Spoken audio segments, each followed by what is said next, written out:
Good morning. Ladies and gentlemen, welcome to the 0.5 stalling stream. Stream. Yes. Hello. Hi. It's your host, KingKongor. Oh my god. It's me. It's you. Hello.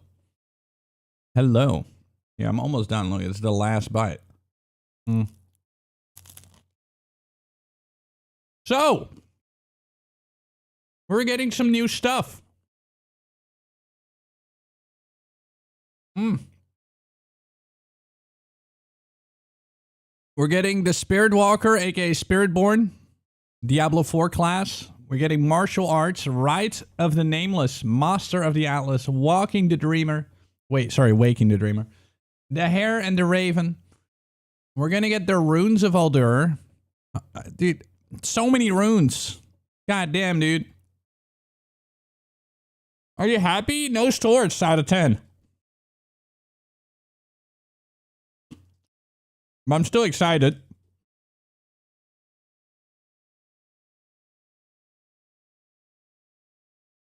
Now we're gonna get our what's it called? We're gonna get a new tab. By the way, I need to look at something. Path of Exile.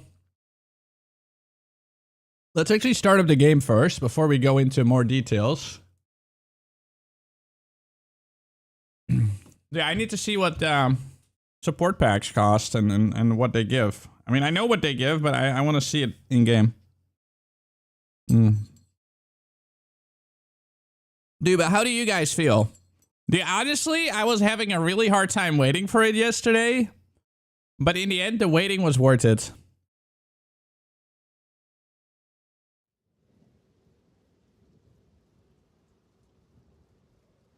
But the thing is, the thing that's hard for me, the thing that is really hard for me, guys, is there's not going to be another leak this year. So it's just this leak and then 1.0 at the end of the year. So, as a content creator that relies on PoE 2, going through a breakup, this is going to be a very challenging year. So I need your support more than ever. I'm just saying it. I'm going to be shameless about it. I need y'all to sub. Because it's going to be hard. Holy. Yeah, no storage. So we've had basically Maces the entire fucking... Like, that's insane, man. And it's still 21 more days. Now, of course it's final, bro.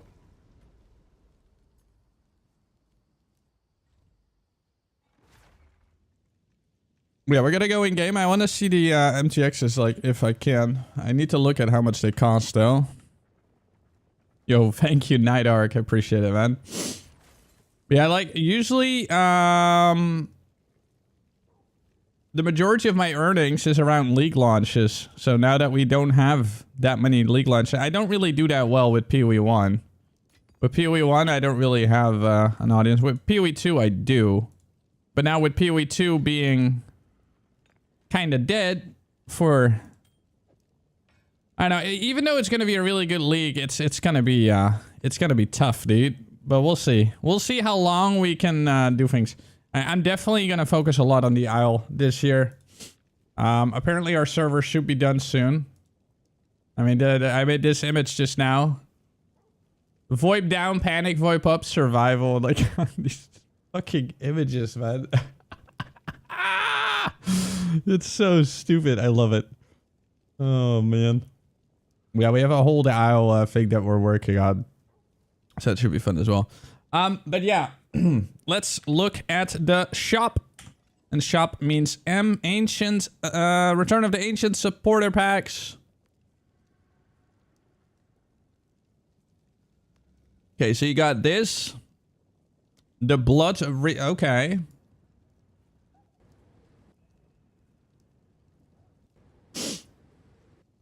And here, I mean, $90. I don't like this one. I do like this one, though. I think this one's super cool. I don't like the map device, personally. So what comes in it? You get the portal frame, extended digital download, Divinity dodge roll effect. I think this, honestly, 30 bucks, this is the best value. I'm not a big fan of the... Oh, wow. Perfect strike. Look at that. Ah. Alright, it's definitely cool, though. But I think I'm just going to buy the $30 one, man. I mean, I don't have much money, but I do want to support them. Because this is a really fucking cool patch. No, I don't want to have a loot goblin for 90 bucks. I think this one is the best value. You get a really nice portal. You get like the wing run effect, which I think looks cool. Yeah. I think this one's nice. Yeah. Yeah, I mean, I'm also thinking about Petafexel 1, right? So, hold on. I spent 30 bucks. 30 bucks, no more. Normally, I would just buy both of them for full price. But this year, I need to be a little bit careful with my monies. These items are not eligible for a refund. Wait, why through Steam, though? Hold on. What? Hold on. Pathofexile.com. I don't want to do it through Steam. Buy packs. Unless it's cheaper through Steam, of course. Let's see. Buy. You must log in. Okay. I shall. I shall log in. Yeah, hope everyone's doing good. Are you guys excited for 0.5? Are you guys excited? Or were you disappointed? Dude, there were a couple things I was slightly disappointed about. Obviously, those swords. But I did think the stuff that they showed us looked super fucking cool, dude. It looked super fucking cool.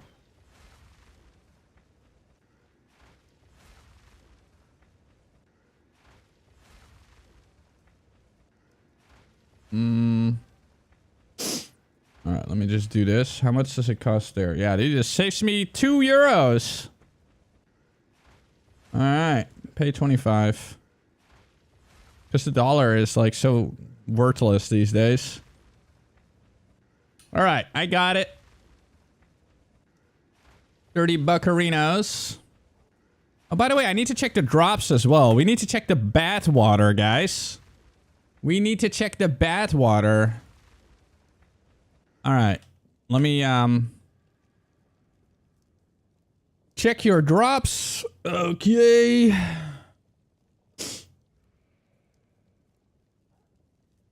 Insane. I've claimed it.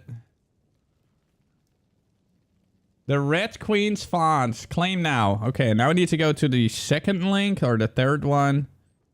Loading. Alright. There we go. Okay. So we're gonna put that over there. Let's see. Decoration.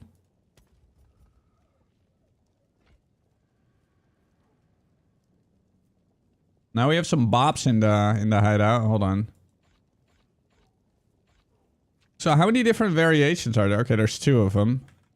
I can either do this one. I mean, to be honest, I do kind of like it. I do think it looks kind of... I mean, obviously I would go for... Oh. For that one. I mean, it kind of works. The other thing looked cool as well, but whatever. This has boobs, so it obviously wins. Yeah. I can click it. Alright, alright, alright, alright. We got a lady there. It's definitely not a boy. right, let's check out the portal. Oh yeah, and also the run effect. So extras, portal. Where's the new portal? This is the new portal. Let's check it out. What did I like about 0.5? I like that the fog is black. It looks a bit more dark. I love it. I think it's great. Oh, let me just open a shitty map that I don't want to run, like the Forge. Oh my god, that looks so cool, dude. Yo, that is actually a cool fucking portal. Not gonna lie. That is kind of sick. What do you guys think? That is a really cool portal, man. That's one of my favorite portals so far.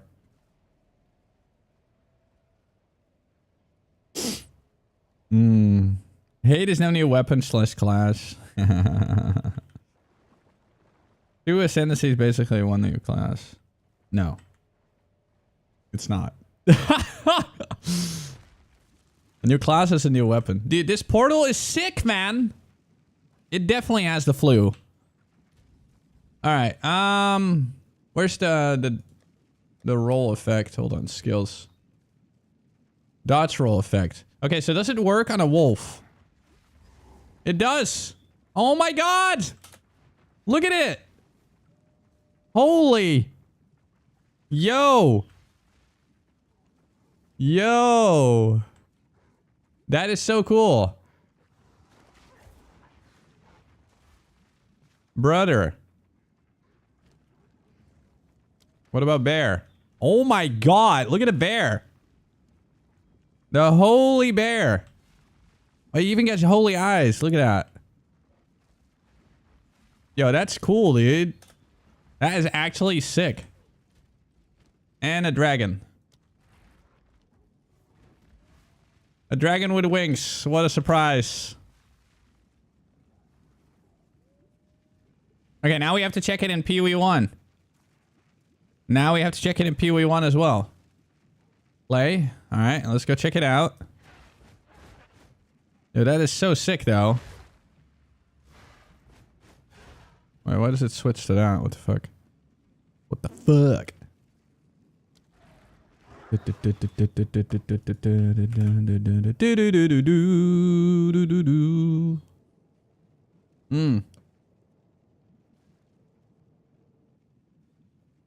I don't know if I had a mage blood. I think I did. And I already have wings, so that's also kind of cool. Alright, so. Cosmetica. Wait, how does it work again? How did, Oh yeah, it's on the belt, right? No, it's not on the belt. How did you do it again? The dodge roll effect. Oh yeah, it's flask. So it's on this flask. Is it? Yes. Alright, hold on.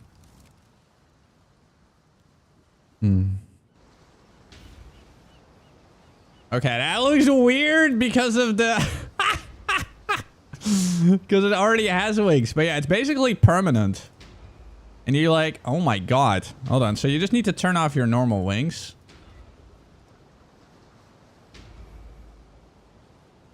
It looks kind of sick. Yeah, it's a flash because it's like run speed, so... Look at that. Hey, it looks kind of sick, though. I'm not gonna lie. It does look kind of cool. Like with all the power and such. Hold on. Let's combine that with... a character. Wait, where's the... here.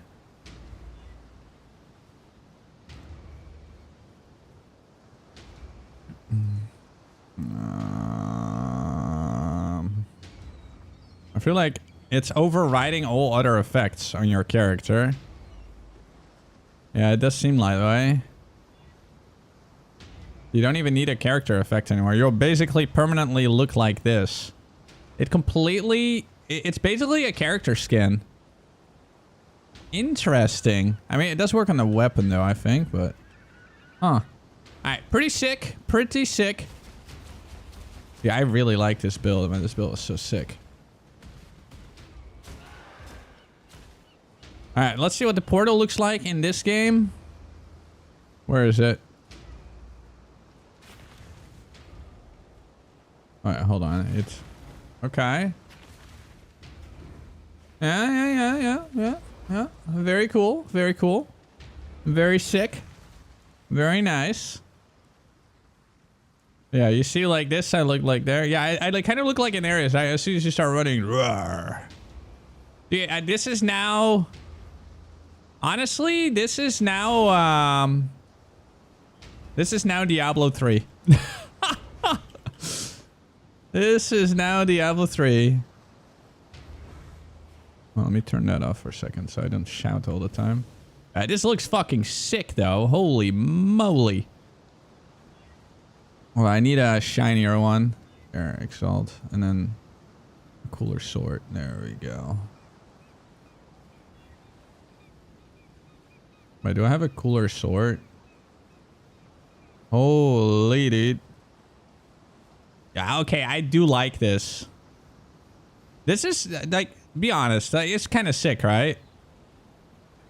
Like, it's basically a run effect that's giving you wings. I do think it's sick. Huh. Very pog. Yeah, in this game, it's like the running thing. Look at it. Where is it? Divinity dodge roll. So even your wolf gets wings. Yeah, I think it's so sick, dude. Bro. This is one of the cooler fucking dodge roll effects so far. I mean, you also got the rats, though. The rats are also really sick. Oh, man.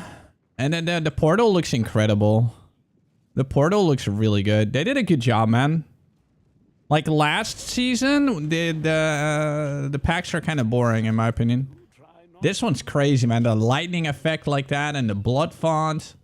Holy moly. This is the drop that you can currently get, by the way. So if you're watching right now, the drop should still be going on, right? I think the drop is still going on for a little bit. You'll be able to get this lady in your hideout, which is kind of sexy because she has bops. Bops are nice and bops are good. You can also get a bigger version of her, more erected one. Yeah, I'll go for this one. Because 4 bops are better than 2. Oh, I gotta move. There we go. Alright, very cool.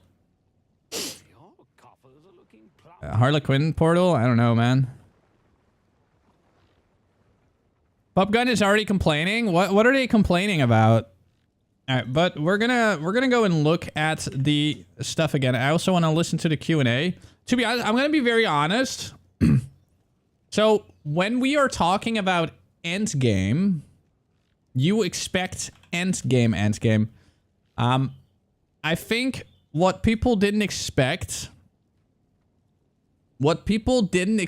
is that Endgame suddenly becomes questing to get introduced to a game mechanic, right?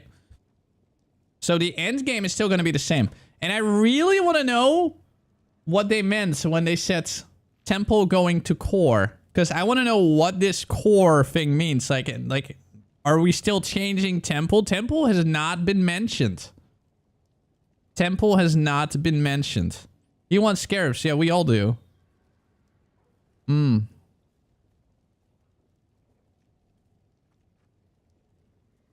Wait, talking to Jonathan Rogers about Path of Exile 2 10 hours ago? What? Wait, what's happening? Hi, I'm Chris. Oh my god. Okay, we definitely... It's like seeing my divorced parents talk. Okay, we'll watch this in a little bit. I also want to watch... Hi, I'm Chris Wilson. Yeah, we'll keep this for a little bit. Actually, shall we just watch this right away? Because this one is kind of interesting, I guess. I mean, it's Jonathan Rogers talking to fucking, like, Chris Wilson. Holy. They talk about what? Okay, we're going to watch this. Okay, this is kind of a... Wilson. So this is the interview that people have been requesting for some time. Today, I'll be chatting with Jonathan Rogers. The context for viewers is Jonathan and I were 2 of the co-founders of Grinding Gear Games and ran the company together for 17 years or so. I left a few years ago and Jonathan's been running it since then. So for every new Path of Exile 2 release the company does, they run a press tour where I'll leave the journalists and music on. influencers can interview the company about the new expansion.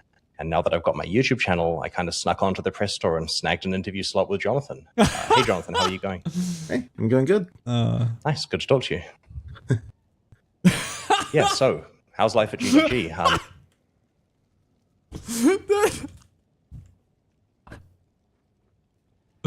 Dude, there's a reaction. Snagged an interview slot with Jonathan. Hey, Jonathan, how are you going? Hey, I'm going good. Nice, good to talk to you. Yeah, so how's life at GGG? He's just like, lol. 050 is looking really cool. We talk Very, every very day, pleased to bro. see it. Well, it's certainly busy, I'll tell you that. Like, there's a lot going on. Like, 050 is kind of this just, like, giant patch that, you know, is like a crazy bear to organize just because there's so many different parts to it. So, yeah, it's certainly probably one of the harder ones I've ever worked on, I'd say. The scope looks crazy. Like, when you were initially telling me about it, like, obviously there's a ton of stuff in the endgame, but you just kept going. Yeah. I think one of the issues, one of the perils of being in early access is there's this kind of desire of like, okay, with every patch, we want to try and fix everything. Like, we want to try and get the game into a state where it's more releasable. And so then we're like, okay, the end game is a problem. We need to address it. So we're like, okay, what are the things that would need to happen? What are all the things that would need to happen in order to make the end game good? And so suddenly then you're ending up with the scope that's just... Yeah, I have the answer to all the problems this game has. Axes and swords. Hear me out. Axes and swords, guys. Absolutely gigantic, and probably the smart thing to do would be to be okay. How will we make it in the next 25 days? I'm just going to be playing the IO a lot, bro. We're going to go and we're going to try and do each one, you know, one at a time. But the problem is, it's really... What was that, sir? Oh, could you divide the endgame stuff? Like, it feels to me like you kind of do need to do that pretty cohesively. Well, I mean, this is the thing, right? Like, it does feel like you can't divide it, and that's because you're like, okay, if we're going to make the endgame good, it means that every single, like, you know, all of the things in it need to be good and so on. But, like, the reality is that probably what would have been better is, like, hey, just leave one of these leagues bad and, you know, just, like concentrate on the others and everything like that. But I really didn't want to. So what we ended up doing was kind of like, okay, we're gonna make every single thing that's in the end game actually good. Like, we're gonna make sure that they all have the sort of depth of a full like league system. You know, we're not gonna leave it like how it was in 010 and that kind of thing. And that's just kind of led to the scope being huge. And we were planning even 040 to have a bunch of the end game stuff, and then it ended up just getting pushed because it was just kind of too huge. So yeah, it's just a scope management issue, and it's been pretty difficult. So by the way, I did say multiple times I'm not gonna really listen to podcasts except for like the Q&A. The Q&A is something else. This is a podcast, however, but it's fucking Chris Wilson and Jonathan. So obviously, this is an exception, okay? This is an exception. Gone to that delay there. How did the thought process work? Like, obviously, you'd worked out a scope of endgame stuff in your head you thought you could do for 040, and then the reality was you eventually had to decide to push Sir it. Wilson and like, Sir Rogers. What was it that made it too big to do in 040? Well, once again, I think it was probably just the fact that we wanted to do it all at the same time. So we were like, okay, we need 4 new pinnacle bosses because we need to be, you know, we're upgrading 4 leagues. If we've got 4 new pinnacle bosses, we, you know, like, here's all the stuff that needs to do. We need to make sure the league mechanics have like an extra thing going on with each of them, you know, like all that sort of stuff. Wait, but these pinnacle bosses, are they going to be uber pinnacle bosses, or are they just going to be pinnacle bosses that we're going to one-shot? And I think if we'd just done one of them in 040, that would have been absolutely fine, and we could have got extra, especially because like a bunch of work pineapple was done, bosses, like, there was guys. a bunch of work done before 040 because we didn't think that the in-game stuff was going to go in. Which then we kind of had to at the last minute be like, okay, we actually can't do this. It's just going to have to be the druid in the league effectively for 040. So yeah, that was kind of a bit annoying because it made 040 feel a lot smaller. And it's interesting because like 030 was obviously a huge, you know, like a huge release. And then 040 kind of felt like a bit of a letdown by comparison. It really is just because a bunch of work that was done didn't end up shipping in it. So 050, though, on the other hand, is going to feel like this absolutely gigantic release because a bunch of work that was done for 040 which didn't make it is now going to be in it, plus a bunch of extra stuff as well. So yeah, that's kind of just one of those things, I guess. But yeah, it's sort of surprising as well because the larger something is, it honestly, like, the time taken to do it seems to go up by more than linearly, right? Like if you do something twice as big, it takes more than twice as long to do it. So that's one of the tricky things we've certainly found. Yeah, I noticed. So this early access you're running for PoE 2 at the moment. It's not the first time GGG did early access. Like, as you recall, we did it for 1.0 and 2.0 and 3.0 back, like the Awakening and Fall of Oriath and so on. But those were way shorter. Like, it was basically like 1 league's worth. And his hair is longer. It makes him look like a stoner. Like a year or so. And in fact, is it a year or 2 years? It'll be 2 years. Yeah. You know, by the time we're done, I suspect. Yep. So the question I have here is, this means that you're having to run early access, not just as a beta test, but kind of as a live service. Like you're having to, when you do an update, you can't say, hey guys, please test the campaign. There is no end game, because they want to play the end game. You know, you want them to be playing it as a final product. It makes money and so on. So is it hard managing a live service when what you kind of want is testing of specific features? It honestly really is. And the funny thing about it is that we never intended, as I'm sure you specifically know, to have early access last this long. Like both of us were very optimistically thinking, oh yeah, it's going to be 6 months. But the reality was it was way longer than that. Oh, whoops. So yeah, it was the funny thing is that I think that when you haven't made a game from scratch for a while, even if you're sitting there churning out League launches, it honestly took me by surprise how much work there is in it. Which, I mean, we did it before, but yet it's like somehow you forget like how much there actually is there. I mean, the first time we did it, we took like, was it 6 years or something? Good morning. Like before we actually, you know, released anything. And then it was quite a long while after that before Hold on. we had more than a couple of acts, there we go. like all the rest of it and everything. So, like, you know, that was actually kind of, yeah, PoE 2 just ended up being a sort of similar prospect, but it didn't seem like that, because it's like, you kind of look at it and you're like, well, the team's so much larger. There's so much more going on. Like, we've made all this, you know, there's all this pre-production stuff. We've like made tons of monsters. We've made tons of unique art. We've made all this stuff. It's like, it feels like the putting it together part at the end should be somehow not as long as it is. And yet somehow it just ended up being way bigger. So I think that's been kind of the sort of pretty brutal wake-up call. Is you know, you think you know how to make a game, and then you do it again, and it's like, oh yeah, that's right. A decade later, it's actually really hard still. I wonder if this is because some percentage of each release has to go into like League stuff and micros and other novel stuff for that release, and it gives you less than 100% of the time to, like, it slows down the development of, you know, act content and that kind of stuff. Well, the early access stuff is very much like that, and that in particular is part of the reason why we're not doing a 060. So you know, like 050 is going to be the last release, and the reality is that Infinite Atlas, we're kind of like, okay, getting Act 5 and 6 and all the stuff we've got. I wonder when they're talking about. It can't be done in 4 months. The temple. We can do it in 8 months, but if we don't do it in 4 months, we have to do another league. And if we do another league, then that's even more content we have to make, because it's a league now, right? And so that would actually push 1.0 out even further. And so you've got this thing where it's like every single launch is effectively stealing resources from finishing the game. So at some point we just had to sort of put our foot in the sand and say, no, we're actually going to get this damn game out now, if it does mean going a little bit longer between two releases.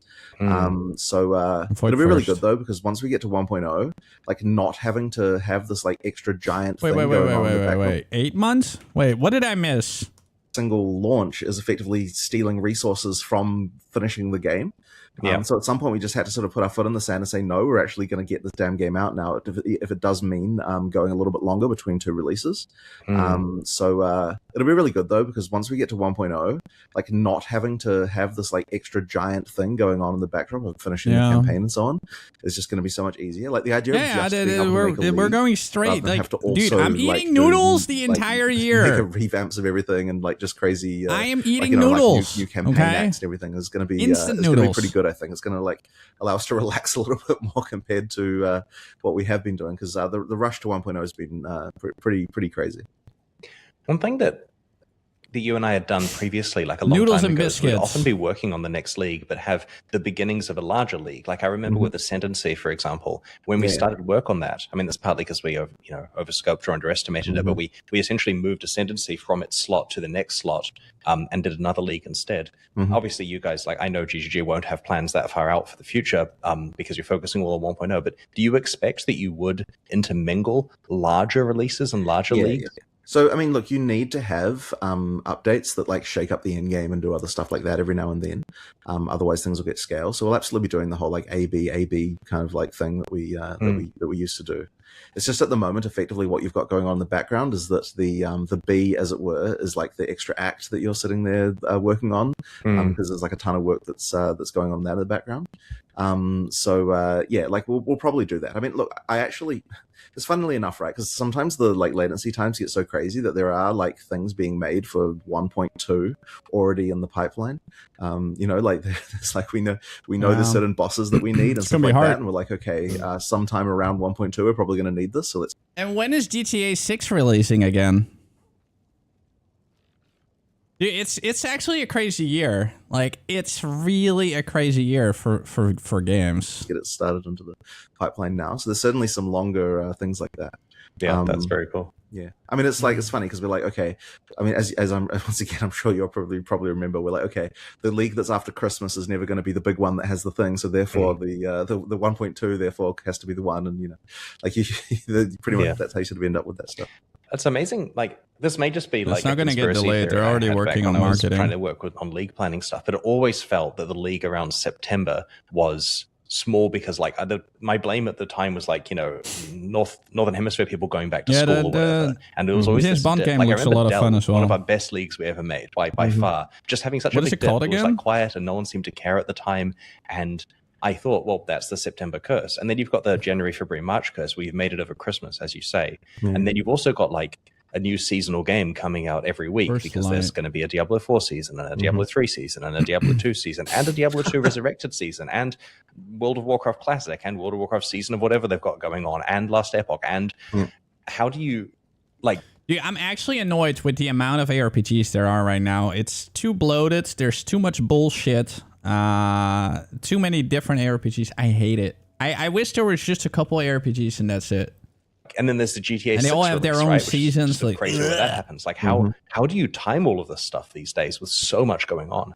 Well, I have to say, we usually don't pay too much attention to the other ARPG releases because we honestly couldn't. And honestly, the community would slay us if they thought that we were delaying things just because some other game had a thing coming out. That being said, like, GTA 6 is a bit of a problem. Like, if there's a release you're going to avoid, I would say that's the one.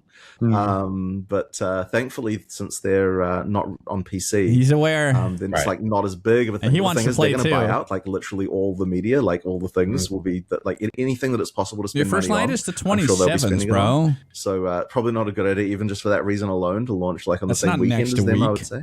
Well, I mean, GGG always had the David versus Goliath thing going on, right? So why not take on Rockstar? That's a Goliath I don't want to take on, quite frankly. Like that's the that one's kind of big. But yeah, I mean, just generally speaking, in terms of other ARPGs and stuff. And for the people that say GTA ain't big, GTA Online alone in the 12 years that it's been running made $6 billion revenue. Look, I wouldn't launch on someone else's release day intentionally. That's a lot of money. If there's other constraints around, I'm certainly not going to shy away from it just because, you know, like we've got our own thing going. They make $1 million. It's just been a bit unfortunate recently how often that's occurred, like seemingly randomly. So I don't know if someone else is doing that intentionally or not. But, yeah. So there are kind of two strategies for scoping release dates and content, right? One of them is we fix a date and then release with the content that's available, which isn't easy if the content has to be a certain size, like a league, for example. You don't want to release with a half-finished league and say that's what we have. And then, of course, the other approach is, you know, take your time to get it right and release it without a degree of predictability. Once the dust has settled on 1.0 and you're going forward with a plan and resources and so on, which do you expect you'll be doing? Like, how are you going to have a rigid schedule? Or well, it's definitely fix the date and have the content move, but there's always has to be a little bit of you know, like sometimes you can't necessarily change the scope easily as you get towards the actual release date because there's like you what you'd have to cut will either be so large that it completely undercuts the release, or there's just like no like place you can sort of pick at it to easily pull it apart. So sometimes you do end up with sort of like 1 week delays around that sort of stuff. And this last one we did, so I mean, like that was even our intention, like during PoE 2's early access, and like we've actually improved that a lot recently with like PoE 1's definitely successfully back on that train again, and PoE 2 sort of mostly is. What's been tricky though is just that with an example of the whole thing of having one thing that's too big in scope and therefore you can't sort of do anything but delay is all this endgame stuff where it's like, because we want to do it in one big package, it's then becomes something where it's like, you don't want to cut one league because then it sort of undercuts the whole message. So yeah, like that's the kind of stuff that's been really difficult in that. But we certainly strive for just like cut stuff until the deadline works, because people really do actually prefer the regular updates, and you don't want to disappear into a hole and just work on something forever either. Like I think I said it earlier, but like it really is the case that the bigger the thing you're working on is, the more work it takes to make it at all. So I think that like having shorter release cycles and like releasing more often honestly produces more work rather than less. Like you really want to be just producing things on as fast a cadence as possible that you can get away with. That produces more aggregate entertainment hours as well, I suspect. More releases means more people coming back for more releases and so on. I guess so, but I wouldn't really think about it that way. Like it really is, I think, in terms of just being able to make content at a reasonable speed. Like it's sort of an interesting phenomenon where that I noticed of the team as well, is like, so we had developers who were working on things to the they were working on PoE 2 for a long time before it was released, and then we had developers who were working on like leagues for PoE 1, and the people who'd been working on PoE 2 for a really long time, like they've gotten out of the habit of like actually like finishing things and getting it over, because like it kind of wasn't in a release. They got lazy, and it actually took a little bit of effort to sort of get people back on the train again of like oh yeah, that's right, we have to actually ship things quickly. Like it actually is quite difficult. And I honestly feel like a lot of the reason why a lot of larger games fail is just because they're not shipping fast enough. Like you can probably make a game better in less time, I actually believe. Dude, the GGG Sweatshop. It sounds of whips. Compared to what you get in a long time. Like there's something really focusing of just like having a deadline that's relatively close by. So one of the issues that I felt when working on these leagues, like this happened like 35 times and you were sitting right there alongside me every time, was just that things ended up coming in hot every time, right? Like we're still working on stuff. Like there's the story about how I remember vividly sitting next to you at midnight on Synthesis release day and saying, hey, Jonathan, we still have to like check that you're happy with how the tile generation works for Synthesis. And you say, oh yeah, we should do that. I remember now, yeah. And you rewrote it with 3 hours to go to release basically. And that was a good one. It was much better afterwards. I was pretty happy with that rewrite. Yeah, I'm gonna set a deadline for a quit on VoIP. Sure pick the safe option, and the safe option was you like rewriting it in 45 Well, the thing is that the much worse one that you probably wouldn't appreciate was we rewrote quite a significant portion of the database backend literally the night before shipping 010 for PoE 2. Let's see. Like it was the thing is like we realized something about the load testing. We were like, we never tested this thing, and then we changed something about the load testing, and the whole thing just falls over, and we're like, crap, this is like a very big problem. We'll call this stuff tomorrow, and then we came up with some pretty ridiculous ideas on how to improve that, and like someone on our team literally rewrote all the saving. Like they added compression to character saves as like a last ditch thing. Like bear in mind, we're like hours before release, and it's like, okay, look, how about we try this? This was like a pretty crazy one. So yes, I'm certainly no stranger to that kind of thing happening from time to time. Yeah. Compression on saves is a good idea because that can take place on the instance, right? Yep, and there's a lot of stuff in there, like the waypoint list and so on. Yeah, made them way smaller. That's the particular reason for needing that, by the way, is because once the size of a character gets above a certain size, it becomes larger than what's called a database page. And once it's larger than that, the performance gets really bad. This is Chinese to me. So the PoE 2 characters, as it turned out, were just larger than the PoE 1 ones, and that's part of the reason why it wasn't the performance was just way worse. So rather than me asking what compression you're getting, the important number here is what percentage of characters didn't fit in a page, and now what percentage do? Before the test we were doing. In fact, I remember what the test was now. So the thing we did in the test is all the characters that we had were not in late in the game. They were all like, they had a lot of items and stuff like that in the load tests we were doing, but they weren't like late in the game where they have way more quest flags. And so the quest flags sent them over the edge. So anyone who gets like past Act 3 or 4 or something was getting above the limit of what could fit in the database page. Yeah. I can imagine the quest flags, they compress really well, I imagine. Yeah, they do, exactly. All zeros or all ones, right? Yeah, we just added like just a say really, that you're Rusy. I can't remember what compression was, shit. but like, probably half the size of a character, but more importantly, it's below the threshold, and now the performance is good again. So yeah, that's cool. That's cool. So where I was going with me commenting that when I was there, we never had any time to really test stuff is how has that been? Is it still down to the wire with releases? Because I imagine it's hectic. Or have you managed to like has the console simultaneous deployment meant that you've got some breathing room for testing and stuff? I would say it's getting better, but then on the other hand, it also isn't. Like it always feels hectic. And ultimately the reason for that is because if there's more time, people want to do more, right? Like people are always going to be like, okay, like I can squeeze in a couple more uniques, I can squeeze in this or that, right? So you end up with a situation where people the work always expands to fill the space that there is. Yeah. So it's very hard to actually. Yeah, I felt my role there was saying no to people in the last 2 weeks, and yeah, for sure. Hopefully, you're keeping the no's coming. Well, we try, but then on the other hand, maybe I'm not as good at it as you were. Well, here's the key thing. Being completely honest, when I was fully in charge of scope of something, it would end up smaller, like Sentinel. There was less in there. When you and Mark were involved, there were more yeses and more cool stuff was delivered. Obviously, you know, I was petrified about the risk associated with there's so much extra stuff to test in the last minute, and maybe that led to more problems or something. But the releases where you guys got to decide scope had so much more interesting stuff coming because that extra. You know what I'm really worried about as well, a little bit? I really hope that the performance gets a massive improvement because we have bad performance, man, in 0.4. Extra 10% on top is where the special stuff is in PoE, and I never had the guts to do it myself. Well, the tricky thing is that probably the coolest stuff is the stuff that comes in the latest because you get to build on top of the things that you already like built. You know, like you've got the actual systems working. It's not really being added. It's more like cool stuff. And things are changing. One thing I would say right? about 050 is there's just a lot of the like weird, cool things. You know, the game like still looks okay, the same. Here's an ascendancy class, but look, there's a hidden node, and if you do this quest line, then you like commune with the dreamer, and then like it unlocks this modifies the class like slightly, so it's got this extra node in it, and just stuff like that. There's just lots of things like that. Yeah. You know, like there's like hidden. It's like here's this hidden passage in this one particular map, and if you walk past it with a specific item, then the rune will glow, and then if you walk up to it, the door opens, and then inside there's like a crafting bench, and then on that thing you can like take these things, and you know, there's just the stuff like that, just like lots and lots of these little things. That's cool. So yeah, it's been kind of pretty fun having a lot of stuff like that. And honestly, I bet you that there's ones I don't even know about because Mark will have his deceit features that he'll just sneak in like that I won't know about. Which he does on purpose, by the way. So don't tell Jonathan about this random thing. But it's fine. So like there's just like lots of little cool things.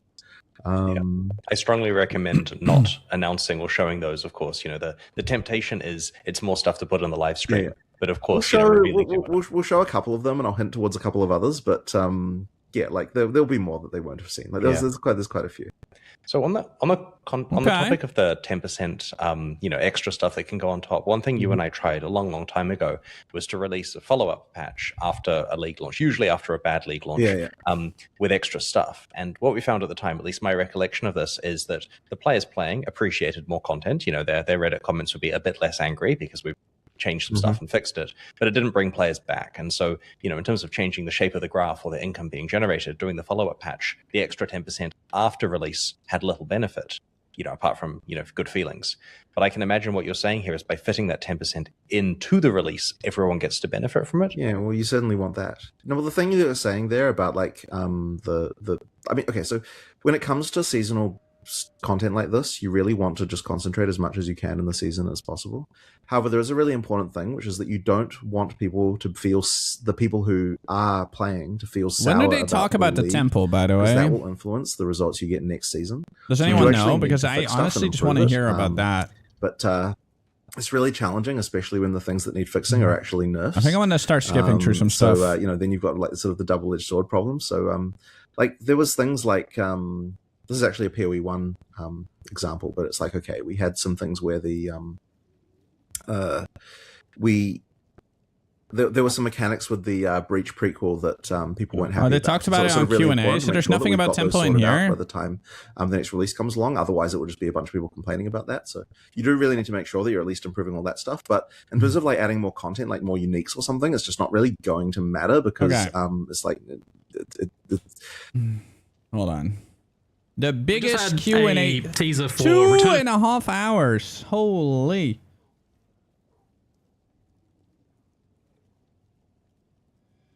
Oh my god.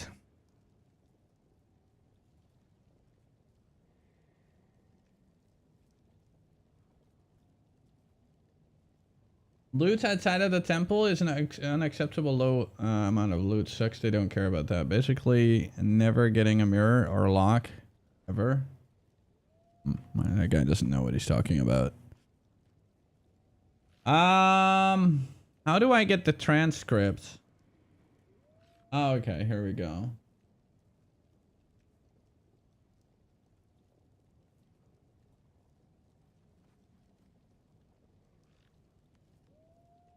Okay. I've seen it getting asked a lot with Temple going core. Is there any major changes there to how so Temple snaking works, especially? we had to get rid of the snake strategy. Yes! It caused a lot of problems. We actually had a solution for the snake strategy. No more snakes. The proper solution, as it were, that we wanted to do right after the league launched. Like, it was actually I was actually on holiday, and like I was like, okay, I need to like fix the snake strategy. But the problem is, the one that we came up with is that we felt like it would be a mid-league nerf if we deployed it. Yep. So we made like a few band-aid fixes, but it wasn't really the correct strategy. And ultimately what the snake strategy is it comes about because there are rooms that the game wants to delete, but it can't delete them because it would disconnect the temple. And so what we've got as a solution to that effectively is that if that would happen, then it will just create an empty room there that still connects it up, but isn't the room that you had there before.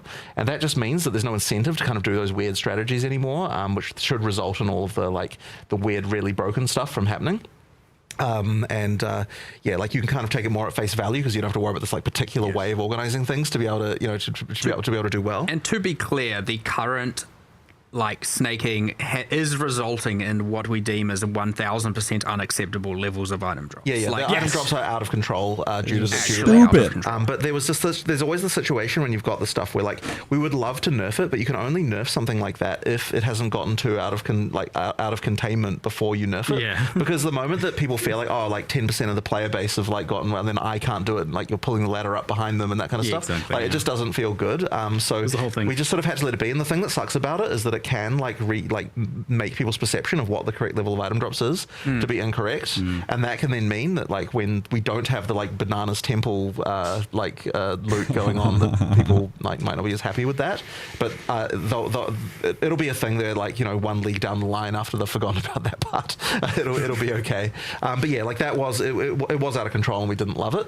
That being said, like there are also some. Did you get the extra reward stuff for the reward rooms? Is that we've done some buffs to the reward rooms. So basically, just like if you play it conventionally, there's some buffs to the rewards when you're like for the stuff that was like pointless. They're basically saying Temple will suck. To do before, or more balanced. Like we'll see. The architects, like those weren't good enough.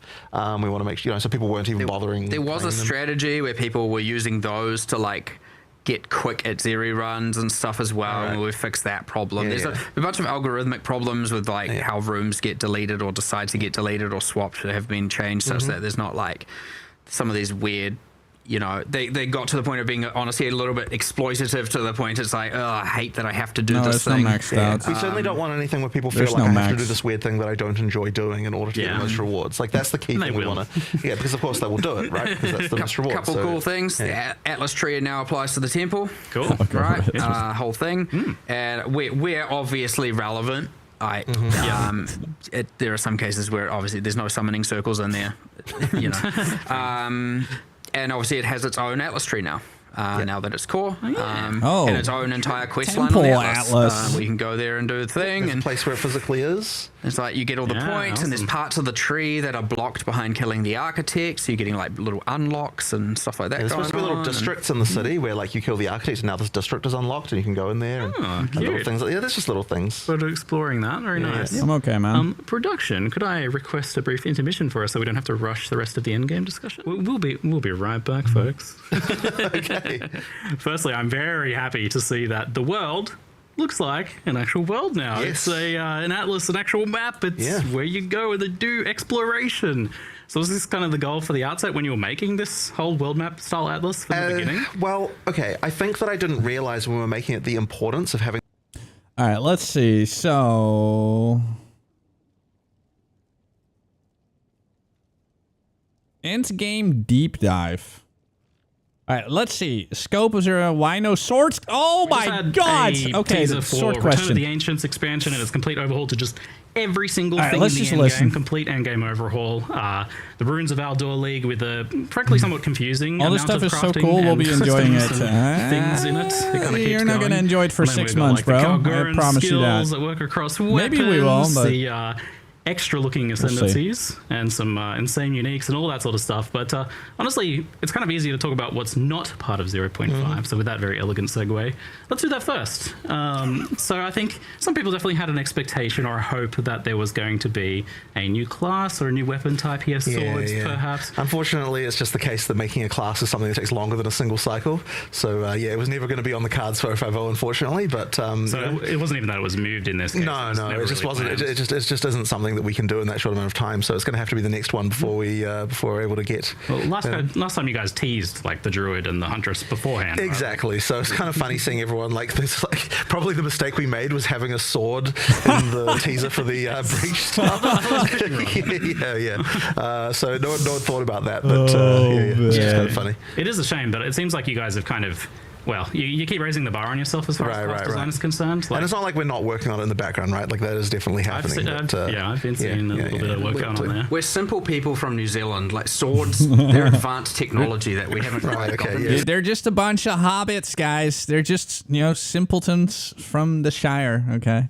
Okay, simpleton might be a bit, like, too much, but they're simple people living a simple life in the Shire, The hobbits from Hobbiton, yes. We're just going to learn how they work. Just like get on the map, aren't you? There's like a straight line. There's like some meta. Dude, if they want some help, I got a sword right there. It's a big two-hander. Mark, feel free to visit. As long as I still live here. These are complex things. There's a lot to figure out there. But do you care to speak at all, like kind of what your plans are in that regard? Use the pointy ends. I really shouldn't, just because it'll spoil the reveal for that will come not some exactly, of the time. But like, what are you kind of hoping towards getting, like from 0.5 onwards, in the lead up to ExileCon in terms of that? Are you hoping to get like all of the classes in the game, just one or two more or something like that? Well, so I think that what the main focus is going between 050 and 1.0 is going to be more about like improving what we have, like polishing everything, and 1.0 is where you're going to get the like the big new content update, like that's going to include the Acts 5 and 6. It's going to include like class stuff. It's going to include like all that sort of thing, because really ultimately the main goal of of early access is like make sure that all the systems that we have in the game are good, right? So we need to make sure the end game is good. We need to make sure that all of the like the skills, just the way that combat is good, and like all the various things, like like even stuff that isn't good yet, like ascendancy trials, right? Like there's going to be stuff that we need to do before 1.0 to get good, and so like that's kind of so long as we can get that stuff, then I think people trust that we know how to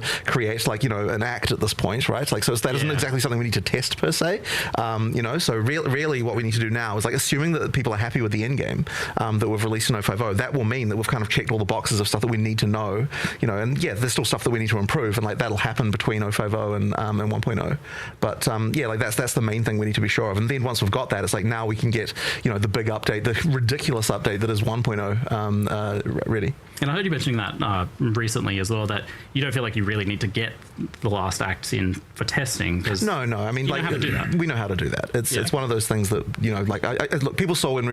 Like we know what we're doing when it comes to that stuff. It's just the plan's obviously to get like those last acts in, finish the story, and have all that come out at launch. In 1.0, exactly. And look, that'll be the launch. Conclusion to the story then. Yeah, exactly. Thank you, buddy. So you have done though one extremely gigantic update here for Endgame, and it seems like you've done a lot all in one expansion. Yeah. And you've got this plan to like kind of do a little bit of like some other stuff in the interim. So why did you go for this route of trying to do so much all in one instead of spreading it out over say a couple of expansions? So in retrospect, maybe we should have spread it out, but honestly the reason is because we wanted to actually make it so that like we wanted to deliver a patch where like this is what we expect the end game to be, like this is the template for what leagues look like when they're in end game, and that kind of thing. And I feel like if we'd just done a couple of them, it wouldn't have really got that across. Like it needs to be like once again, this is what end game is, and it really is fulfilling a lot more of what we had hoped for in terms of feeling like a world that you can explore, that there's things everywhere and that kind of stuff that we had wanted for. And the other thing as well is there were just like a few things about the current end game, right? It just didn't really give you goals in the right way. Like you get to end game, you don't know what the hell to do, and a lot of players just leave right there. There needs to be the case that when you get there, like there's objectives, there's things, that feels like there's actually a storyline there, this kind of stuff, in order to entice players to actually go further than the campaign and actually get into end game. So I think that if we hadn't have done all of the leagues at the same time, it just wouldn't really have kind of gotten across what we're really going for there. And it sounds like the plan now is to be able to focus on a little bit more polish in the lead up to ExileCon as well. So yeah, I mean, we plan to have some more leagues, but they won't be like content, like mega expansion type leagues. Like it's more like kind of like the 1 month event type things that we've done. And that's really just because we want to be able to, we still don't want to do mid-league nerfs. And so to be able to do all the balance changes we want to do, because there's a huge amount of balance still to do. You know, in order to do all that stuff, you still need to have an economy reset. And so what we'll probably do is like, yeah, more event type stuff, like remixes of existing content, but also adding stuff where stuff's missing. So for example, like we still have a lot more uniques we need to make, especially that mid-game uniques, so that kind of stuff. Like we now believe we've got the standard of where a unique needs to be in PoE 2 in terms of like, you know, and it's like way more than what you need in PoE 1 in terms of being like to reach the standard. And so now that we've got that, we can expand on that, get more uniques, sort of, you know, mid-game ones, that kind of stuff. You know, so yeah, there's stuff like that that'll be coming in the sort of the updates between now and 1.0. But yeah, like it isn't going to be the kind of like, you know, mega content craziness that we've got for OFO here. We have a lot to dive into as far as endgame things.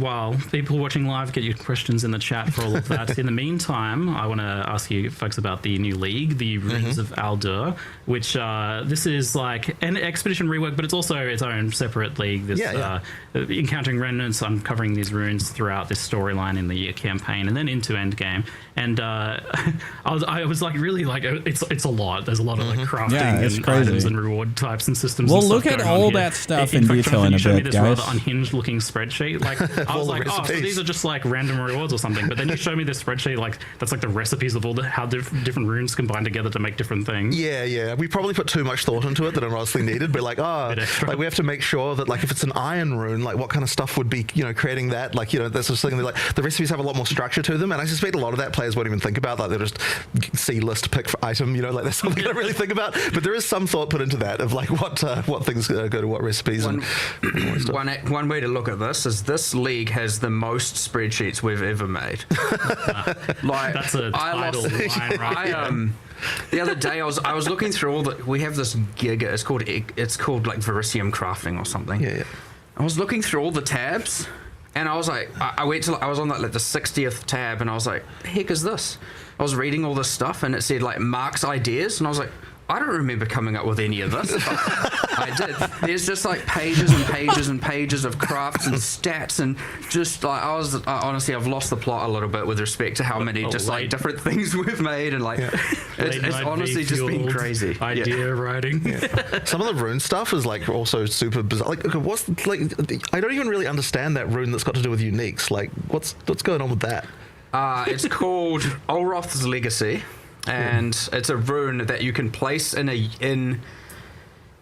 Izomite and Kalgurin uniques to destroy the unique, and it takes one of the mods off of it and creates a unique rune. What? With a slightly modified value sometimes, because obviously. And then you can put that in the same item class of a different I don't even know about this system. The systems just keep coming out of the There's just so many crazy crafting things going on. But it was kind of like, well, when we were designing the league, we're like, okay, we've got Kalgurans. Like, what kind of crazy crafting and magic systems would Kalgurans have?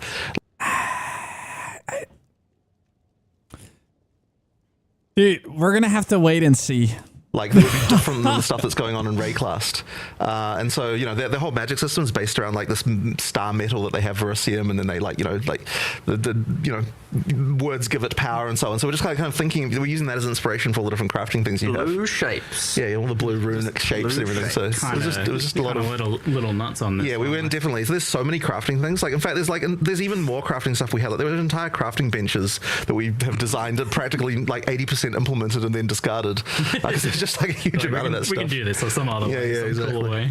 Yeah, so like because I saw that there's like, oh, you can bench craft a thing and then it changes the unique and it has a new modifier, but now you've also got a rune that steals modifiers off uniques as well, which I had no idea Why about. Why not?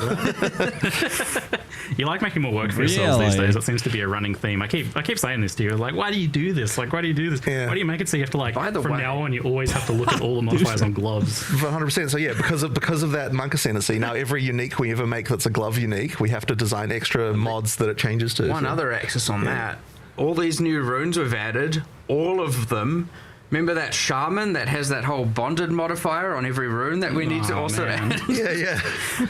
Wow. So does that apply to the ones that come from uniques like that?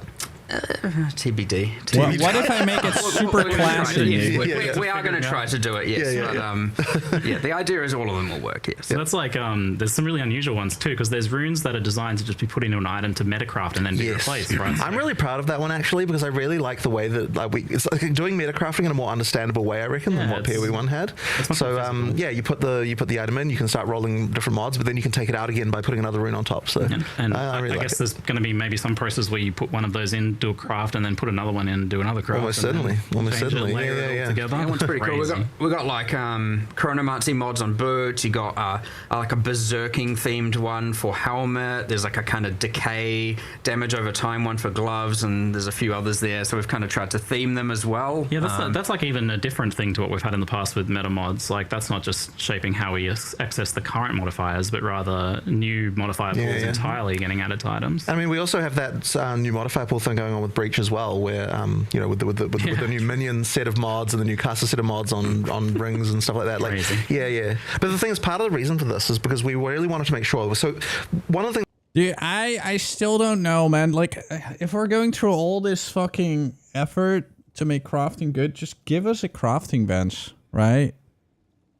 Wait, instead of all this socketable shit. Because, I mean, you can have cool sockets, but if your item still has, like, it drops with, like, multiple crappy stats, you're still not going to use it. Right? But yeah, we'll just have to wait and see how good crafting will be. We're in the sort of early design phase of this, is we're kind of like, every league needs to have something that you're going to keep, like, if you want to grind just this league, that there's a thing that, like, a reward that, like, you can keep on, that keeps on giving, if you know what I mean? Yeah. That there's, like, a reason to keep on doing this, like, economically. So therefore, every league has to have some kind of crafting system that you can engage with for a very long period of time.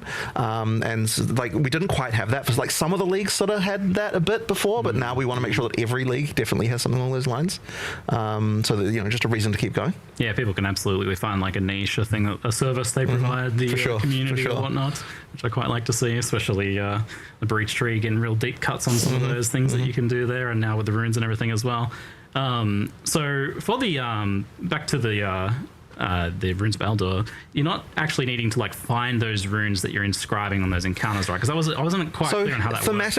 Thematically, that's how it works, but in reality, the way that you'll engage with it is when you find I don't even know that word sort of inscribed on a thing, then, like, all the recipes that relate to that rune will be displayed, except for that there's a few hidden ones that you have to do some quests to get. So there's some more quests throughout the campaign, and also some stuff in Endgame that you can do to unlock a few more recipes. Yeah, but you don't have to, like, physically, like, cart these sorts of things around. No, there's nothing like that. So effectively, like, you're just picking from the book every time. So, like, if you want to just look at this as, like, walk up to the object, there's some recipes, just pick which item you want. That's effectively how you can engage with it. But thematically, there's kind of more stuff going on with the way that the recipes form and what we decide to put in stuff. So you showed that these remnants then, this new remnant system, obviously it shares the name with remnants from expeditions themselves. Correct. And in Endgame it actually replaces those remnants. So you are still finding these standalone remnants from the League mechanic, like in maps as well as expeditions. Correct. So yeah, every area there'll be a remnant, and you do the sort of standalone remnant mechanic. But then when you do expeditions, all the what used to be called remnants there have been replaced by these remnants, which serve a similar purpose, because they both give you an extra reward, but also make the monsters harder. And even just making the monsters harder in itself, by the way, does add. So personally, I mean, how many of you guys like Expedition? I feel like, I don't know, hopefully this will make me like Expedition more, but I've never been a fan of putting, like, explosions on the grounds, and yeah, I'm not really an Expedition enjoyer. Personally, maybe I'll like it now, but we'll have to see. Yeah, I am more gravitating towards Breach and Delirium. Delirium Breach look fucking cool, in my opinion. Breach is okay, actually. Yeah, I just don't like... When I play an RPG, I don't want to stand still. I just want to zoom. Add more rarities to the monsters. So, like, the more runes that you are adding to the fight, the more rewards you're going to get. So it's worth doing, even aside from the reward that you're picking. There's still, like, extra juice that you're adding to the monsters as well. Yeah, Ritual looks good. we've effectively got a more unified monster mod system now, and so anytime we're pretty much adding mods to monsters, be it now runes, and we've even updated delirium mods to apply to the same system. They all go through the same. They all add. There's like a rarity, XP, life, etc. columns, and so we're just trying to make sure that there's a whereas before it's like system over here, system over here, system over here. They're different reward axes, and we're just trying to make sure it's the all Mage's Blood was a funny thing to mention. And that's the key thing. Like, we always want to make sure that whatever the difficulty we're adding, we're always adding what that meant. Mage's Blood. A lot of the He stuff said Mage's in Blood PoE very 2, casually. it's been quite hard to balance it, but it's one of those things that, if you get it right, then it feels right, and if it doesn't, then you kind of don't know why things feel off, and like why things like this thing's too hard and that kind of stuff. Yeah. So on that topic, actually, so each of these runes has its own different modifiers that it does to make monsters harder. Is that something you can kind of engage with? You're like choosing the recipes. So when you're choosing the recipe, you're also choosing what mods effectively go on it, because each rune that you're inscribing effectively comes with the thing that the monster's going to do. So there are definitely situations where you might want to decide to like pick something easier because you don't particularly like this mechanic, whatever, but it means you're missing out on whatever item is in that recipe. So like the goal there is that the harder, like the rarer the item, the harder the runes are that will be, the rune modifiers that will be added to the monsters. Makes sense. There's some pretty, like in expeditions and what we're now calling grand expeditions, because as what people knew as logbooks before. The logbook is the grand expedition. The ocean, so, it's actually a thing, I do wonder how it works, by the way. So, like, I feel like every direction that you choose to go to, so it's like if you go to the right, there will be an ocean. If you go to the top, there will be breach. If you go to the top left, there will be delirium. Does that like infinitely expand? Like there's infinite delirium at the top left, and there's infinite breach at the top. Or do they eventually start mixing? Yeah, Abyss as well.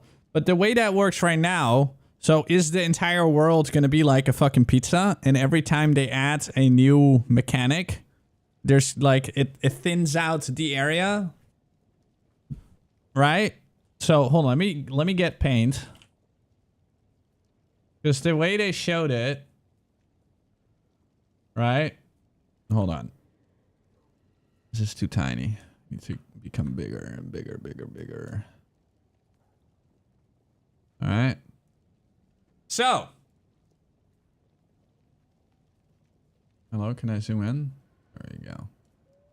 All right, so this is the world, right?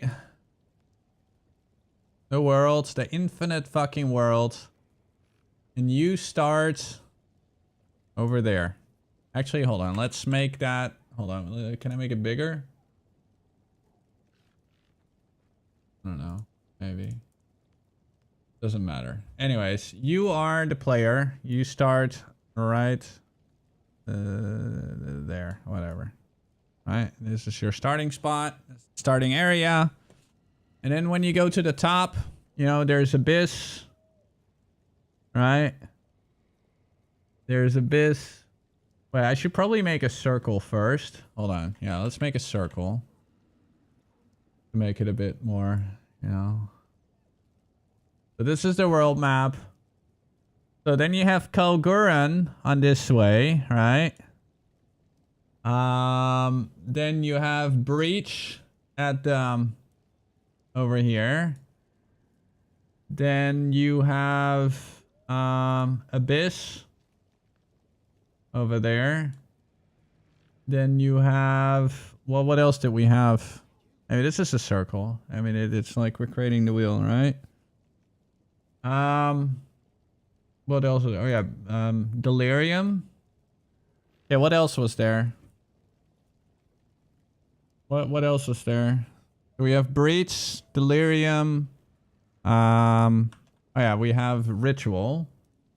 Right?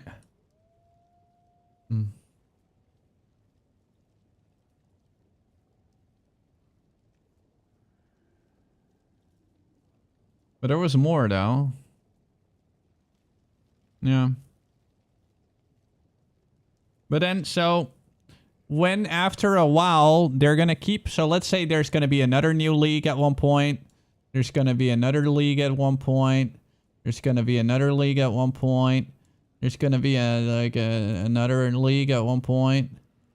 There's and then you got the orange league, right? So every time it gets thinner, like I don't know how they'll do it eventually, but yeah, we'll see. I'm kind of curious. Do you think that afterwards it's just gonna start like having like these different things here and there and shit like that? It was kind of I don't know.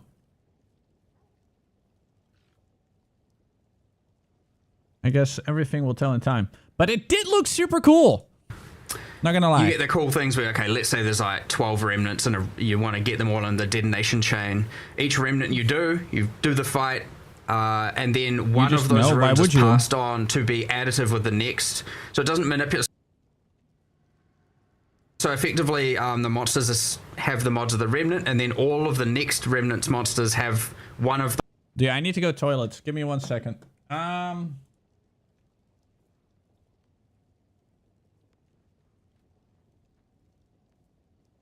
All right, I'm gonna make you guys listen to classical music while I go to the toilet. Be right back.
Hey, take first.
Hank is a good boy.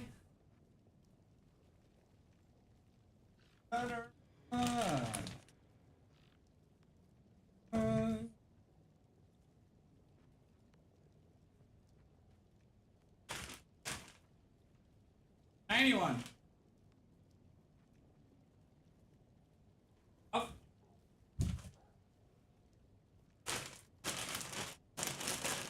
Oh.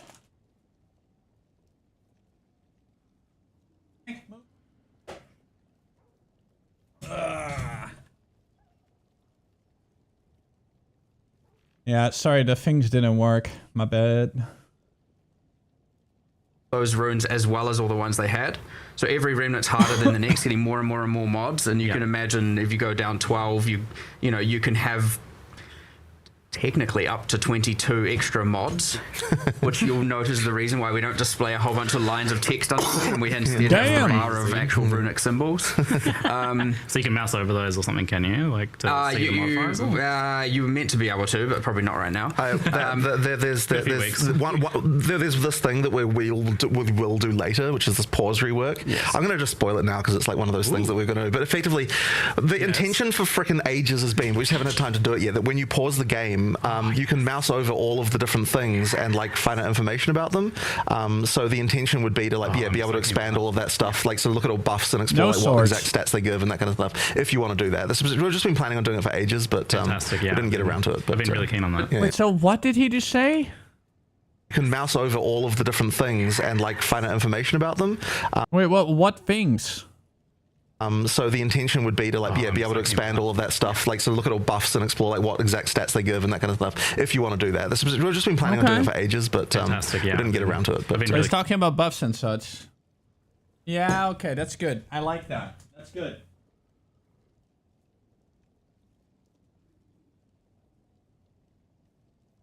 I'm fucking cold. So cold, actually. Nice. Check it on. Alright.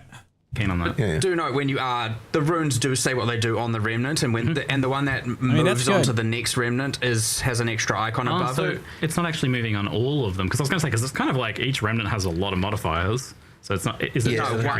So let's say you have a remnant with 5 runes. Yeah. One of them will have a symbol above it, and that one forwards onto the next remnant. And so you can do a little bit of. You can have a crazy encounter, but the next one is maybe but it not doesn't as say bad. exactly what they do. If I make it through that, it'll be okay in the next part of the expedition. Yeah, but then and so the order of them kind of matters as well. And then, like, okay, let's say obviously each remnant gives a reward. There's a little bit of a more. If you're a juicer, so to speak, you're going to want to do a thing where you're like, okay, I want to get as many runes as possible. And so you want to kind of do things like avoiding overlaps. You want to make sure the last remnant has the most amount of runes, probably. And there's all these like different little things you can think about to try and expedition. Then there is, yes, and it's the kind of thing where people are like, I'm going to try and squeeze the most amount of rewards out of these out. Or if you just want to just go blow up a bunch of stuff, also that's completely fine. On that note, extreme archaeology is still a thing with this new system, then. The giant explosion? Not in the direct sense. How do you mean? Well, not with grand logbooks. Right. Well, the regular encounters and maps. I believe it's on one of the master nodes. Oh, yeah, cool. I need to double check that because I can't be sure, but I believe it is. Yes, we are. Yeah, that was always the thing for regular expedition encounters anyway, right? But like, obviously, you don't want that in a grand expedition because you're just like, well, okay, I'll get 1% of the island, I guess. Yeah, for the regular ones, it should be there. Yeah, awesome. But cool. If it's not, it's funny though. Like there's also a sort of hidden amount of work that we sort of glossed over there as well in all of the like logbook islands, like what used to be called logbooks, but now the Grand Expedition Islands. Yeah. Like we put a lot of effort into like making a bunch of unique islands with weird shit. Like like every one of them has got like unique things to find and blow up that like are kind of weird. So it's not just a bunch of generic maps with expeditions in it. Yeah. They're actually got a lot of effort put into them in terms of every one of them has 2 to 3 things that only spawn there. How does that work on an infinite scale? That are interesting. So yeah, there's quite a bit there too. Like it's kind of like we didn't want to spoil too many of them because it's quite fun like finding out, oh, maybe this will explode, maybe that'll explode. There's like things like that you can do, but it's quite a fun one. There's even like there's like special logbooks you can find now that a logbook is just click it to, reveal a section of the ocean. Yeah. We have one that you can get that you can turn on, and then when you click, it's all of the islands revealed have extra modifiers on them, like expedition themed modifiers, so like more explosives, more radius, and a whole bunch of stuff like that you can get in late game. Yeah, I guess kind of somewhat filling the role of how towers work in the rest of the Atlas as well, but for the islands. Like but an then AoE craft of maps. Well, but then you also have ones that reveal, like, guarantee, Olroth will be there, for example. So it's like a little bit, which is a way to trade for, like, then getting Olroth kills. Spicy. Of course. Nice. And you can always, of course, just trade for, like, the pinnacle boss keys themselves. Anyway, so, yes. Yeah, but he's not the fake pinnacle anymore. Right. And you are actually using regular Waystone, so you can kind of juice up the expedition maps, the grand expedition maps now. Yes, you can. Potentially quite a bit. That's pretty juicy. It seems I think you kind of mentioned, Jonathan, that it feels a little bit like Delve in some ways. Yeah, it is a little bit. So the exploring there is sort of supposed to feel that way because it's one of those so much sort of content to go expanses through. that you can go down. Delve but, ocean. Yeah. Delve sideways. I still want to make proper Delve one day, but at least we've got this. They want to make proper Delve someday. I mean, okay, so there's one thing though that's a little bit bothering me with PoE 1 and 2. I feel like, and I said it yesterday as well. What's even the point of having two games if you move everything from one game to the other and vice versa? But they're slightly different, right? I don't know. I'm a bit confused about that. I wish they tried a bit more unique stuff eventually. I mean, maybe they just want to have like all the same things. Not really, Breffy. PoE is blasting with one skill. You're saying PoE 2 is not blasting with one skill? Are you high? They're literally the same game. It's just like...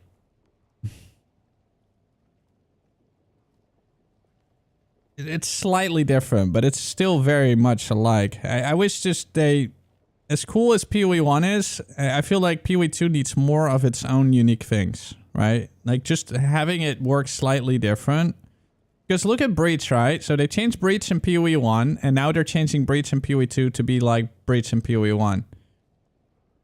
But then slightly different.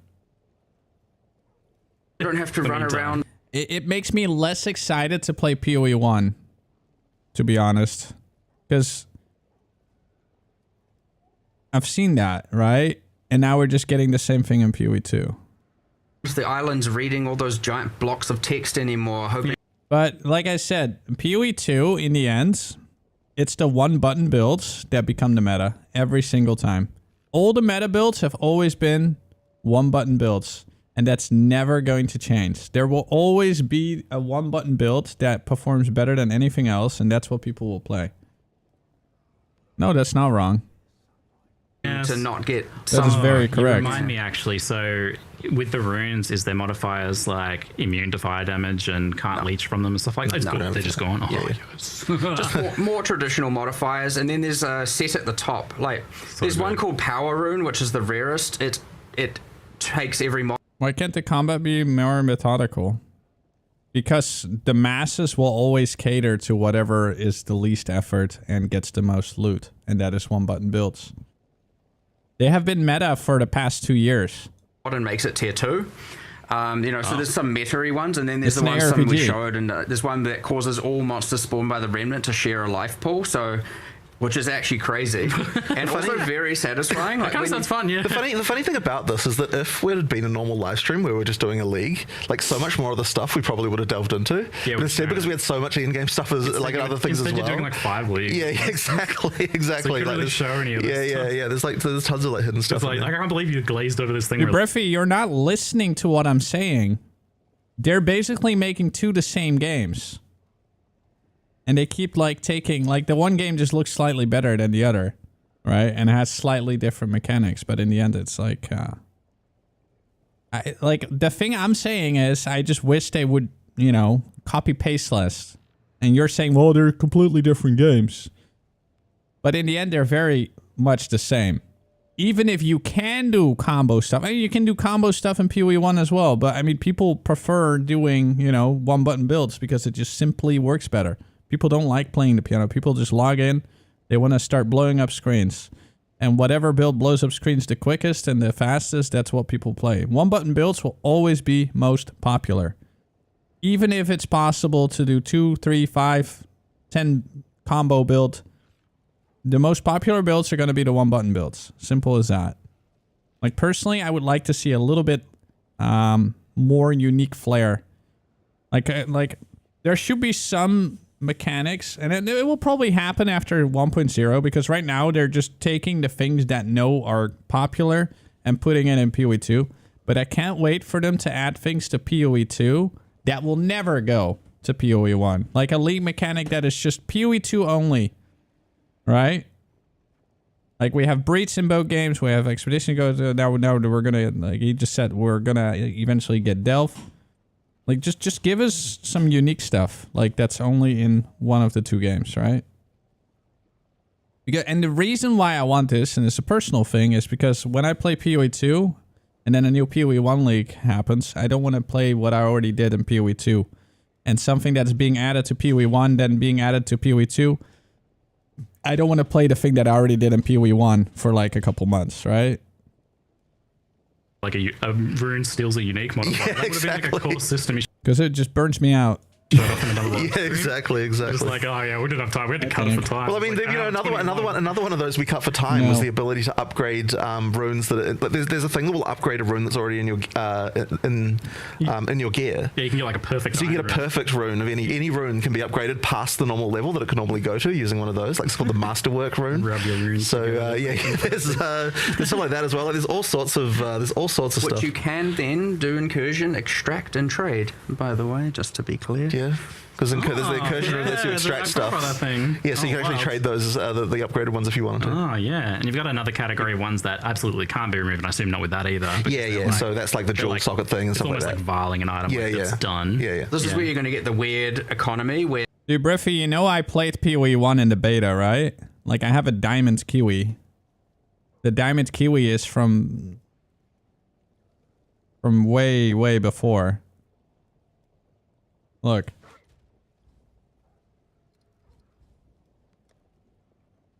Where is it? Diamond Kiwi.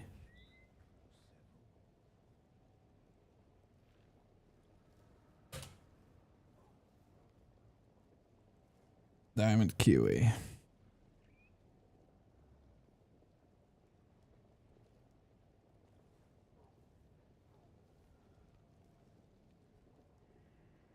Was introduced in 098C.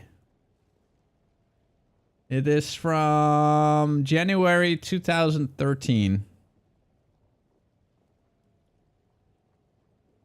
Concluded. So from 2012 to 2013. Yeah, the upgraded item is for some reason PoE 1, but what does old PoE 1 have to do with PoE 2 right now? Or something than the rune that's taken out of that. There'll be some weird, someone's extracted a perfect rune because that's like a... But what does that have to do with anything that we're talking about right now? What does that have to do with me wanting a bit more unique flair when it comes to like mechanics? It doesn't matter what the game looked like 14 years ago. It matters what, like, I live in today. I don't live in the past. I'm just saying, like, whenever they adjust breach in PoE 2, that doesn't mean they need to do the same thing in PoE 1 afterwards. I want things to be different in both games, so that when I play the one game, you know, I get to enjoy, you know, different shit. Normal thing you gotta do. Like, the way it is now, it feels like the games are just beta testing features for each version constantly. I like it though, but hopefully after 1.0 we get some unique stuff that will not go to PoE 1. And hopefully eventually in PoE 1 there will be stuff that will not go to PoE 2. Why are you whining, Tank? You already had 2 yummies! No, you're not gonna get a third one. That's all I'm saying. Incursion, and the upgraded item is like for some reason going to have a weird. I don't give a fuck if the combat is different. It's gonna be if the game mechanics are the same, that's kind of boring. Not to mention just like 100 new runes in general. That's kind of like rather a lot, isn't it? Yeah, it's a lot of runes. It's a few. Yeah, I think it's 160. Yeah. 160 now. Yeah. But it is the runes. I understand that they're doing it now, but after 1.0, I want to see more unique things. Exactly. Yeah, it'll just be Aldur League otherwise. And that's not even all. And the reason why is because if like PoE tank, you're whiny. No. If PoE 2 is just gonna be like a reskin version with slightly different mechanics, like basically the same but slightly different, then that gives me less reason to log into PoE 1. Oh, like there's the alloy crafting too, which is like we're gonna make a maybe that's what they want, there, essence crafting because of course exactly. Yeah, so do you view this league just as like it was a crafting focused league from the outset? But we knew. The Verisium stuff, like they're known as like a whole culture of blacksmiths and like doing stuff, right? So they're gonna they're gonna do some crafting. Do you think there is like a too much for crafting options, or is there some way that this is like kind of segmenting out that makes it feel like it's still manageable? Well, I'd like to think it's manageable. Honestly, I find the rune stuff. I mean, you can always add more socketable type things like this because every time you find one, it's just a thing in itself. And by the way, this is one of the reasons why we steered away from like too many crafting bench type things. We've got like mega lists. Yeah. It's honestly way cooler to find an item and then like, okay, now this is a physical thing that I've got. So yeah, like that. Yeah, I mean, if you'll notice the Verisium metallurgy one we have, the rune smithing, rune forging, whatever the names we ended up going with. It's just here's your input. Made it a lot better, bro. Who knows? So that one can be simple. You don't need to have a giant. I think one of the giant lists are part of what scare people off from crafting as well. Yeah. So I think doing it the way we've done it here is honestly more new player friendly than the kind of than the giant list you feel like you need to understand when you see it. Yeah. But of course, as these things go core, we'll see what works, we'll see what doesn't work, we'll see what worked in Endgame and didn't, because again, once the things are core, how they appear in the campaign, you don't know. Maybe these things work really well in the campaign and need to be pulled into a system that's more campaign friendly without having to have remnants in every area and stuff like that. So it's always nice to keep an eye on that and see what works, what's good for onboarding, what's good for campaign progression, what's all of that kind of stuff. I mean, honestly, all of this stuff, if you're using it all, you're going to be significantly more powerful in the campaign. We have a bunch of those kind of purple runes, those powerful runes appearing throughout the campaign that you can get from the remnants as well, and like they do. Was that even in the live stream? The purple. Some of them were, I think, but like there's the rune for bows that gives you 50% chance for an additional arrow, and like that. It's not like that's end game. That's just early. Now, of course, you're going to get the thing of like, do I want to use it early or do I want to save it till late? Because it depends on how many you get and all of that. But like, the power is there if you need to use it and if you want to use it. So it's kind of up to you. And if they're abundant enough, go free. But to go back to your original question as well, we do sort of want to make sure that each of the crafting systems does like have specific domains most of the time. So in the case of the breach one again, like that's about jewelry crafting. If you're into like these specific things, and in particular, you've got the caster and minion stuff as well. So you're kind of looking at that and you're like, okay, like if I need to cast, create some minion jewelry, then like this is the league I'm playing. But then if I'm not having to create that, then I don't have to necessarily understand that one. So we do try to like we're trying to make sure that it's not like for every single item slot or every single use case you have to know about every crafting system. Like there are specific ones that can help with specific areas. Yeah, okay, and you can look into that. And that does divide it down a little bit more. Yeah, make it a bit more. That's kind of the intention. This was actually one of those things we discussed way back in the early days of PoE 2 about how we would differentiate crafting from PoE 1. Is like try to have a little bit more segregation of the different crafting systems and different item slots. Yeah, exactly. So you've also got this other crafting system in this because we're not finished through that list yet. So you can use rune forging to upgrade items, including unique items to like increase their base damage or give maybe some armors new rolls with ward and things like that as well.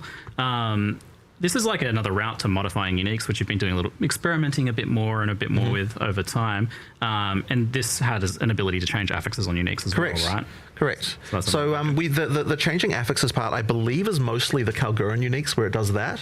Like, is that not correct? Can you tell what is a Kalgurun unique? We are going to add a way for you to tell what's Ezomite Kalgurun, because Val for the other one as well. For the weapons, it's mostly about increasing the base damage to make it so that a low-level unique can actually be something you can use in endgame. Because there's obviously a lot of uniques there that are interesting, but not viable for endgame because they just don't have the damage. That's kind of like one of the main things we're solving. And then for the armors, it's all about like being able to make that ward versus other defense trade-off. How am I feeling about the update? I mean, no swords. I mean, it looks cool. It looks very cool. We're just gonna have to, like, to be honest, I don't really get that hyped these days. I need to play it. And if it grabs me, I keep playing it. And if it's like, I don't know, if it feels whatever, then yeah. I don't know, we're just gonna have to wait and see. I mean, there's not really gonna be much new builds. I mean, there's gonna be some new builds, I guess, but we're just gonna have to wait and see. Patch notes are very important.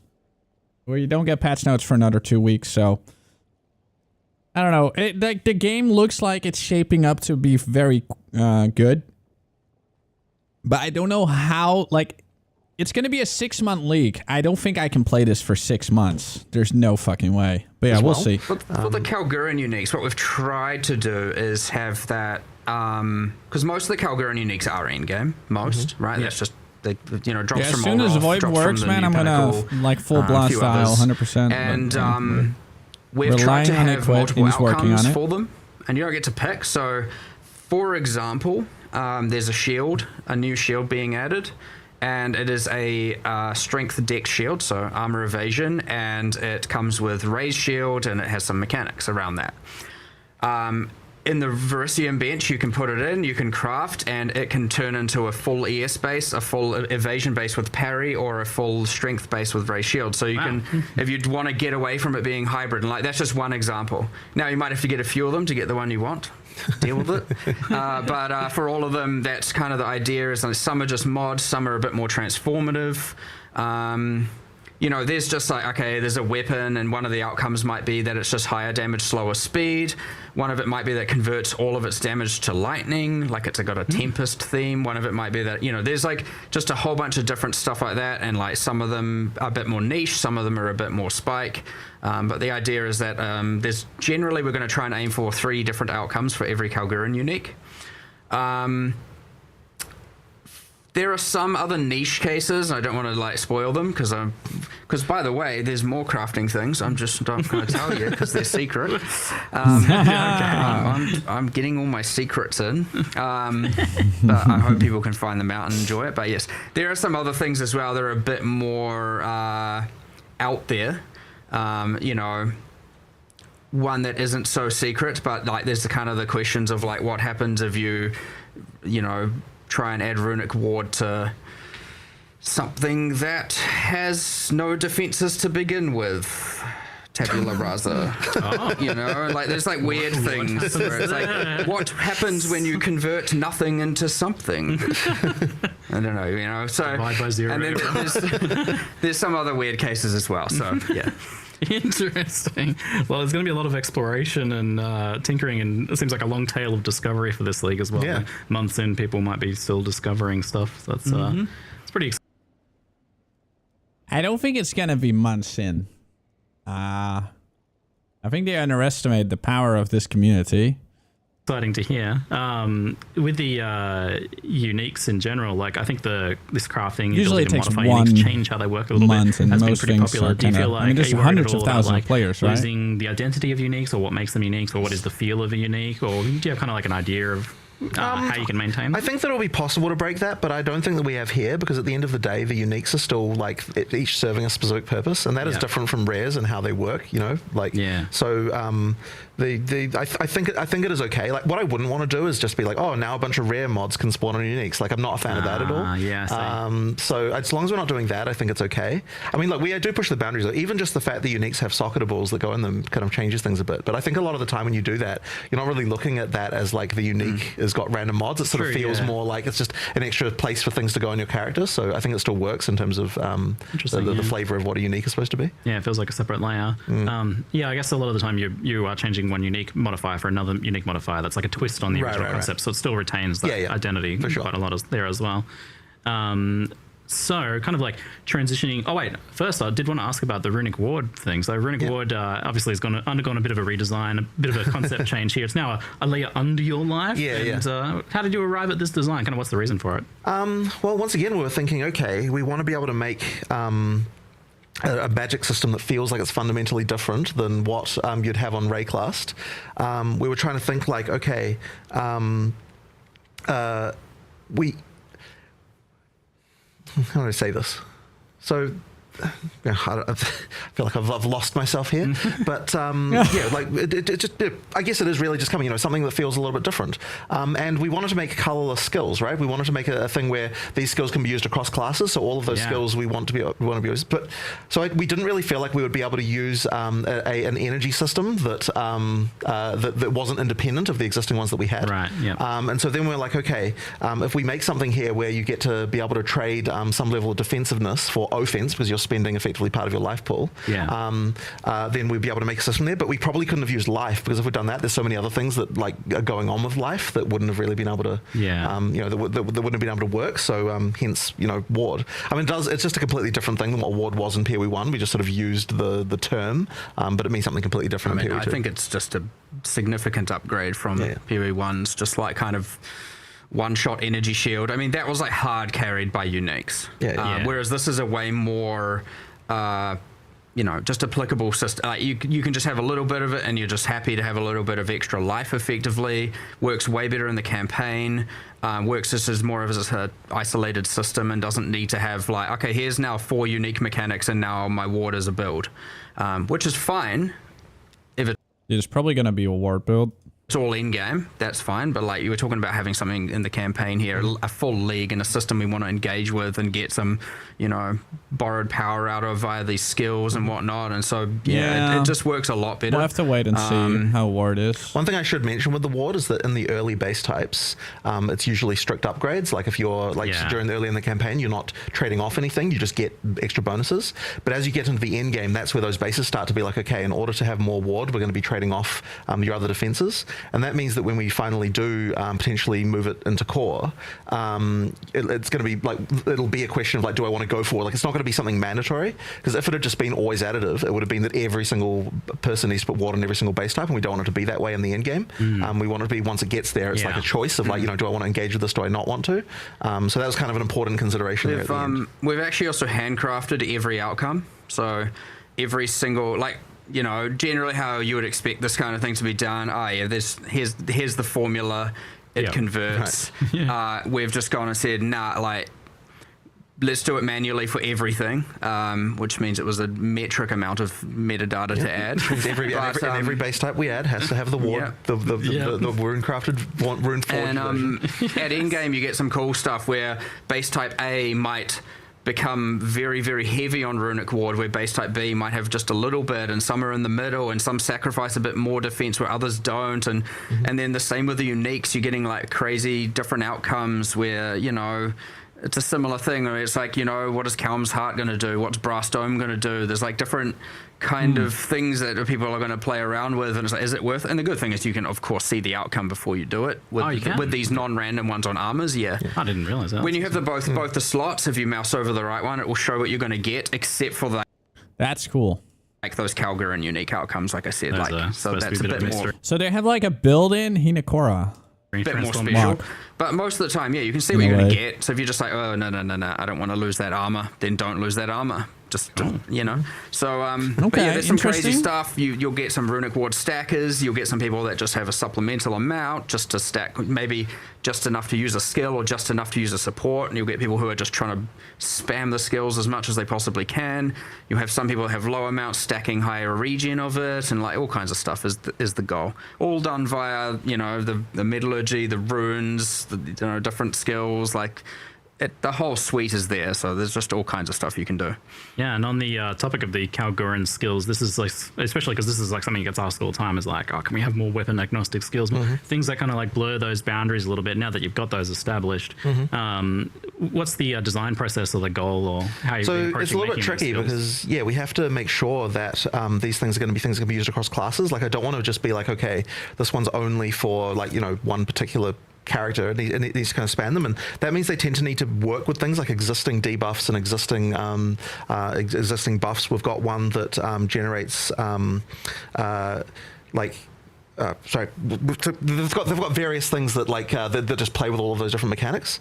So you know, like the example we gave in the presentation of like converting fire to frost fire, like that kind of thing. Like there's a lot of different builds, a lot of different character classes that'll be able to play with that. And ideally that means that it can just open up the different different ways to be able to synergize between different mechanics all over the place.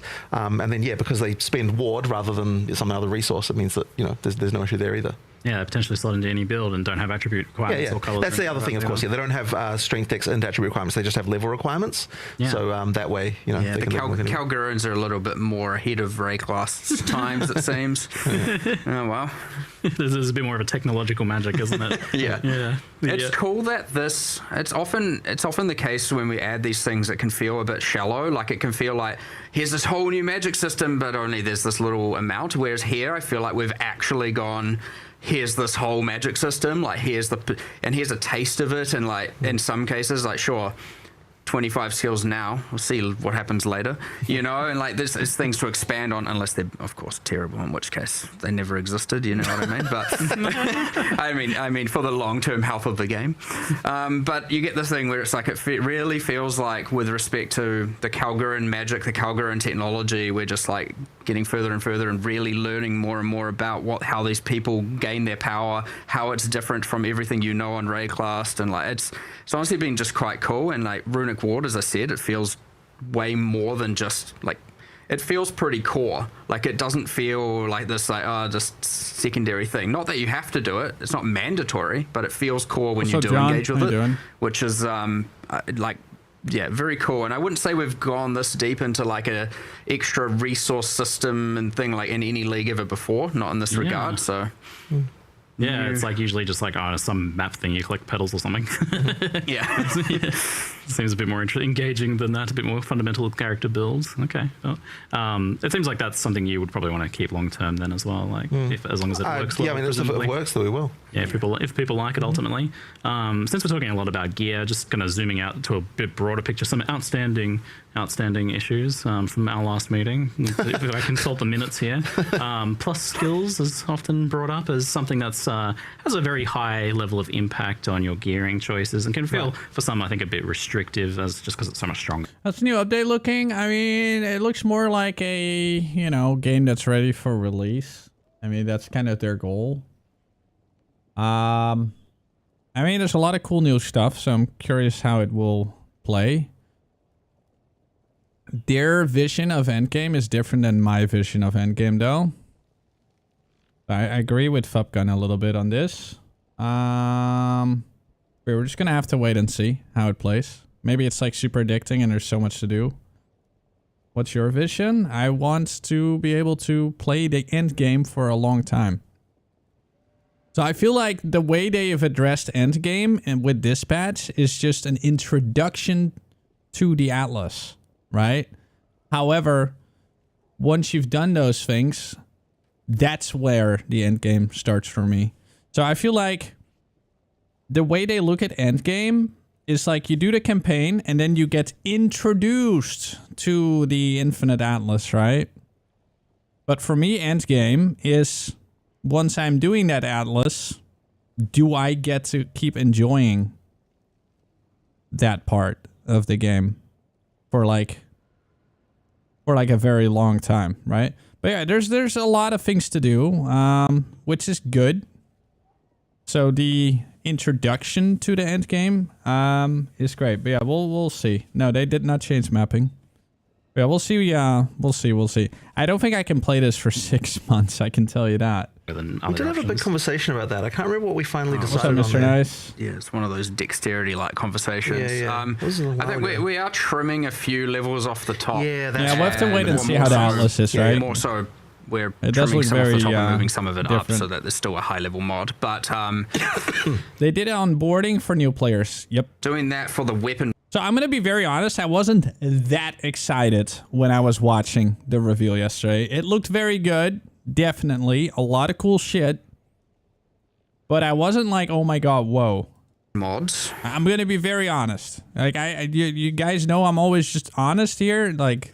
But like, there's more to do here, for sure. But there's, I would say like you said, there's a lot more to do. Like this league in particular, like I remember we started it and we were like, here's all the things that we've discussed. We need to fix. We need to do all this, and then it was like, oh, and here's the like 8,000 other balance runes and crafting systems and everything we want to do and new classes, and it was like, new versus existing having a bit of a conflict, and we were so I wouldn't say we got to do as much of the balance fix up to a lot of the stuff we've discussed previously. Yeah, but Breffy, the way it works with mechanics in this game, like just because they add a lot of new stuff doesn't mean that I'm gonna do all of it, right? Like I'm gonna pick something that I want to specialize in, and that's what I'll play. And once I'm done with that, I'm probably done with the league. Right? Because I'm not a huge fan of Expedition personally. Tank, why are you so whiny today? Like, you know this is here, but you're not getting it. Like, he keeps begging for food. That we wanted to do here. But as you were talking about at the start of the Q&A, like, that is, and what Jonathan said is that is a lot of what we want to do, you know, while we have the team making the acts. Yeah. Like, that's a different kind of balance. We don't have, you know... You're not adding runes and crafting systems to the acts in the same way, right? Which means that those designers are freed up team. Freed up to be able to work on all of those kinds of larger balance concerns. You can pretty much do some balance leagues between. We do. I'm super excited though. Like, I can't wait to explore everything. So it is a list. Which isn't to say that we didn't do some balance for this. I expected you to do almost none on this one, given the scope. No, there's definitely some. There's some important ones too. Which we'll cover a few of those. Got like, you know, some Chronomancer stuff. There's we're doing a bunch of stuff, but honestly, it just is as much as we can, to be honest. Like, you know, we're not sitting idly not doing it, but yeah, like, I understand that there's a few things which I assume you're going to bring up a couple others that are left unresolved, and certainly, hopefully, maybe one of them's resolved. Do you not enjoy playing the Diablo 4 Endgame? I think I'm just a bit bored of ARPGs lately. We'll see. Well, the next one was Rarity. There's just too many ARPGs, too many seasons, too many this, too many that. I just want to stick to PoE 2. You were saying that you were eager to, at some point, remove Rarity from the I am interested in doing that. It's still a question of what we can replace it with. But there is one other change to talk about around that is a bit more subtle, and I don't know whether it will matter or not. But one of the things we identified, I mean, look, the thing people often say with Rarity is they just don't want it to give currency. Yeah, that's like a common thing that they'll say. Like people who say they want to keep Rarity, they'll often say, "Oh, but it should. You could just remove the currency from it, and it'll be okay."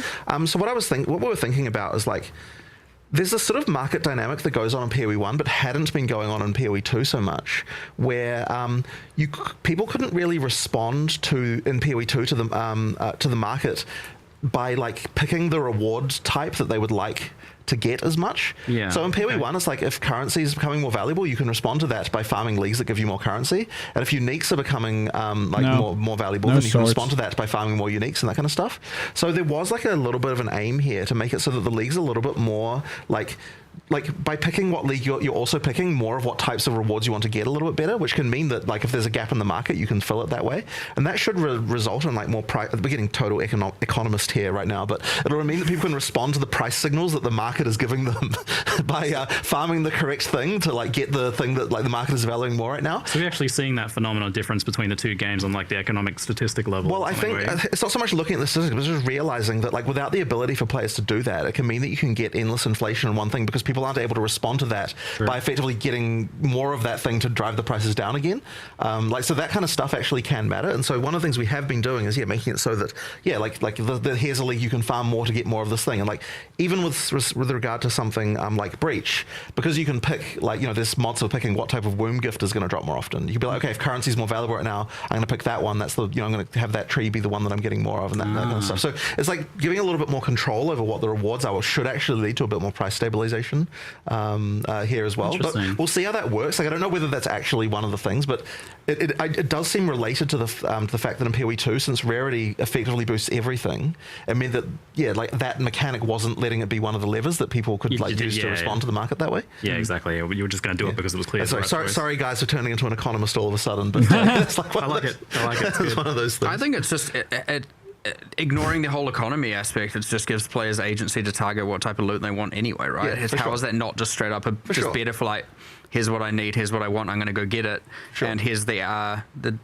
different levers I have to be able to achieve that, be it via choosing a different league, be it by choosing different multi-choice atlas tree things within that league, be it by picking a certain master and taking a certain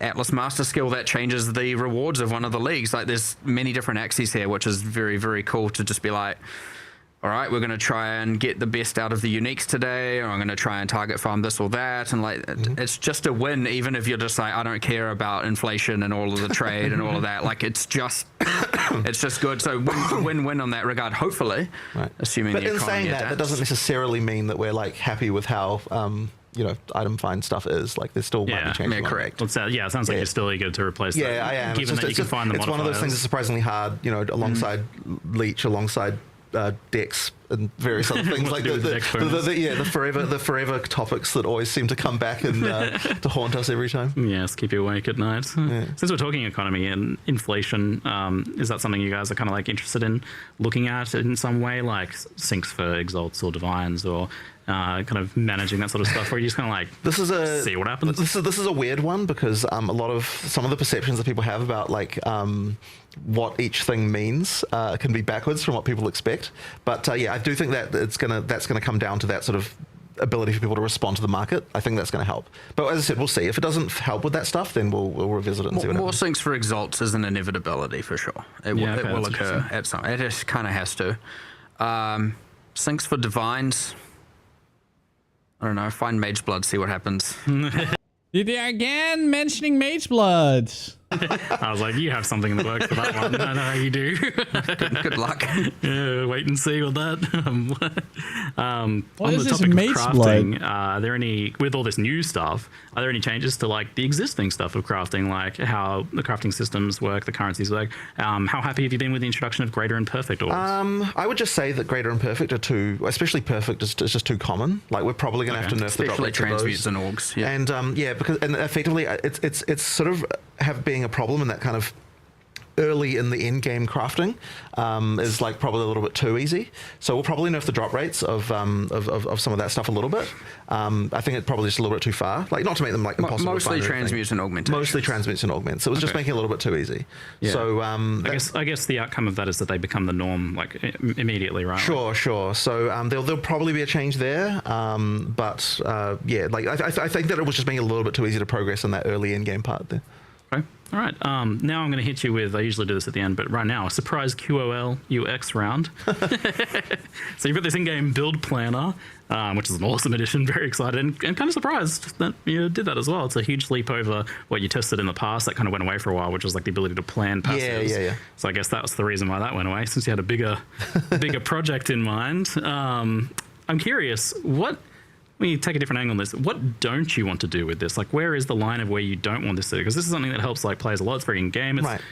Well, some people have asked us, like, are you going to suggest builds? Like, is GGG going to be like, here's some builds to play and that kind of thing? And I don't want to be doing that. I do want to leave it to the community to decide what is that stuff. So that means we're not going to be like, what I don't want it to be is like, okay, you like join the game for the first time and the game's like, pick a build, like, that isn't how it should work.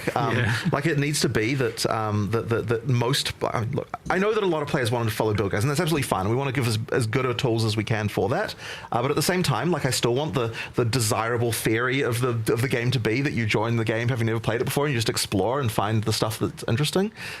So, you know, but then like if you're already going to a website to find a build guide, then at the point you've done that, like we might as well make that as easy as possible for you to do and follow and all that sort of thing. So we've actually made sure to keep it hidden unless you know to do it. So unless it's basically like, you don't open your passive tree and it's like load files and you're like, what the heck is going on here? Now I should mention that we didn't put it in the live stream because we weren't like 100% sure that it would be there, but it is being worked on right now that there's going to be like a one-click solution for getting a build from a community website, right? So the idea is like, you know, a community website can put a link, and when you click the link, it'll just add it to your account. Like with filters, like what? Yeah, exactly like with filters, right? So then it can just add it to your account, and that way you don't have to screw around with files or anything. They got this from Torchlight, which is good. And that's important for console players as well because they obviously can't put files on the console. So basically they'll be able to, you know, add it to their account just like an item filter, and then now it's just going to appear there. The trust. I know right now you have to have a real trust in your filter creator because they can just hide and mirror. I mean, they don't have to play a game to think something's good, right? So hopefully, I mean, people have talked about that from TLI for a while. I don't think Mark actually. I don't know. You know, the thing about TLI is very niche. Like, sometimes I really enjoy TLI, but I can only play it maybe once a year, and then I can't touch it for, like, for a while. Hopefully you'll go for me, the main problem with Torchlight is the amount of menus. Every time, so because I play a lot of different ARPGs, and to be honest, I'm really cutting down on the amount of ARPGs I want to touch. I have not touched. I barely touched Diablo 4. I skipped Lost Epoch. I'm just getting tired with the amount of fucking ARPGs and the amount of seasons. Like, it's just, and I feel like the community is getting like thinned out and diluted so much these days. I just want to stick to whatever I think is already good. But I do like that ARPGs are looking at each other and taking things that are good from one to another, you know. This one is like probably like for a content creator, like for someone that makes builds. This one is great. I really like that. And this is also the one thing I liked the most about Torchlight. But dude, I just cannot play like every ARPG because in the end, when you really think about it, the gameplay loop in every RPG is pretty much the same. You find loot, you get stronger, right? That's it. That's basically the majority of the thing you're doing. And it doesn't matter how you do it. It's all the same. But also, with every RPG, even Diablo, I feel like Diablo has way too many menus. Like, click this, click that, claim this, claim that. Whenever games do that, I don't want to play them. And then with Diablo 4, like, the amount of things I had to claim and do, and I hated it. And that is one thing that Petafexo does really well, you know? Like, there is not like, oh, your daily this is ready. Oh, if you did this, then you get like a couple of these fucking orbs and shit like that. As soon as they will start doing that, I will never play the game ever again. To be very fucking honest with you. Can I help? Too many ARPGs do that these days, where they try to get retention by making by rewarding people for just logging in. Like, fuck that, man.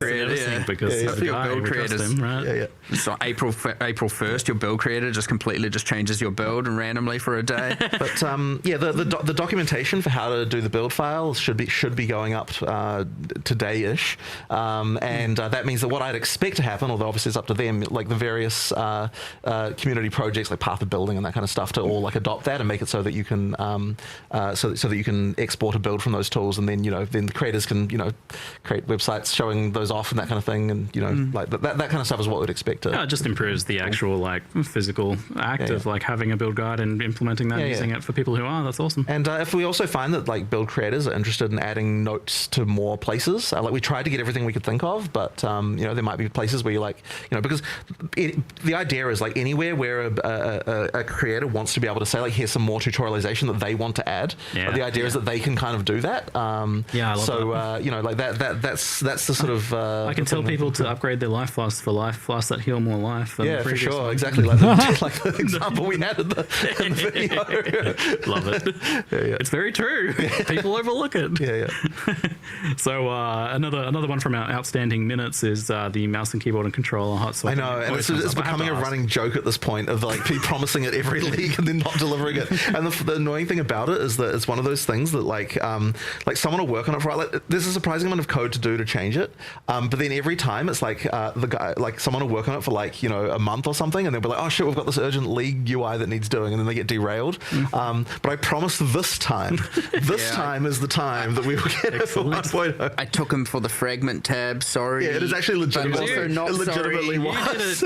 But not sorry because the fragment tab's kind of I want it and I need it. Yeah. But it's like I think whoops. I think there was a bingo card that you saw where you're like, so many people want this. Yeah. Fragment so you can actually blame the bingo card makers. Yeah, I guess so. Hot swapping was on there too. I had my hand over it. I was like, look, they want the fragment tab. I see.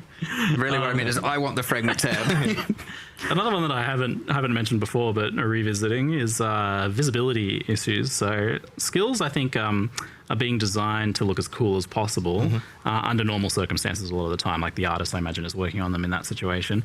But then they can become extreme on endgame builds, right? You're adding like 10 extra projectiles and screen size AoE scaling and attack speed. So I think like a good example is Explosive Grenade. Phenomenal looking skill, immensely satisfying. Sounds, visuals, but now we've got like grenade nova projectiles with totems firing out multiple rapid it can get pretty extreme. You got to put your sunnies on, man. I know. It's funny when I'm streaming, you can see the face just light up whenever you toss a grenade. It's one of those things where, like, over time, ideally, we're able to just improve the situation with regard to effects. I mean, we do have some systems for limiting this kind of stuff, like to prevent certain particles from spawning.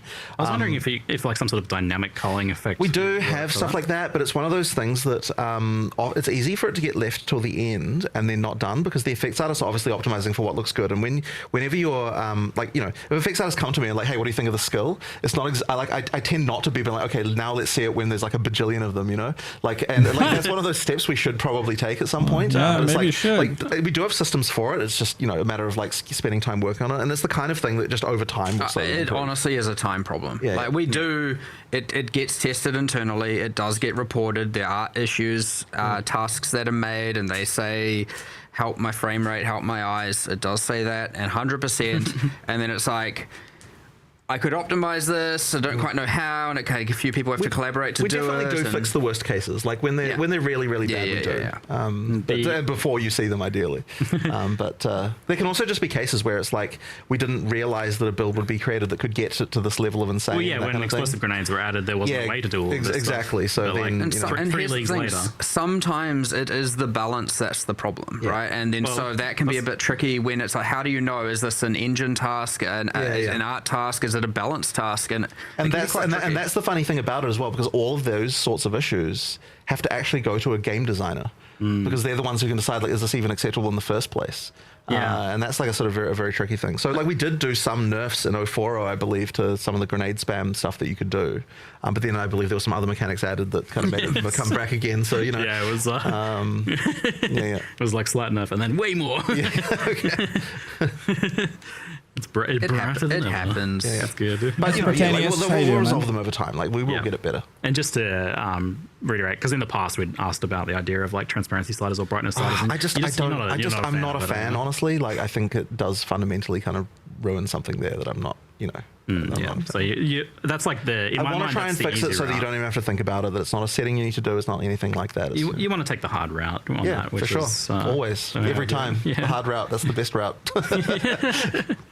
The last one I have, maybe. Yeah, they killed the snake.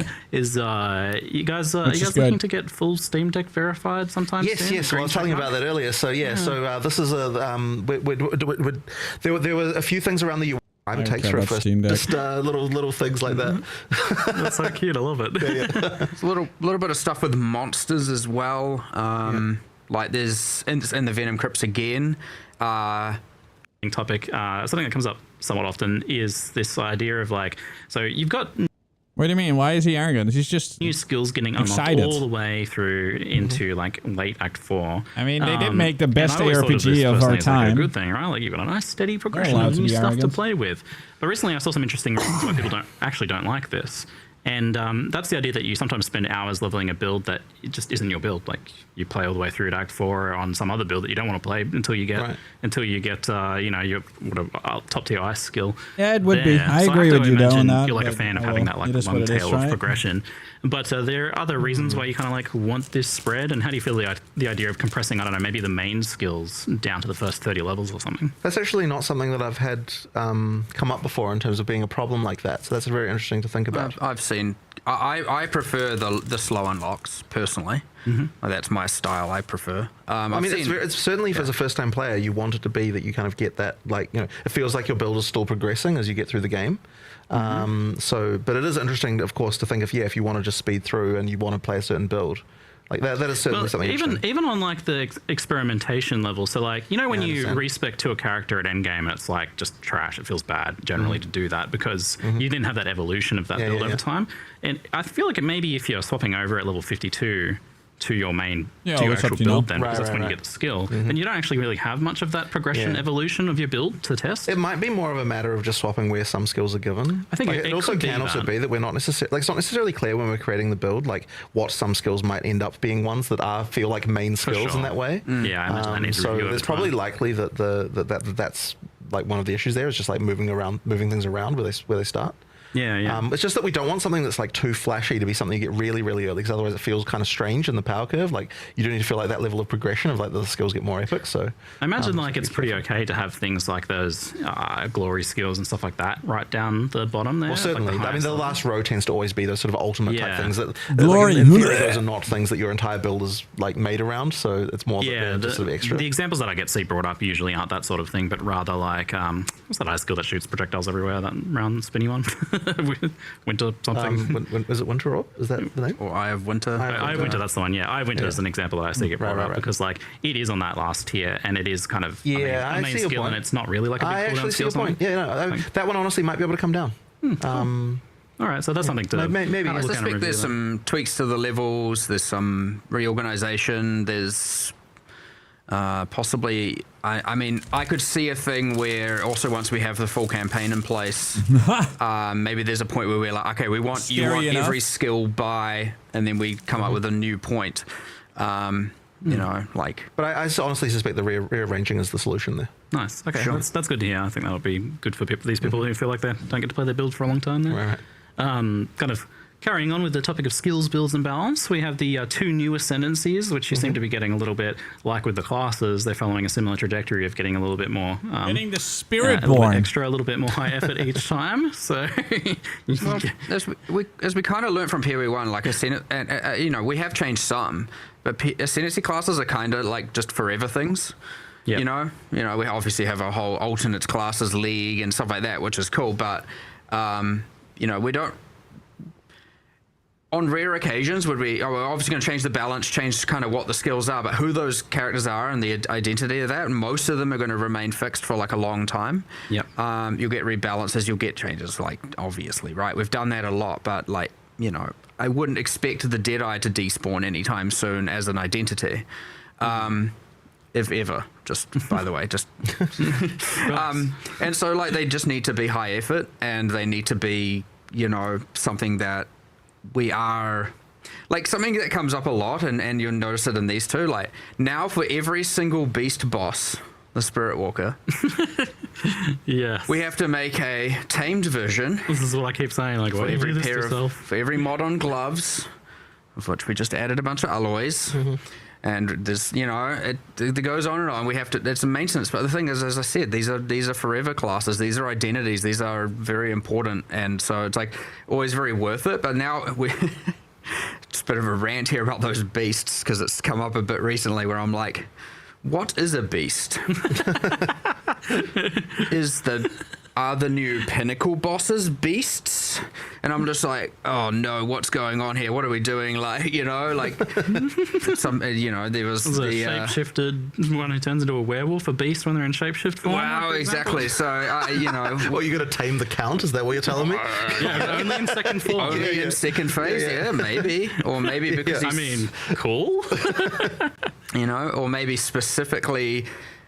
Nah, I don't know. I don't know where we're getting with that. I don't know. The point is, it gets a little bit complicated. It's like, where does it end? And, you know, how much you're talking about, you know, visibility. How much of your screen are you willing to have be a gigantic pinnacle boss? And thing is, like, changing the scale is not actually as trivial. Like, yeah, I was like, I thought you make them smaller, but then I saw like the giant bird boss. I'm like, nope, that looks like a normal size boss right there. I think that's fun, but you know, we did limit it to 1. We did internally have it that people were running around with 5 for a while, and it was a little bit off, a little bit out of control. But yeah, it's quite fun. But I'm so excited to just see how honestly, it's such a weird thing to say. I'm so excited for how much work we've created for ourselves in the future. I'm very glad to hear that. That is good. That was the right mindset, I think. Excellent. So with the Tame Beast thing, like when you get your first ascendancy, that Tame Beast gem is actually a higher level, though. Like, is this something you? Yeah, we do have a thing that we're going to do about that. Okay. There's a solution, I believe, that we had for that one. Yeah, all right. But yeah. And with this being the idea of being a big single beast, and a lot of the time, like, I don't know that bosses compared to say like aura beasts don't have a bunch of utility stuff on them. Like, I'm sure there'll be some, but not as much exactly. So I imagine you want these to actually be things that kill stuff. So how do you make the big single minion work? We have, like, honestly, I think it might have even been, we've tripled the damage, I think, of tamed beasts. Just FYI. Cool. We're doing a few changes around that because we want, like, damaging companion builds outside of obviously just Wolf Zerg to be more of a thing. So, you know, we're doing a bunch of changes to... For example, we're trying to give them a longer revive time. The idea behind the revive time on that, which I know sounds bad, but just let me explain the thing, is that with obviously an undead build, you generally have a swarm. And so the revive time's a little bit lower, and the assumption that things are dying and reviving more frequently. Yeah. Companions should be a bit more... you obviously have 1 or 2, and you have a lot fewer of them. They're more significant, so they should take longer to revive. And so these, like, uninvested aura companions, and when they die, you should feel that more. Like, you should be having to invest into them to keep it alive. Okay. On the other end, we're making them deal way more damage, so they're more of just an aura bot. And then for the bosses in particular, what we've done is gone through, and for every single one of them, we've gone, okay, are you good at stunning? Are you good at freezing? Maybe they have, you know, the primed for stun thing. Maybe they have, we're trying to just really give each of them something that can complement your build. Themes a bit. So it isn't just a question of just taking the boss as it is and being just like, hey, it's like all of them are actually like designed, you know, in terms of like what they can be. Crazy. So it's even more effort. Yeah, because it's more like, you know, it's just more like taking a creature that's got existing animations and be like, now we have to completely do AI and everything. We're adding a bunch of new passives for companions. There's obviously a bunch of uniques. Some of, I think we showed 1 or 2 today. But yeah, playing into that archetype a lot more for sure. It's definitely way more fun to play. Like lately, it's just running around with your kind of mini zoo. It's kind of fun. So. Awesome. On the martial artist, the Fists of Stone that converts gloves, you showed that working with a rare, and that was quite spicy. A lot of uniques don't have like modifiers that are like actual kind of like regular modifiers. So does this work on uniques?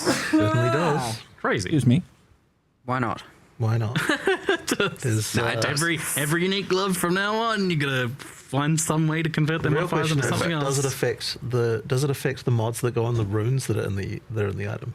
I don't think it affects socketed mods. No, right. It's meant to affect every explicit mod. We talked recently about vile corruptions and whether or not it does or doesn't. So TB. So how do you guys feel about all the bloat that we're already having?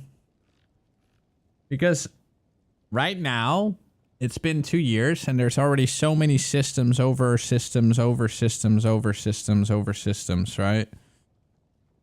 How do y'all feel about that? Dude, even I also saw a tweet from Jungrown yesterday, and he said like even he was saying there's so much bloat now, it's crazy. Yeah, it's bloating faster than P1 ever did. True. More stuff is good. That's true as well. Yeah, there was a guy in my chat who constantly was looking for an admin and asking for a refund. I think he bought the game and he thought that like there's like just some people that do refunds to random people for Path of Exile 2 in random Twitch channels. He says it's too complex. I don't understand. Can I have a refund? Any admin? I think he was trolling. He probably was, but there is definitely a lot of bloat though. I mean, to be honest, for an ARPG, it's usually good, but it's going quick.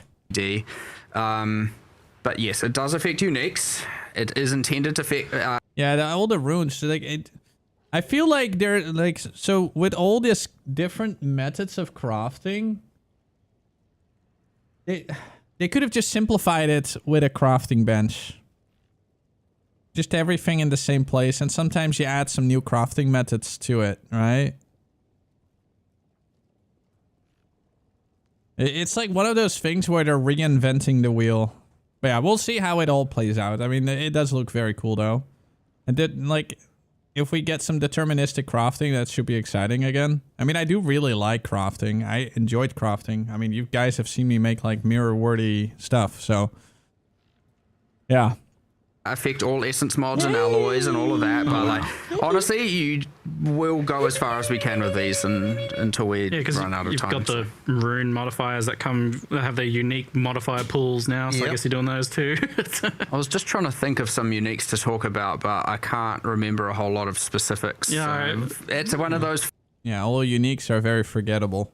Find out things. Yeah, I guess so. I'm wondering what happens if there's like a pair of unique gloves like grants a skill or something like that. What are you going to do with that? Even Mark can come up with a unique. The skills. Oh, like they'll actually stay there, so you could still use it potentially. So that's interesting in its own way too. Or like, you know, we're not.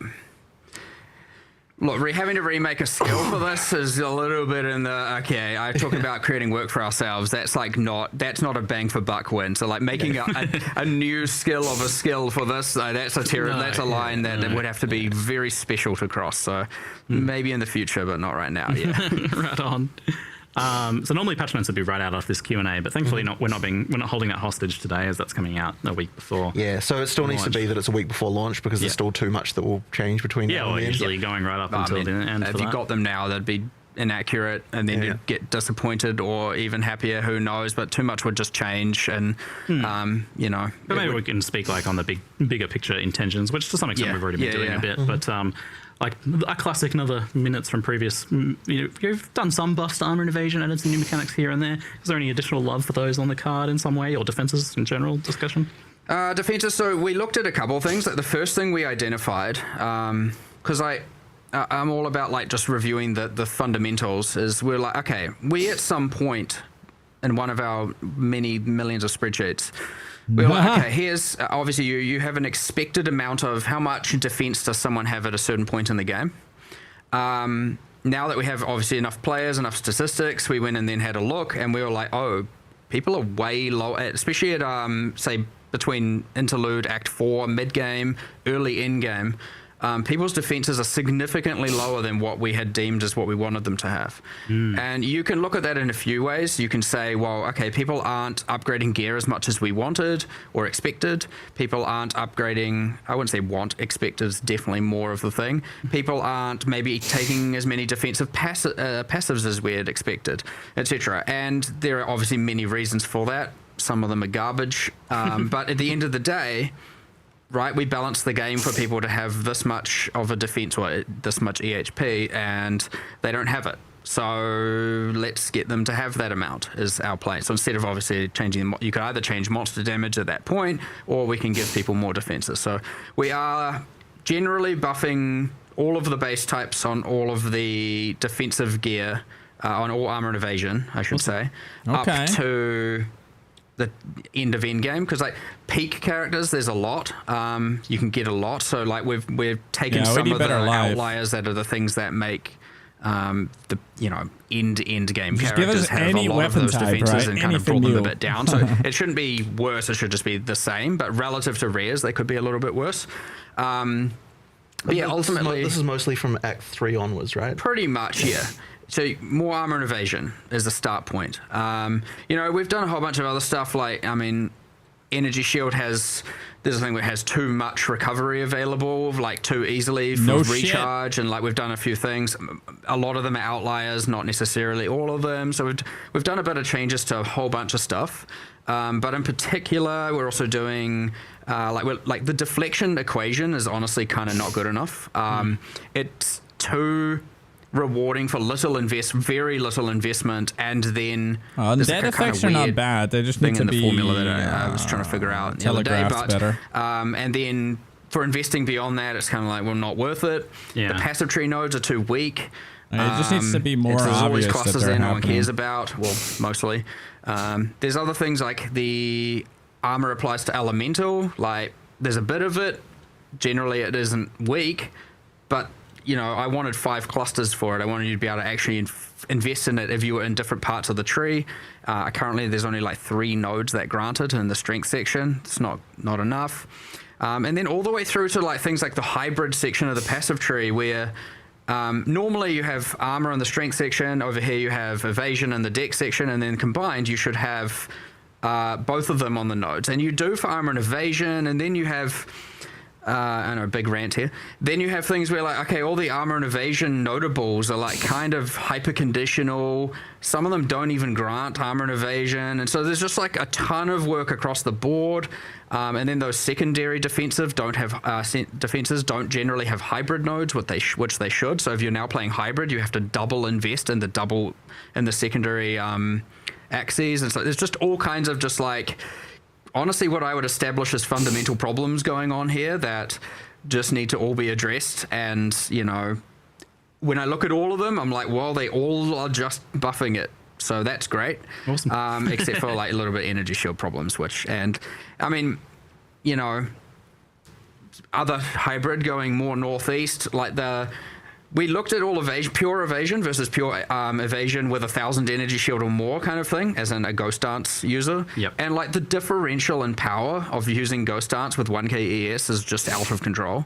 And I know everyone will be like, make everything like that. Insane, bro. This is how this works. We're not going to do that. So like ghost dance needs some changes, but then also playing hybrid without that needs to be brought up. So there's a whole bunch. And then also, I mean, the highest death rate, just to be clear, and by 300% is armor ES, which I don't have an exact plan for yet, but that needs a lot of love. There's a missing piece of the puzzle there. Yes, and it's obvious, right? You look at it and you're like, obviously, but it's I don't exactly know what the solution is yet, but we need to do some more love there. But like generally speaking, yes, there's a couple of OP outliers, but everything should be getting raised up for average player, especially mid game, early end game, without having to.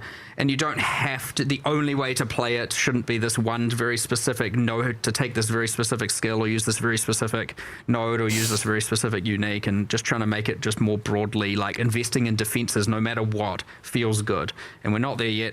So anyway, Giga rant. Covered a lot of things there, but anyway. I saw a few questions about it in chat. It does surprise me a little bit. I thought there was more of a consensus that life on the tree was unpopular as it was kind of in Path of Exile 1, and it was always deemed as like a tax, like, oh, I guess I got to pay my life node tax. But I'm curious how you obviously removed life from the tree in PoE. I never felt like I have to pay you. Like, I mean, it's just nice to click them, man. It's like nothing feels better than having more life. Too effectively. What led to that decision, and how do you feel about it now? Kind of like 0.5 of the way in. Again, I personally prefer it not being there. Mm-hmm. I think it makes the decisions of what I'm taking on the tree more interesting and where I'm pathing. To not have it. I think, to not have it. I think that will increase over time. I think I am less penalized for hunkering down in a certain section as opposed to having to get this like minimum life percentage threshold by going to certain spots. I think it allows you to be a bit more free. But then why do you give people so much energy shield? I don't get it. Also understand why people are asking for it. Especially like I see a lot of people comparing life and energy shield, where it's obvious, right? They're both your life pool, but energy shield should be compared to armor and evasion, and obviously they're asymmetric, so I can understand how. Yeah, but if someone can get 50,000 energy shield and nothing can one-shot you anymore, you're basically unkillable. Then obviously that's a problem. I don't know, man. I don't know. I don't feel like they're very balanced right now. Energy shield's definitely much better than it can't be so true. Yeah, than energy shields. I mean, than evasion or armor. I mean, of course, you can make armor pretty crazy as well, right? Definitely. Review. And I can also understand that when people are dying to a thing and they don't necessarily understand why, the answer is, I need more life. And I get it. Yeah, exactly. But that can not, that it can be that the problem and the solution don't have to be the same thing. Like, there's an obvious path to the solution when you're dying, you're running out of life. But it can be that there are other ways to solve that problem. And when I look at the defenses and just identify fundamental problems, how much of that problem will be solved by just fixing those fundamentals? You want to make those juicy to take and actually... Yeah, so I'm not ready just yet to, like, you know... But that doesn't say things like these are off the cards, for sure. Yeah, I know you've been discussing. But if the defenses are bad, then we should fix the defenses first and then see if it's still bad. Really, well, I'm just going to go follow the trail of bad until, and then we'll see. It's just that the reason why we don't want to do it is really we just don't want to make it so that, okay, if you don't know to pick life, then you're just going to suck. And this is a thing that PoE 1 has, right? If you don't know that you have to pick life. Yeah. If you don't know that, you just die. And we wanted to try and remove like noob traps, right? Of just things where, like, okay, like the things you just have to know. And so ideally we can get to a situation where we just don't, you know. Thing is, I'd even rather solve it with a more immediate option. So, for example, if you're dying a lot and you're like, I need more life, here's a cluster 12 passive points away. It's like, okay, so I got to level 12 more times to now feel a bit stronger. I would rather just immediately go, if you need more life, then the way to get that should be itemization solutions. Like, you should be doing it on your gear because, and that should be. Yeah, but I mean, don't you also need to level 12 levels to get to those really insanely good damage nodes, right? I mean, something that is readily available via things like essences or various crafting systems. Like, I mean, Runic Ward kind of is that in a way. It's like, I'm dying. Okay, let's add some Runic Ward. Now I'm probably going to die less. Like, I understand it's more of like a... I'm dying. Okay, now I need to level 12 times to get that super sick damage node, and now I kill everything before it can kill me. It's all the same. I mean, give us better ways to build our defenses. I feel like life should still be on the passive tree. Campaign, newer player problem kind of thing, but I don't like... I mean, if you have that much energy shield, I still want to see more life. Now, because I'm dying, I can't overcome this boss. It's all good. I'll be able to solve it 2 days from now if they're playing only like an hour or two a day. So I mean, there's a reason why everyone is trying to make one-shotty builds. Like, all the good builds, they're always like, they literally just obliterate a boss in a half a second. Because that is one way to not get killed. Because, like, you can't really balance.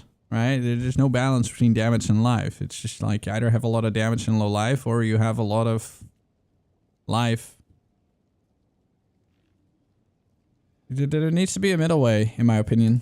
I also just want to make sure there are immediate solutions to these things as well via itemization. So it might be even that we need to look at that complex issues. Okay, I am looking at that more recently. I was like, damn, a lot of these runes that go in your armor, just because we're doing the martial artist and you get these rune slots. I was like, okay, in-game there's some chase stuff, but these ones in the campaign are just kind of sad. Like, there's some sad, like, obviously resistances are fine. I got no issue with that, but some of these other armor runes, I'm like, well, that's just... That's not okay. I put that in, and now I'm like just I'm what 2% tankier. Like, what am I even getting out of this? Like, I want to make sure that. So I was looking recently, and I'm like, we just need to buff all these armor runes. Like, those were meant to be problem solvers for holes in your core stats throughout the campaign, and so even just things like that, where it's like, yeah, you should be able to just get a lot more of that just by using defense or armor slot runes, as well as adding new ones, because honestly, there's kind of a thin selection, and it just ends up being like resistances in most slots. Until endgame again. Well, even still sometimes just resistances there as well. Depends. But what about Mold Strike of the Senate? Yeah, obviously we're adding 160, so that's a big difference. But I wanted to make sure there's a lot more in the campaign, and the campaign ones are buffed as well. So I don't know. There's heaps going on here. It's like hard to nail down to a single problem and a single solution. And I know there's like the easy way out, and we don't like necessarily the easy way out. And I don't want to have to make these kind of compromising decisions that I feel like have made a very good upgrade in many ways.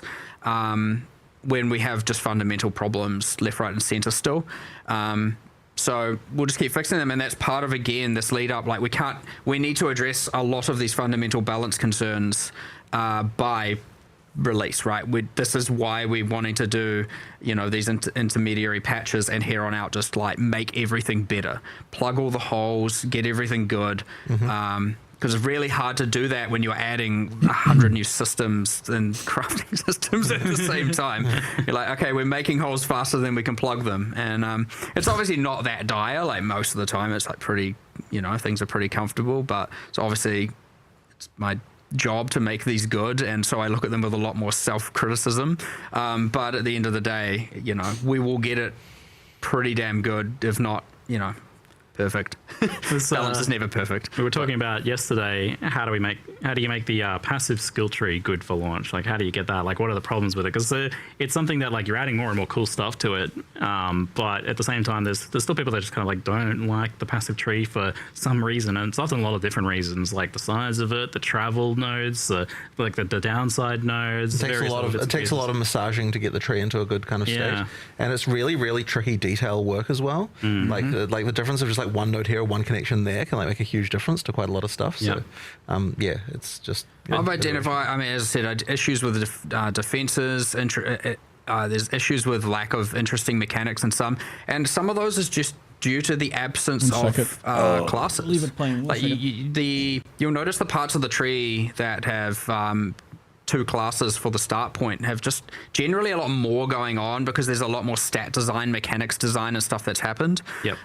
So that's the thing that expands, and as you get more ascendancy classes, as I said, we're doing the Spirit Walker, all of a sudden companion stuff's going to be a lot more fleshed out. So this is stuff that's just going to happen over time anyway, but we're going to do a big push to try and fill in all those gaps. There's obviously just like a bunch of just terrible clusters. As I said, there's notable armor and evasion notables with no armor and evasion, and they have a stat, but why can't they have like a immune to ailment thing, but why can't they also have armor and evasion? Why must it be only one or the other? And there's all kinds of just things like that kind of everywhere, and it does take time. It does take a lot of like really fine work of going through and tweaking everything, and iteration after iteration after iteration, but it'll be all right. I think some of us feel like a little lost on what you need to do, the passive tree, but we walked away from that conversation with you. You seem pretty confident that you know exactly what you need to do. You're like, give me a day, I'll fix this section. 100%. I did literally say, pretty confident. Give me a day and I'll fix one of the slices. And it won't be perfectly fixed, because again, but it'll be twice, 3 times, 4 times as good.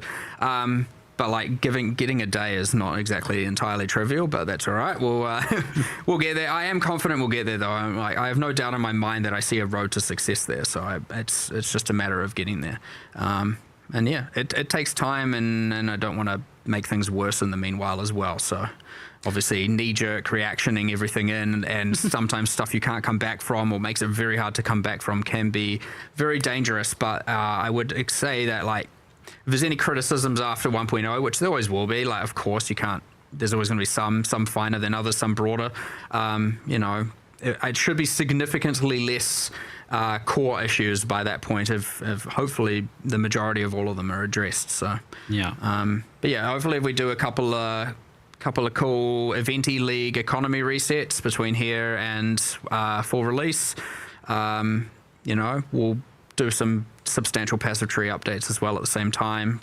That way we can get a lot of feedback and testing, right? I'm not just going to take a shot in the dark without people being able to get their hands on it. So, which is similar to why we're doing the Endgame now is very important, because you need a lot of testing and a lot of eyes on that for quality, for just making sure people really enjoy the Endgame after 10,000 hours, not just, how it looks at the start.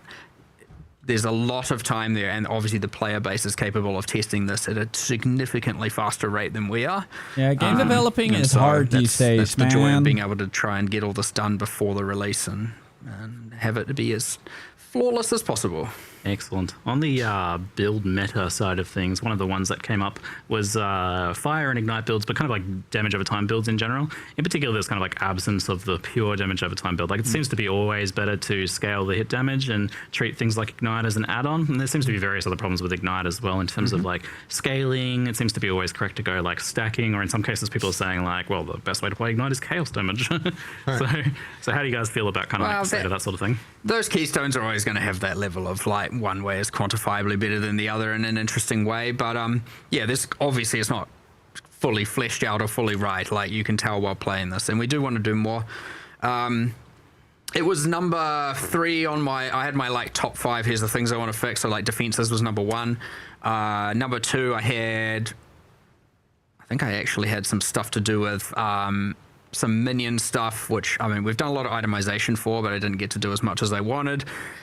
You know, we had the ascendancy classes in there, had Chronomancer in there, and I had, you know, there was like some gemling stuff in there, and we had chaos hits, and, you know, by correlation, Archon, we had Ignite. Like, these are all in my, I was saying top 5, this is now a top 10 list, I guess. More than 5. But, you know, like, they're all up there, and so as soon as we actually get to haul ass and start fixing all the balance, more than we, you know, have been able to with this patch, given that it's kind of the same resources, trying to ensure Endgame is good, and trying, like, there's quite a bit of overlap there, and with all the crafting systems in the league, like the same resources that are going to be looking at all of these. So as soon as we can get to, you know, as soon as we're like back focused working on the campaign with our core like content, monsters, pipeline, etc., and, you know, thus doing less systems, we can have those guys come in and just like start fixing all of these balance systems. Is the intention to get to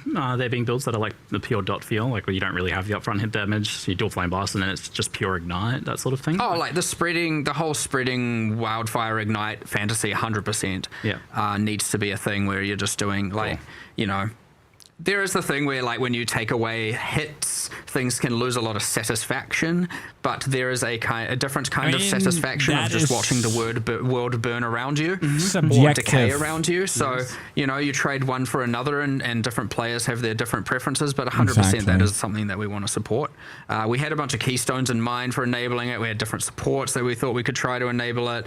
It's just a matter of being time to execute it. So I would be very, very surprised if it doesn't come in one of these interim patches between here and full release, though, to at least some degree. With that wanting to get things right for 1.0, there's I have a feeling that like 1.0 is like where you get to establish like here's the baseline of what the game is supposed to look like, and that's what you were saying with Endgame, indeed. So I kind of wonder about like how you feel about a few things and how close they are to where you want them to be for that game's foundation thing. One of them is the pace of combat, especially in Endgame maps across the build spectrum. So like from the lower end build to the really high end builds that are just currently like 100 move speed through maps.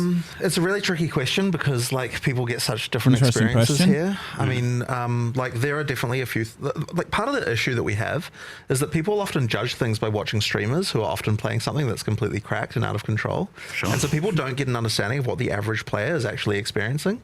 And it can even like affect like our designers in some ways, because like, when you look at people and they're just like completely trivializing things, it's easy to forget that the average player isn't like, you know, is actually taking it longer. And when I say average, like the true average is like way worse than you might expect in terms of the number of minutes that it takes them to kill bosses and so on. Like, you know, like it's easy. Yeah, it's easy to look at it and be like, oh yeah, like everyone's killing bosses in 5 seconds, but really there's a lot of people out there who aren't. So do you feel pretty good about the lower end of things, but less good about the higher end of things? Well, I mean, there's things that need to come up as well, for sure. But it's more just that, like, okay, like, you know, there's some things that are a bit out of control with, like, you know, on the top end, like. Well, I mean, we still have PoE Ninja, and we can see what everyone's doing, though. Right? But yeah, not everyone is on PoE Ninja. But still, it gives you a pretty good idea of what is happening, right? you know, some of the stuff going on with triggering and like is a bit out, you know, it's a bit out of control, and so there's stuff like that, and like as I said, I think a lot of people judge the pace of combat from things like that. So you know, yeah, like I guess that's ultimately it comes down to if you have a mage blood or equivalent, you should be cracked. Right. Yeah. So I mean, I think I've said before that the ideal situation is the first time you fight a pinnacle, it should be a pretty damn tough fight, but then after that you're getting more stuff. You like the post pinnacle content of getting uniques and like pretty leads to like craziness, and then you feel like a complete god. Like you do want to get to that point. It's just that, you know, like there's just by the way, I have made a change in that regard, by the way, which I know will be nice for some people. Every boss where you've had to farm for the fragment and go through 60 maps and you finally got there does now have infinite attempts. Nice. So once you've earned it, unless you decide to log out and I thought we did that in 040. We did it for some things and not for others. Right. Okay. It's just it is across the board now. If you've done all that, you can try. Well, you can try it. You can die 150 times and keep going. But of course, if you just like let your instance time out and die, that's a different story. So if you go to bed, you know, sorry, my bad. Go to bed defeated and failed. I would still love to be able to do that, such that if you log back in, like the next day, you're still there and able to do it. But there's a slight technology gap there for maps right now. But I know that's just it's. The whole the reason I bring that up is because that whole like, oh, I don't want to fight the pinnacle yet because I might fail it, you know, and or fight the end boss. And then what that leads to is that you only do it once you've over prepared. Yeah, and then like first encounter is disappointing. I've done that exactly. Before, yeah. So that's the reason. You're like, oh, that was kind of lame. Yeah. It's not what you want. You want to go in early and have an uphill battle the first time, don't you? For sure. Yeah, exactly. But I guess what I'm trying to say there is that I think that like. That the pace of combat is correct in many instances. It's just that there are some things that then lead to that being bananas. But then you still want it to be bananas after the point where you've done that. So, you know, like, yeah, it's just a question of the power progression needs to be right. In terms Sounds of like if anything, you just want a wide spectrum and just tuning some certain points of that. For sure. There's crazy things you see where even when you go and ask a lot of our designers, you're like, how long do you reckon the average boss fight takes? And you specify a boss. You're like, how long do you reckon the average, I don't know, what's a random boss, that killing the Forsaken Sun takes, let's say. And like, honestly, I would say my experience at this point with understanding how to gear my character and build my build at that point, you know, sometimes it's honestly 8 seconds and sometimes it's 20 seconds. And it's like, is it ever really more than that? Yeah. And then you're like, and then you get that with all of our, obviously a lot of our designers play and a bunch of people. And then you go and actually look at the stats and you're like, oh, it's 119 seconds average. That's 2 minutes. That's what we intended for it to be. Yeah. And so the average across and that's the average, which means there's some people taking 4 minutes and whatnot. And so it's actually like, okay, the numbers are not as bad, and it turns out if you know what you're doing and you are good and you play a lot, you kind of kill things quickly. I know a lot of people might be like, oh, you should have that be flatter because what the hell, an 8-second fight's not necessarily fun, right? You're not engaging with any mechanics and stuff. And some people are like, nah, if you're that powerful, you're that powerful, and if you know what you're doing, have it be that fast, right? So it's a bit of thing where some people want the way less variance between character power, but also then that feeds into the end game of, you want characters that feel like gods among gods, right? Like you can do that, but it is, again, just comes back to who, you know, do you have item X, item Y, item Z of different kinds? So when things are too cheaply OP, as in almost free, and I don't mean economically, I mean like as in your general time to earn, generally that has to come down. And I think that really is the message overall of like, you know, if it cost you a lot, then you can be a god. If it didn't cost you very much, maybe that's going to be something that we would consider nerfing. So leech.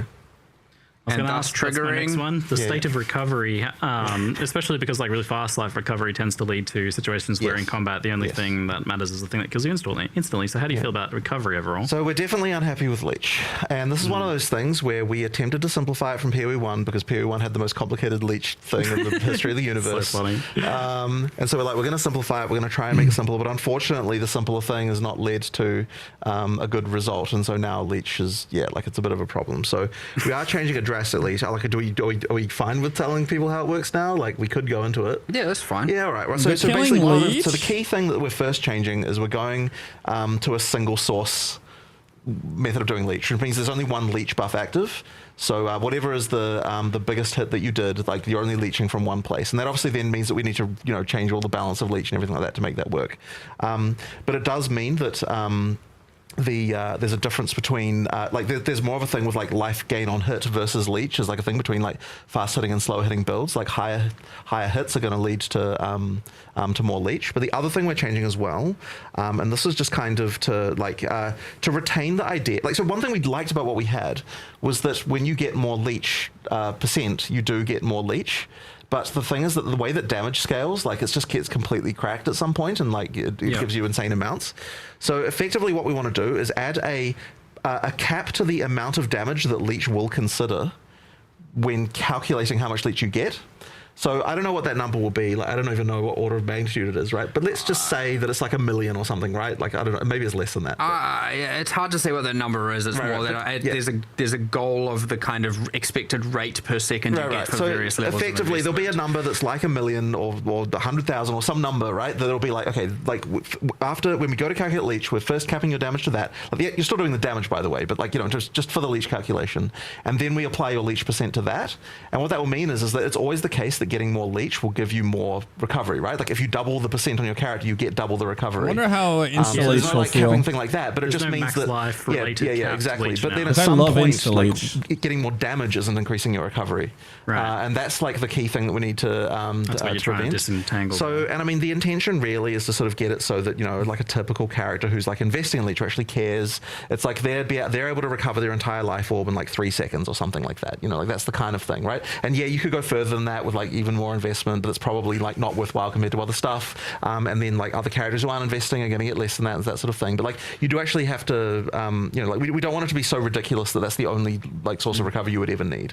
Yeah, because it's now capped, we can give a lot more leech early as well, because that was kind of a bit dead. Yeah. If you're not dealing significantly high damage. Yeah. So then we get to buff all those values. And that obviously, some people know about leech resist on monsters, like Yeah, they're sponsored by Jordan's. Currently, you leech less from a white or magic monster than, say, a unique monster, because the assumption was you're hitting many, you're AoEing. Right. Now you only get one instance that's flat. And then that means that leech will be more consistent between boss fights versus not boss fights, which is another thing, I think a good thing. Like you kind of can rely on that in some level. But if you have all the affixes, you got some investment, you could between 20, maybe up to 40, 50% of your life recovery per second. That's where you're aiming for. Is obviously still pretty fast, but PoE 2 is never bad. We're removing some of the instant leech just because obviously so still bad doesn't make sense to me. Bypassing that. It's funny though, because I remember you coming to me at one point and you were like, either we can nerf like all these skills by 10 times or we can nerf leech. Like that was the thing that you were saying. It's part of the just like damage begets recovery, which also begets energy triggering, and like it just feeds into itself, and then you have characters getting 3 million% of their life per frame. Yeah. While triggering. This is part of the meta skill equation infinite as well. Triggering per frame, and it's just like, what are you supposed to do? And hence the 200 million DPS, like infinite recovery and immortality builds. The leech explanation sounds like complicated, and it kind of is on the back end, but the player facing side of it is now just that you get a leech percentage, and that's the only affix. Yep. And you get more of it, you get more. Like, for most people, you get a mod, and now your life starts recovering. So it's honestly better than before. And more importantly, and better than before, but also importantly, doubling it doubles the amount of life you're getting. Yes. So there's a lot of calculation going on to achieve that. But the one player facing thing that is important to know is that there is a point beyond which getting more single hit damage is not going to increase the amount of recovery you're getting. Yeah. So at some point, obviously, getting damage gives you damage, but at some point, getting damage is less valuable than getting more leech investment if you are simply wanting leech investment. Okay. Interesting. All right. There's obviously going to be some adjustments there for people to. For sure. It's a big change. With the meta skills and custom crit comets and things like that. And their interactions with these things. For sure. Yep. So that's going in 0.5. We're going to have to do a lot of testing for people to figure out. Yeah. Cool. Go test it out. It's all fully changed internally. Feel free to go have a look at it. All right. And with that, he's gonna get to play. So, like I mentioned, the part of the core problem ultimately is that you, aside from the meta skill stuff, you're if you're recovering so quickly, then things have to kill you very quickly. Does that allow you to look at things that are killing very quickly then, once you start to feel like recovery is getting a bit more under control? Well, part of that, I mean, that folds into the whole the defenses and everything thing. But like outliers are outliers for sure. I mean, obviously some stuff is intended to mess you up. It's kind of the point. But, you know, it all folds into the same, be it recovery, full life, one-shots, characters having significantly lower defenses than we anticipated, tools for getting more life via runes. Like, all of that folds into the same problem here of, yeah, if you're absent of all of these tools and you don't know how to do the, like, very, you know, I guess the meta strategies, then, yeah, you sometimes are just going to get obliterated by things. I mean, don't stand still. I mean, the whole new fucking monk thing is about standing still, it seems. So, I'm just hoping, like, obviously that leech is a case of bringing down the top end, but I think more the defense is bringing up the defensive tools, like i.e. body, armor runes, etc., runic ward, everything. All of this is going to help contribute to, ideally, things feeling more fair. And of course, as expected, though, if anything's just like one-shotting you and you don't think the telegraphing's enough, you just let us know, because, like, you know, it might be on our radar, but it might not be on our urgent radar, and maybe we need to do something about it. Like, we have improved a lot of these things, either via increasing telegraphing or lowering damage. Like, we had problems with a whole number of skills, especially early. I'll say the number of those is dwindling, but they're still there, and obviously we might add some new ones on accident. But, you know, just keep telling us about that stuff 100%. It's not the intention. I mean, the important thing is things feel fair, less so than damage one way or the other. So, you know, if you're getting insta-killed by something you couldn't even see coming, that is a problem. We're obviously adding a ton of new pinnacles and all of that, and we're going to do our best to get everything as well telegraphed and as, you know, the correct damage output and everything. But, you know, we miss things, and if things feel unfair, just raise the alarm. All right. With that, we'll change topic a little bit to Endgame, and I've seen it getting asked a lot with Temple going core. Is there any major changes there to how Temple snaking works, especially? We had to get rid of the snake strategy. It caused a lot of problems. We actually had a solution for the snake strategy, the proper solution, as it were, that we wanted to do right after the league launched. Like, it was actually this one's actually on holiday, and like, I was like, okay, I need to like fix the snake strategy. But the problem is, the one that we came up with is that we felt like it would be a mid-league nerf if we deployed it. So we made like a few band-aid fixes, but it wasn't really the correct strategy. And ultimately what the snake strategy is it comes about because there are rooms that the game wants to delete, but it can't delete them because it would disconnect the temple. And so what we've got as a solution to that effectively is that if that would happen, then it will just create an empty room there that still connects it up, but isn't the room that you had there before. And that just means that there's no incentive to kind of do those weird strategies anymore, which should result in all of the weird, really broken stuff from happening. Yeah, like, you can kind of take it more at face value because you don't have to worry about this like particular way of organizing things to be able to, you know, to be able to do well. And to be clear, the current like snaking is resulting in what we deem as 1,000% unacceptable levels of item drops. Like, the item drops are out of control due to that. Out of control. But there's always a situation when you've got the stuff where, like, we would love to nerf it, but you can only nerf something like that if it hasn't gotten too out of containment before you nerf it. Because the moment that people feel like, oh, like 10% of the player base have like gotten, and then I can't do it, and like you're pulling the ladder up behind them and that kind of stuff. Exactly, it just doesn't feel good. So the whole thing. We just sort of had to let it be. And the thing that sucks about it is that it can make people's perception of what the correct level of item drops is to be incorrect, and that can then mean that, like, when we don't have the like bananas temple loot going on, that people might not be as happy with that. But it'll be a thing there, like, you know, one league down the line after they've forgotten about that part. it'll be okay. But yeah, like, that was it was out of control and we didn't love it. That being said, like, there are also some. Did you get the extra reward stuff for the reward rooms? Is that we've done some buffs to the reward rooms. So basically, just like if you play it conventionally, there's some buffs to the rewards when you're like for the stuff that was like pointless to do before. So in particular, the reward rooms that you get for killing the architects, like, those weren't good enough. We want to make sure, you know, so people weren't even bothering. There was a strategy where people were using those to like get quick at zero runs and stuff as well, and we fixed that problem. There's a bunch of algorithmic problems with like how rooms get deleted or decide to get deleted or swapped have been changed such that there's not like some of these weird you know, they got to the point of being honestly a little bit exploitative to the point it's like, oh, I hate that I have to do this thing. Yeah. We certainly don't want anything where people feel like I have to do this weird thing that I don't enjoy doing in order to get the most rewards. Like, that's the key thing we want to... Yeah, because of course they will do it, right? Because that's the most reward. Couple cool things. Yeah. The Atlas tree now applies to the temple. Cool. Right? Whole thing. And we're obviously relevant. There are some cases where obviously there's no summoning circles in there, you know. And obviously it has its own Atlas tree now. Now that it's core, and its own entire quest line on the Atlas, where you can go there and do the thing. There's a place where it physically is. It's like you get all the points, and there's parts of the tree that are blocked behind killing the architects. So you're getting like little unlocks and stuff like that. There's supposed to be little districts in the city where like you kill the architects, and now this district is unlocked, and you can go in there and little things. Yeah, there's just little things. Sort of exploring that. Very nice. Yep. Production. Like the idea now. The temple is just ridiculously broken. There's nothing good about it. We'll be right back, folks. Okay. Firstly, I'm very happy to see that the world looks like an actual world now. Yes. It's an Atlas, an actual map. It's where you go and do exploration.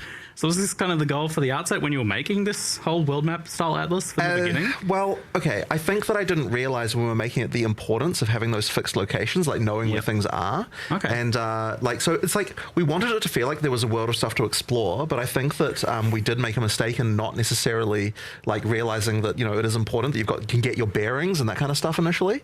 So having the fixed points like has worked even better than I expected, honestly. Like I was a little bit worried it would make it feel like too samey every time, but honestly, it's really cool. Like in all of those points of interest, like I don't know if we really showed it like how easy it is to sort of get to the things, but it's usually to get to one of the league things. It's only like 4 or 5 maps away from the sign location. Like when I was first showing it to you when you first arrived, like, you know, like you do just go. Like I started with it just all fog of war there, and I'm like, okay, if you just go down this way a little bit, then you get into the breach area, and if you just go like, you know, and ride a little bit, then look, there's these abyss cracks here and stuff like that. So that's really cool. And the other thing is as well is just like, you know, the fact that there's like a giant ocean to one side means you just got your bearings. We're like, okay, we're on the edge of the continent here. Like this is where we are, and we did even try to sort of think, okay, well, like in the physical Rayclast map, you know, like this is the direction in which like all of the, you know, the temple of, you know, the Zeri's temple and everything of Laraval was, and like, so we're going to put it in that direction. We try to sort of like have our bearings so that all those things are sort of like have some kind of real world analog, which is pretty cool. And there's even, if you go far enough into the ocean, you will find Oriath over there. I didn't know you were going to say that. Which has the beast. Is you know, the apocalypse is there. You see, it doesn't actually do anything. Like there's not a reason, but it's like we wanted it to feel more like this is actually. We need to go by 5 and 6 for that. Right? Yeah. So it'll change later once we've got the rest of the campaign in. But that blew my mind though. That you can just go in the ocean as long as you pick the exact right direction. Yeah, exactly. It's kind of more of an Easter egg than anything. The fact that it's there, but we do want it to feel like it is Rayclast that you're exploring. That this is like, you know, like things are at least broadly where they're supposed to be, and you know, like while it is like the biomes and stuff like that are all randomly generated, like what maps are there randomly generated, like the initial layout of where the landmarks are is you know, is like really nice. We could have like a world first race to Oriath or something like that. I don't know, maybe expedition race so you can get over there first. Yeah. That's really cool. So I think before when you first started Endgame, you just kind of ran maps and it took dozens of maps for anything to kind of happen. Yes, I agree. And now we want that to be way shorter. So like, you know, the first time you open the Atlas, like, you know, there's towers that rise out of the ground, and like there's a quest marker right there to do that, but you don't have to do that, right? You can go a different direction, and you'll pretty soon you'll run into like a breach or something, and then you'll be an NPC, you know, like within 1 or 2 maps there'll definitely be an NPC telling you, hey, look over here, and like, you know, it'll appear in the fog of war. You'll see there's a quest marker, you're like, oh right, there's something over that way, you know, like that's the kind of experience that we want to have, of like feeling like you are exploring, like a kind of like, I guess it's more of a sort of, it's funny because it's a little bit, in a way it's sort of a bit more like that sort of open world game design that you would get from a kind of open world game, except it's on a kind of like Atlas level. So you need to be thinking, get that feeling of like, but there's points of interest and stuff to find and that sort of stuff. And not only that, but we did want to make the kind of the infinite part, like once you have done all the quest lines, the infinite part needs to be more interesting too. So now what we have is all of the leagues are adding Atlas mechanics, right? Like, so you've got things that, and I guess that's one of the other things I really want to make sure people are aware of, is like all the leagues do have things that interact with the Atlas in interesting ways. So like, you know, you've got the delirium fog thing where you're spreading fog over, and the, you know, the positions of things matter, and where you pick to do it will matter, and actual like that sort of stuff. Yeah, and actual abyss cracks that close on the Atlas is really cool. Like I really like that one. That was one of those that people thought I was a bit crazy when I suggested that one. But, it's one of those things that's just it's just really cool. No, it's crazy. So and so it's fun to come up with those kinds of mechanics for leagues and think about how they can escalate and so on.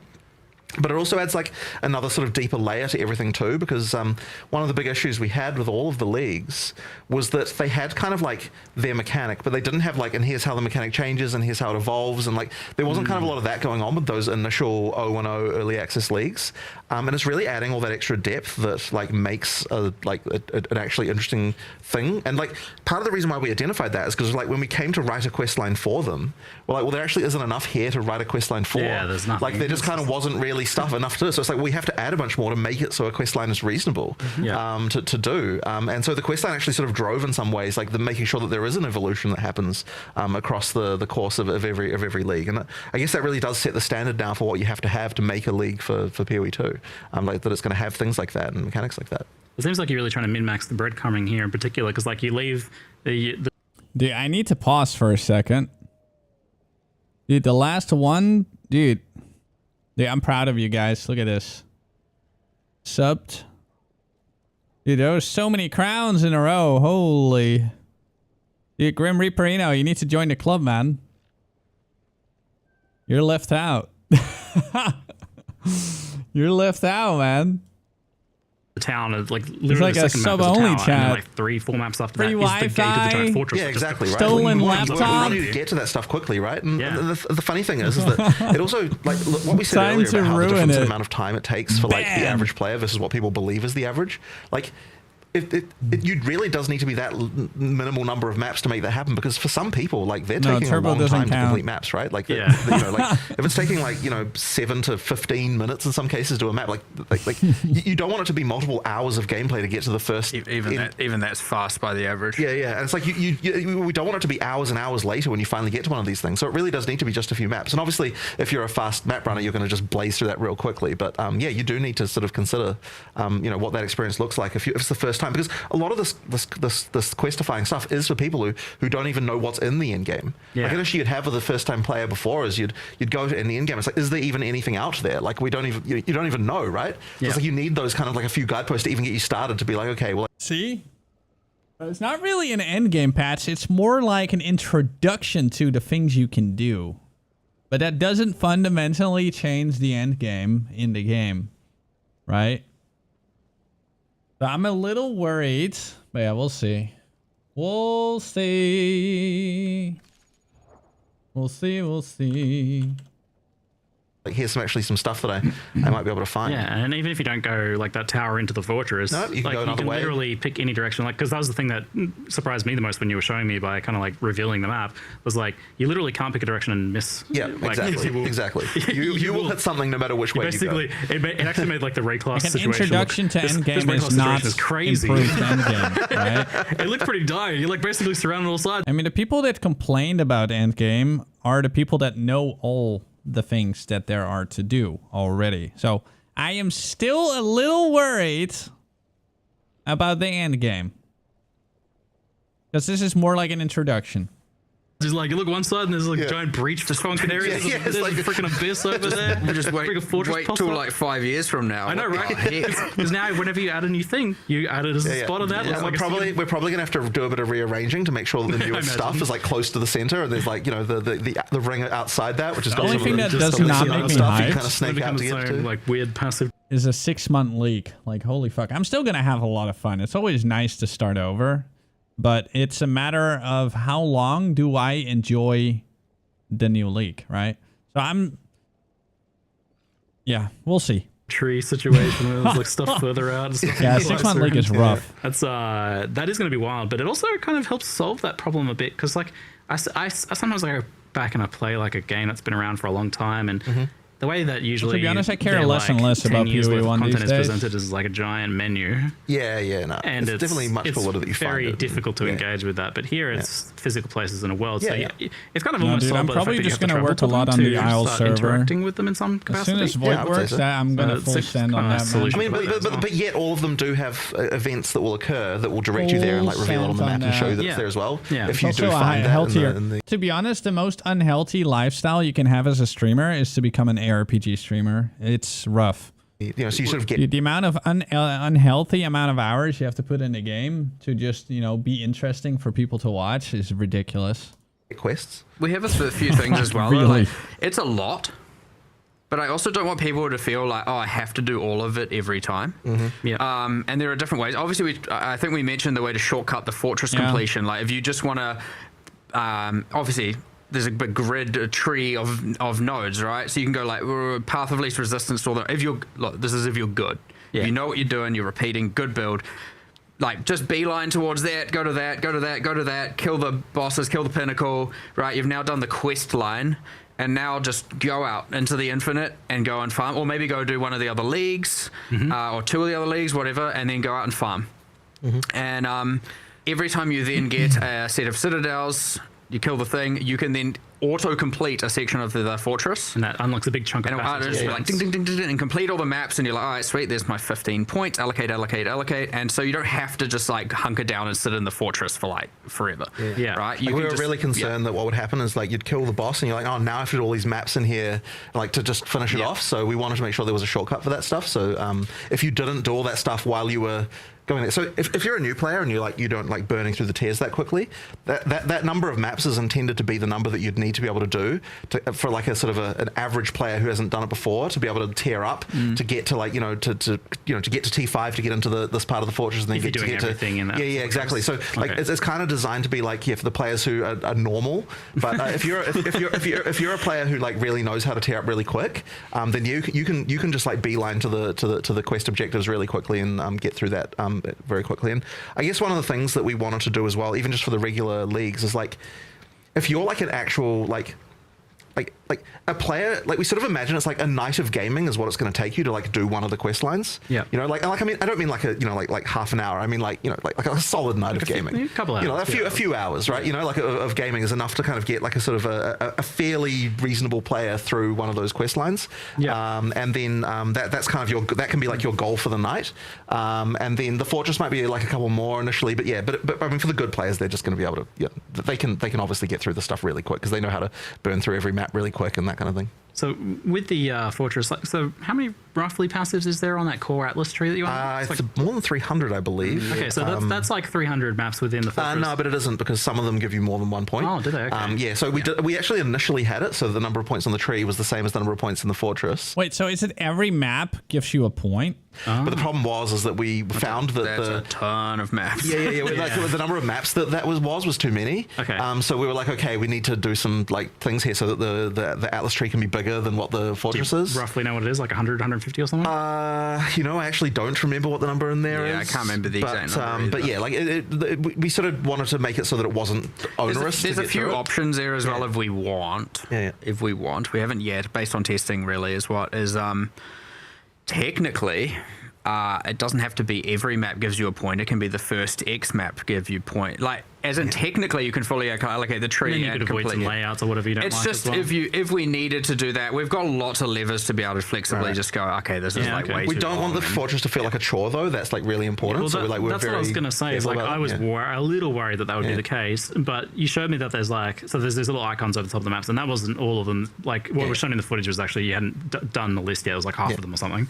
But what surprised me, so these are adding like things like, every rare monster in the map is an essences, or monstrous treasure, or rogue exiles are fighting each other and you're hunting them down and stuff like that. So all this other cool stuff. And what I was surprised to learn was that these are actually all individual unique things. Like there's they're not being repeated inside of the fortress. Yes, there's one of each of those things. Exactly. So all of those mechanics are things that, there's one-offs. And so if you auto-complete that part of the fortress, you're effectively losing that for this run. But they do appear out in the infinite as well sometimes to kind of make the infinite farm part like kind of more interesting. But this is like really interesting. So like even in PoE 1, as good as that endgame is, which is really, really good, is it kind of takes like 30, 40 maps before you start getting like stuff to being in your maps all the time, right? You've got the scarabs, you've got enough points, but here you've almost created like an end game atlas area of maps that you can do, but that's preloaded with scarabs effectively, almost. Yes. And then as you do that, you're effectively then loading it more with the Atlas tree, so that when you do the infinite farm, you've kind of got more of that stuff there. So when you run out of that, then you've got your passive tree fully filled out and everything. And the passive tree does add a lot, and of course you allocate all of it now, so it's like changed quite a lot how the passives work.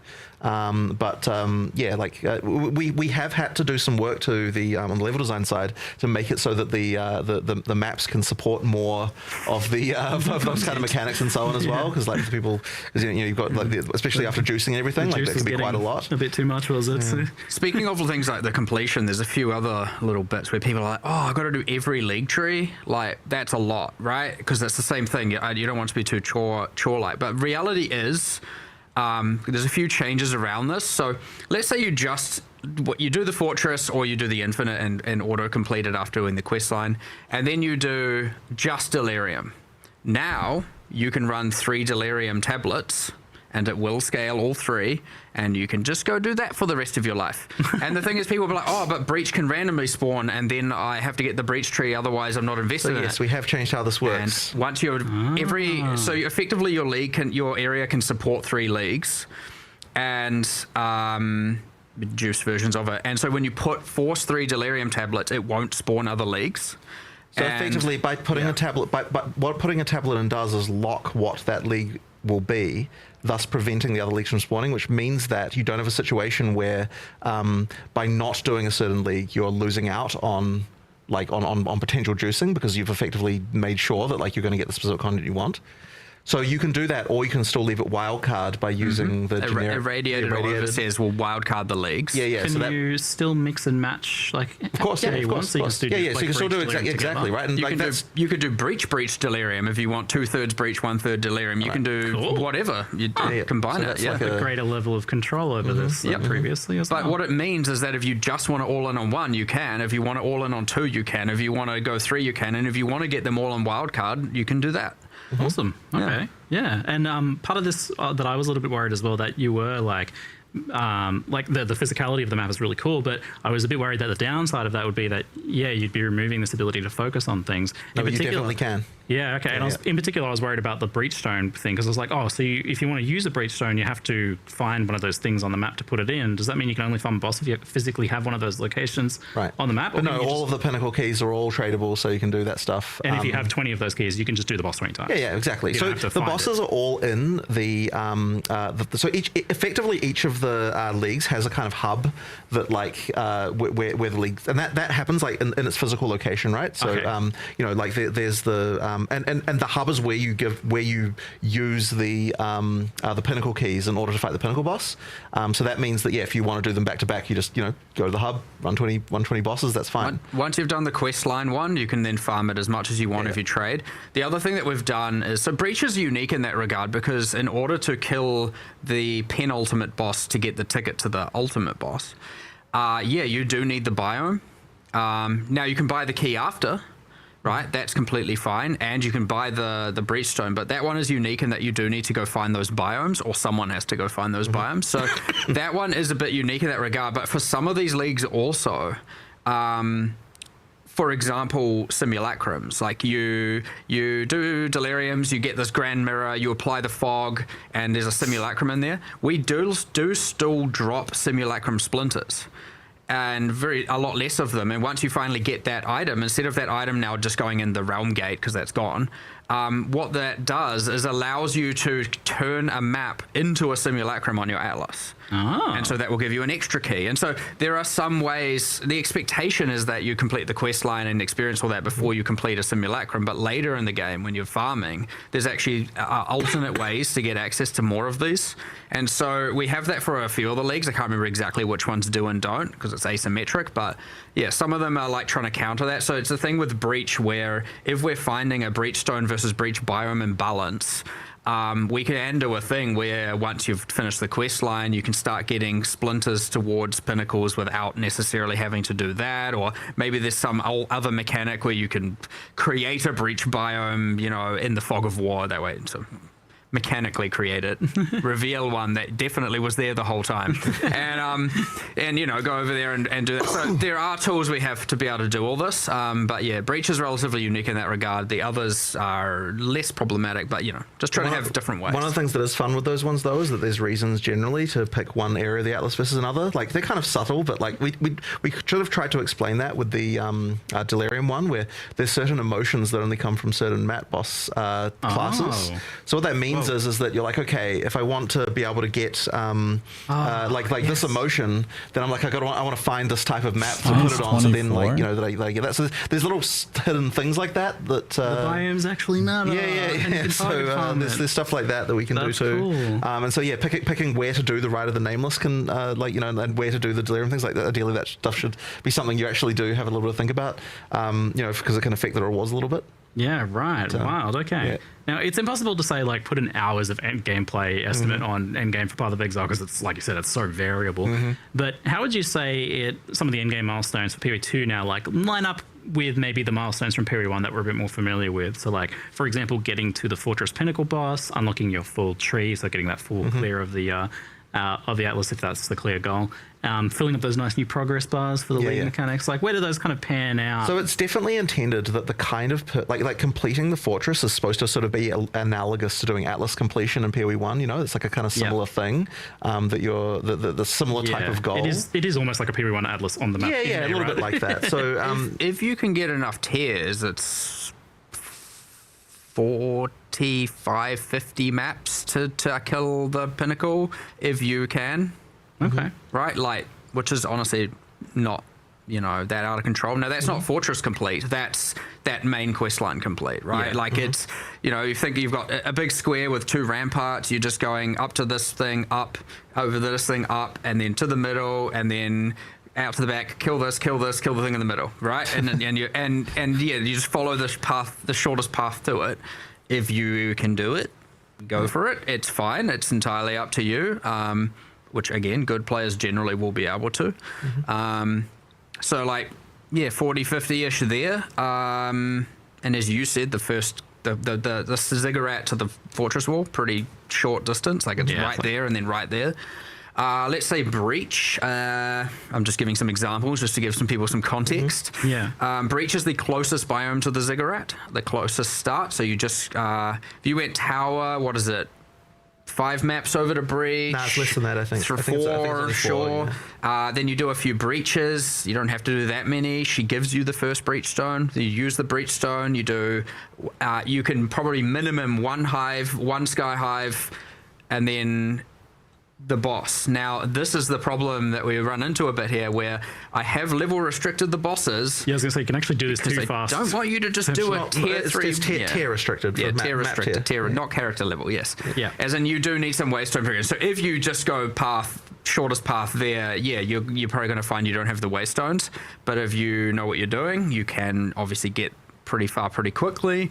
And then you can kill, you know, the breach lords, and then you can immediately do the pinnacle as soon as, because we've level waystone tier restricted the penultimates.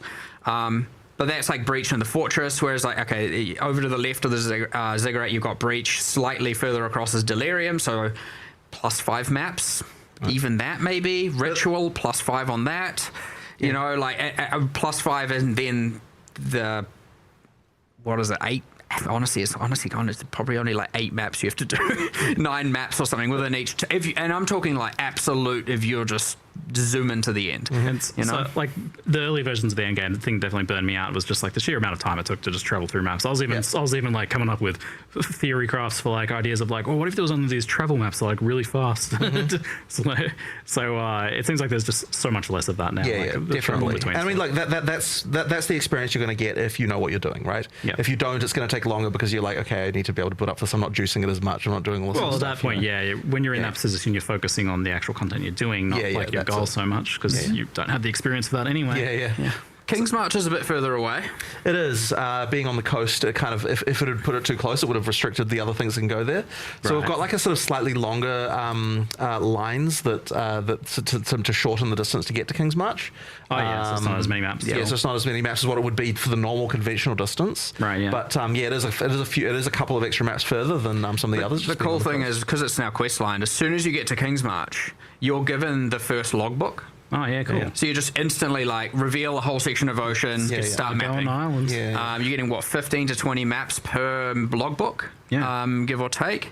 You can, if you just want to explore, like let's say the logbook you placed didn't spawn the chase thing you're looking for, you can just shortest path to the edge and then reveal another, and you can go check another logbook and up, sideways, up it's just a big grid of squares. A logbook's tradable thing, like if you want to blast through that. Yeah, the quest ones are not like. Obviously, which by the way, you get your first logbook, it spawns a guaranteed island with a quest marker. You complete that, it gives you your second logbook. Because the start's questified, right? So the first, therefore you get through those bosses and stuff like that with the first 4 logbooks. So it actually takes you all the way to the boss as part of the quest. Because, as I said, because now what we're doing is every single quest line takes you to the pinnacle boss. Right? So, there's no randomness in the ability to do that, Because it is the active league, in particular, the Runes of Aldur pinnacle is more maps than some of those other biomes. Because it also it doesn't have a tree, right? Because it is the active league. Right. And it has just a lot more generally going on in many different ways. So it itself is a bit more, there's more going on. But then when it's not the active league, we can then, like get that to be more like in line with the others and that kind of thing. Oh man, I'm so excited for this to play it so much. But funny thing is though, like I heard you talking about very recently this idea of like it's actually good to have a quitting point. Stepping off point, and this seems to be tackling that problem. So that was another big thing when we were designing this initially. Is like, so I mean, and at this point we were literally just looking at Steam reviews and being like, okay, like what, like on a more meta level, like why do you get a situation where someone's like game is terrible, 400 hours played? Right? Like what leads to that? You know what I mean? And honestly, we're like one of the big problems is like there isn't an obvious point to stop, and like eventually any end game is going to get boring eventually, right? And if like you didn't have a point of like you felt like you were done, like if you've got a place to leave, then you're gonna then the game's gonna eventually suck for you. So like we have to be like, we want to actually get you to feel like you're done, and part of the way that you do that is you add more objectives that like have progress bars where like you finish them and then you're like, okay, I'm done with this now. And so whether or not you want to do all of them or not, the key thing is that there is a point where you finish the fortress, you've got all the points there, and like there's progress bars, and like there is a point where you do, you finish the league, there is a point where you finish, all of the other league mechanics around, and then, and then there's, for other people, there's challenges, right? Like part of the reason we wanted to add challenges in this one was to see, like, there's quite a lot of people who just like the thing that their goal for the league is finish the challenges and then I'm done with it, and so it's like it's just another one of those things that PoE 1 had that can give you an objective for yourself so that you know when to quit, because ultimately the goal is, like we want you to play when you have a great time, but we want when you decide to leave that you come back with a plan to play again next league. And so long as we can get you to that point without burning you out, then you're going to be wanting to come back and play again. So it's like that. It's just one of those really important things that PoE 2 just didn't really have, because it just kind of petered out into like into nothingness. It didn't really have like this. I'm done with this now. Ultimately, it's just about having cool core goals. Exactly. Like, and then you've got nice clear goals for that now. It's probably like Fortress plus like a specific league mechanic.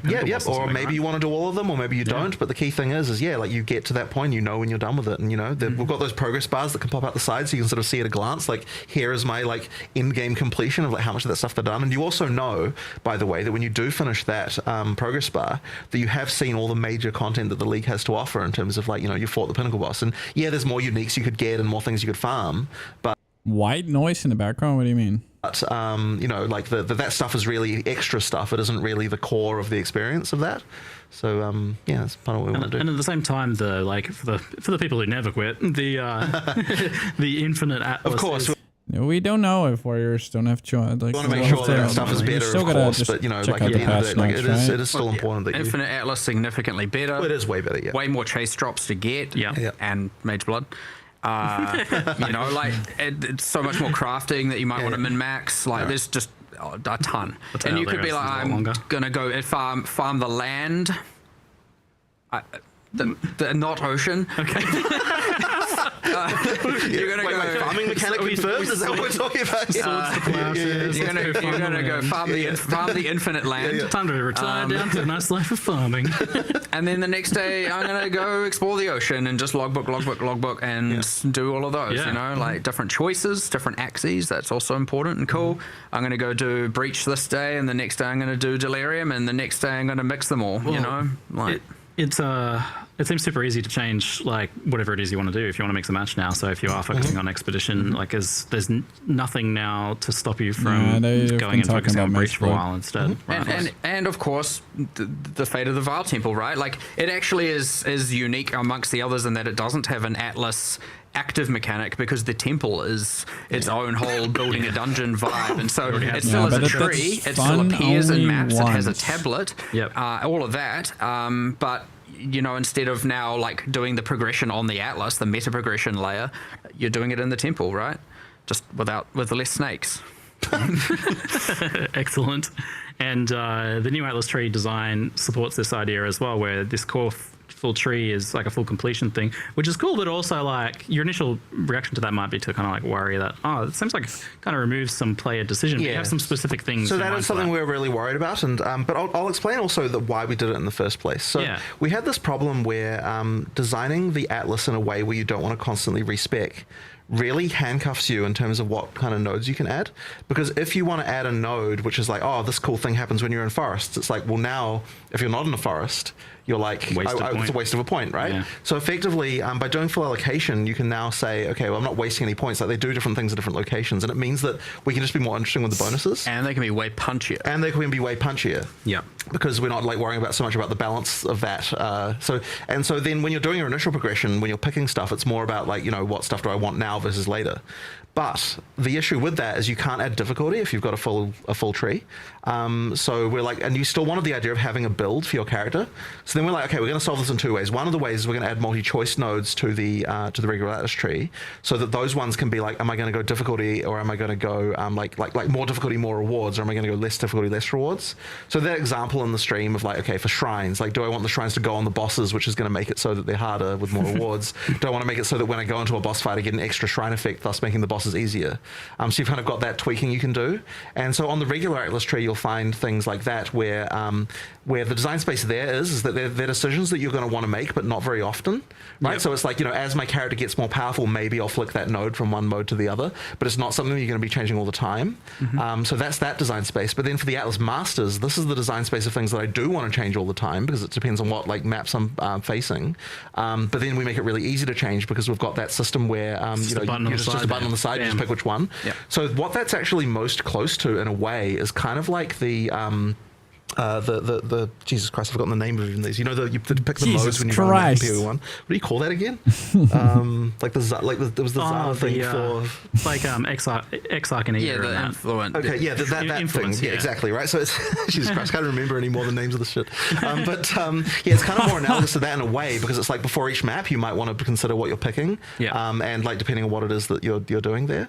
So that's that design space, and so those things together. But that thing there also has like, you know, like the choices that you're going to make. Your sort of Atlas build comes out. They're kind of like your Atlas build loadouts. But with pre-configured nodes as opposed. And way better than that, because like if you want to respec one of those, it's only a couple nodes. Exactly. And you can do that freely. Yes, exactly. So it's no longer but by making that not be on the giant Atlas, it actually simplifies that quite a lot in terms of being able to see that. So like at a glance, you can see like, here's the choices that are important, as opposed to like the million other little nodes that kind of don't really matter in practice. So nice not having also just like I suspect from a more player who's like you know, approaching it for the first time as well, just way less FOMO, way less like, oh my god, I don't know, do I go this way, that way, I don't know what to do. And there's still choice of how you get there, but even with the masters and stuff, that you don't have to have all these respec systems with different currencies and gold costs, and then they're too cheap and not too cheap and all of that, and yet there's still built like there's still Atlas strategies. There's what tablets you're doing, what multi-choice you've taken on your league trees. There's I mean, even just what league you're running is in itself a build. Like, I guess you have this kind of like, you could be, it's more of a meta strategy, but you'd be like, I'm going for forest biomes because this league with these nodes on the Atlas tree equals, you know, some certain benefit when combined with Delirium. And then you could be even doing things like, as I said, all the multi-choice, maybe you run this master when fighting bosses, and this master when fighting or when boss chasing, this master when doing certain leagues over others, this master while log I will booking. skip the boss design, There's man. just like I all kinds of simply stuff don't where it's care. like, holy, okay, so you'd think by having the tree be fully allocation, you're like, oh, there's no builds anymore, and then it's like, hold on, there's like there's a lot kind of there. a lot, But a lot of stuff here. but effectively, the complexity there has been moved into a much more tight place where you can sort of do all of that in one go. So it's just a lot more manageable and it feels a lot better, I think. What's the deal with like the sub trees within each master? Because they each have 3 tabs, don't they? Is that Why would we get no. So daggers? each of those tabs is a master. Oh, So yeah. basically, so like one master is one of those tabs, and then you pick like the release things a you want game for that without master. But then when you social change to a different master, that's Daggers is that's like, the who choice of cares? master you're making for that map. right? Okay, yeah. And it's just whatever master you have that's selected is the one that's active. Is the one that's active, yes, And that's- exactly. yeah, So it's that's really bad. Each has the 4 rows, which is their quest line we'll unlocks. see. Each Yeah. unlocks So, yeah. 1 row and 1 Yeah. point. You can take all of 1 row, or you can take 1 of each row. Oh, okay. They're just all wow. kind of keystone-y things that. Didn't realize that, Yeah. So there's a lot of, even within that, there's obviously a ton of permutations of things you could do. So. Yeah, right. So we've got our Atlas ascendancies and all of that lined out. So the kind of like the equivalent to your, I don't know, your tier 16 plus endgame juicing now is like go do the fortress, maybe complete like the couple leagues that you're going to focus on, get your masters done. So they have their quests. I guess they appear kind of like at certain points when you discover Those certain ones things. are like, so for example, you've got Hilda who's like sending you to kill like bosses. Yeah. She'll pick maps that are like a few maps away from the map you just did as like the place where she's going to set her objective. So then it's kind of like you can kind of do that like while you're doing other things, because like you know there's you do have to visit her campsite first to like get her. So there's like a place like right really near the starting point where that is. But like that's like then her mission can kind of be completed as you're doing other things. Whereas like other ones have kind of like, you know, they're a little bit different. Well, Doriani's tracking down the corruption. Yeah. So Corruption effectively biomes. that quest of what you had as like the quest before is now just like Doriani's like master quest. It's his side quest. Yeah, kind of yeah. thing now. And the places where the corruption biomes are is like hard, like in the starting zone we've put them in like specific places so you can questify fixed. going to them. Like Oh, so yeah. Doriani can be like, oh, go to this one and then go to that one and so on. So like we've kind of got that stuff that so his quest line is kind of that. Seeing Doriani's quest kind of like minified into his little master thing now makes it seem like it'd be pretty easy for you to in the future make other leagues into masters like that as well. Yeah, That was what I was going to say next. Yeah. I was immediately like, someone who's looking at this damn well knows we're going to be adding more of There's these. going to be more of them for sure. All right, guys, I think I've heard enough. I just... yeah, I just want to look at the stuff, man. God damn. Like, my brain is fried from listening to all this yapping. Where is it? There we go. That was a very long... Hi, I'm Jonathan Rogers, Game Director on Path of Exile 2, and welcome to GGG Live. We have a huge amount of stuff to share today, so it's going to be a good one. Twitch drops are enabled on today's live stream, so you'll be able... Blah, blah, blah. In darkness. Just want to watch the actual stuff. Lay dormant. Well, we saw it yesterday already. Yeah, but yesterday I couldn't pause. Now return. Now I can pause and look at things. How am I monster stalling? Yeah, I'm like the worst at stalling, man, these days. I just want a game.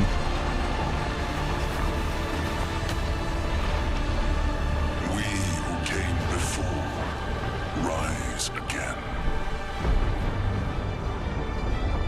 Behold, the first edict. The first edict. Insane.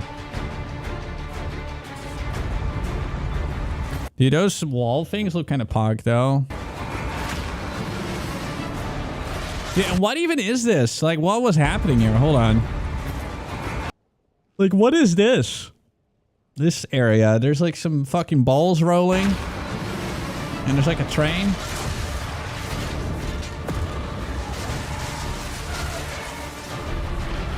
I mean, it looks so sick. And this is the boss. Like, this is a new Arbiter Pinnacle boss. So that means that everything he does will one-shot you. Like, he farts, you die. Like that, if that hits you, you die. That hits you, you die. That hits you, you die. If he does that, you die.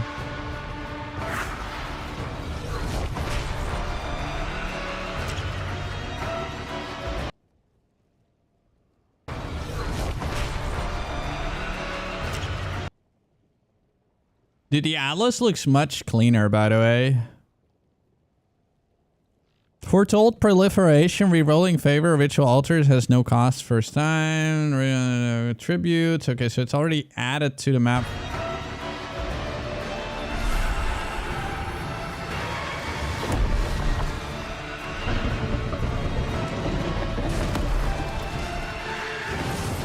That boss looks a lot like a Diablo 4 boss.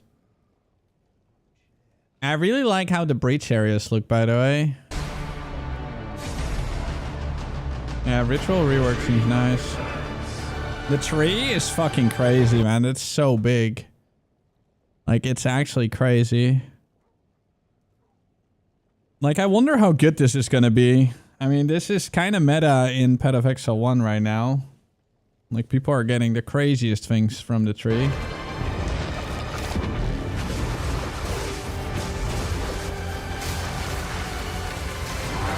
We become one.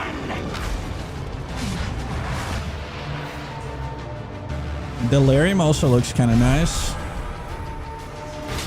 You are completely alone.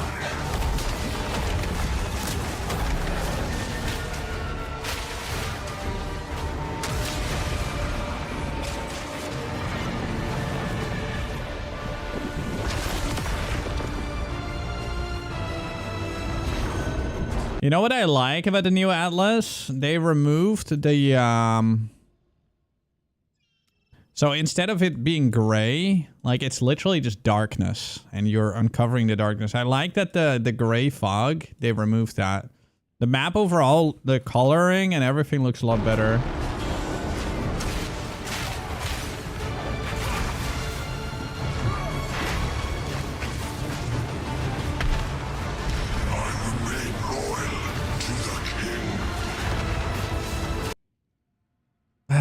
This reminds me a lot of the tier 17 boss.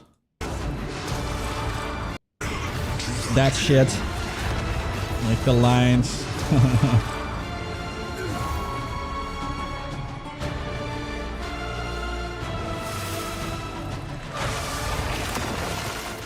Dude, that looks sick, by the way.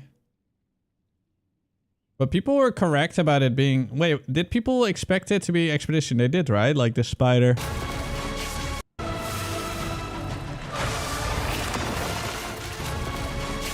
Looks cool. Yeah, you see what I mean? Like, it's a lot darker. Like, darker and somehow also more vibrant. It looks cool. Hunt like it's your last. Continue the search. See what you can find.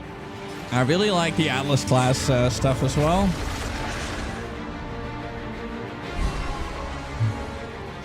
Wait, so Val Temple to Core, and then they show it over here. So do you actually have to find the temple? Is that how it works now? Dude, by the way, do you see this? Dude, they're memeing. Dude, they're memeing. They're 100% memeing. Have you seen this? Sun Temple, Sun Temple, Sun Temple, Sun Temple, Sun Temple, Sun Temple, Sun Temple, Sun Temple, Sun Temple, Sun Temple, Sun Temple, Sun Temple, Sun Temple. Sun Temple was the one way to get into the temple really quick.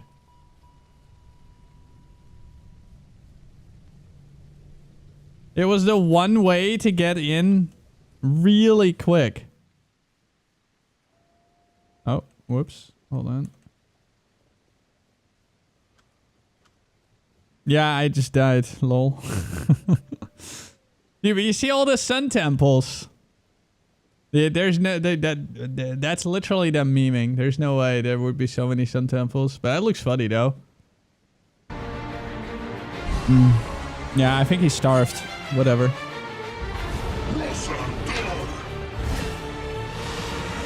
Now see how your story ends.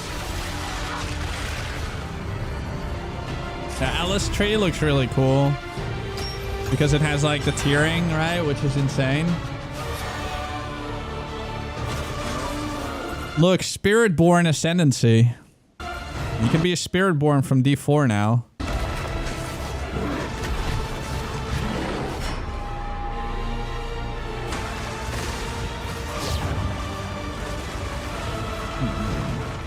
standing still, I'm not a fan of. 40 uniques.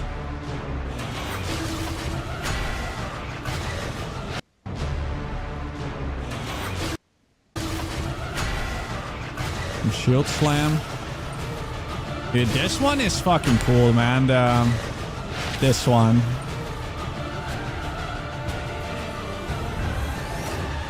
Wait, what did they show in those clips?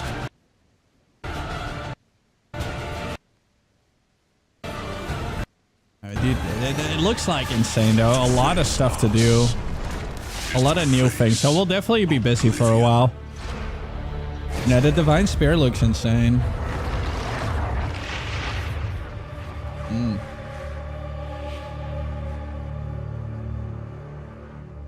Yeah, I think so too, Breffy.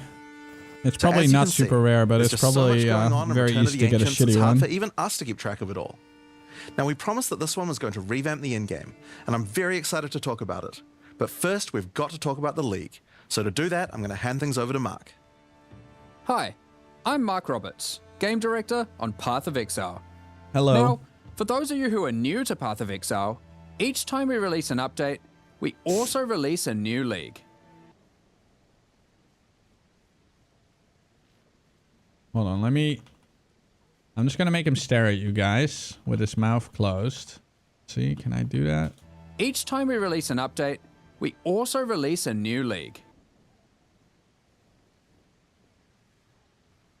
There.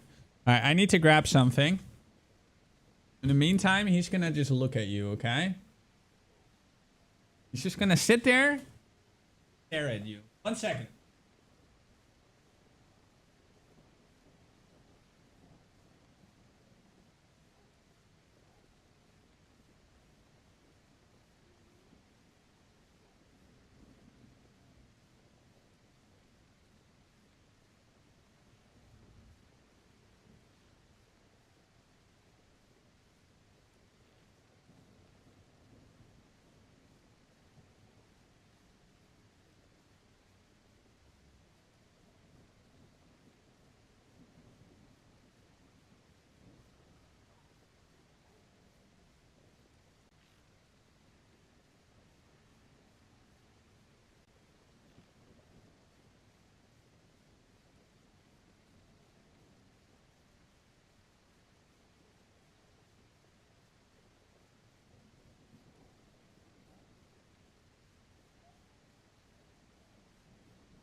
As 11.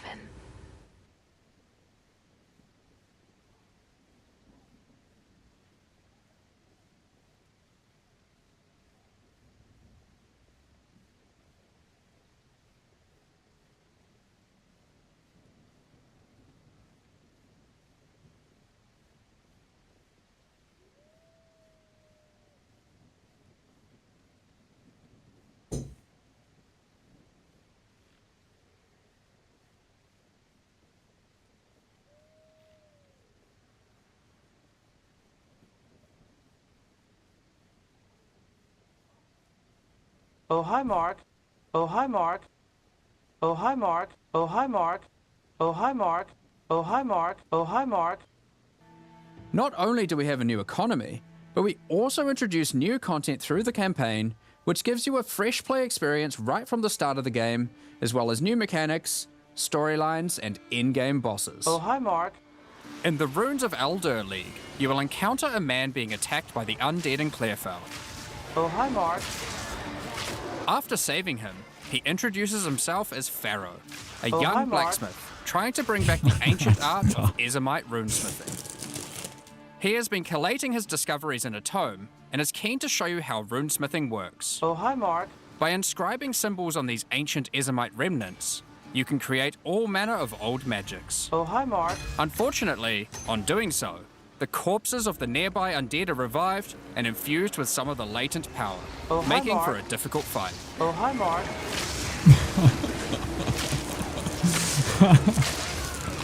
After defeating these monsters, Pharaoh realizes that runesmithing is a dangerous business, and he is going to need the help of someone a little more martially inclined to discover these secrets. True. He lends you his tome and asks that you note down anything you discover when you return to him. In each area in the Runes of Aldur League, you will find a remnant.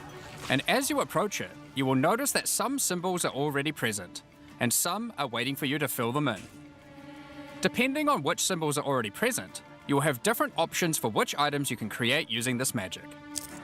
For example, if you combine Tempest and Lightning, you can create an Orb of Augmentation.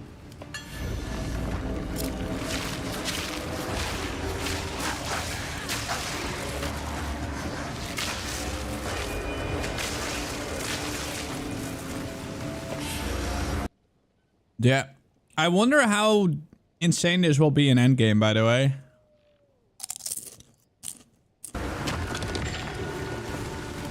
But be careful. The symbols used to craft the items also empower the monsters around the remnant, who will be revived as undead to fight again with different properties depending on what runes you used. The crafting book will record all the options, allowing you to simply pick which one you want to craft given the existing runes that are already on the remnant. To expand your knowledge and to allow you to craft more items, Pharaoh has asked that you keep an eye out for signs of runic magic around Rayclast. He wants to document anything you find in order to rediscover the secrets of Ezomite runesmiths of old. The first of these can be found in Ogham, and reveals to you an ancient secret, buried deep underground. The runic magic which the Ezomites believe to be their own is actually of Kalguran origin.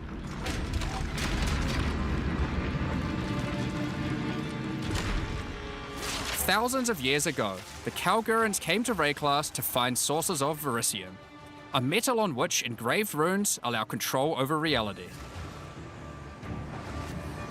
Pharaoh is determined to learn these ancient ways and gain mastery over them. If you can bring him more verisium, he'll be able to use it to smith power. Alright.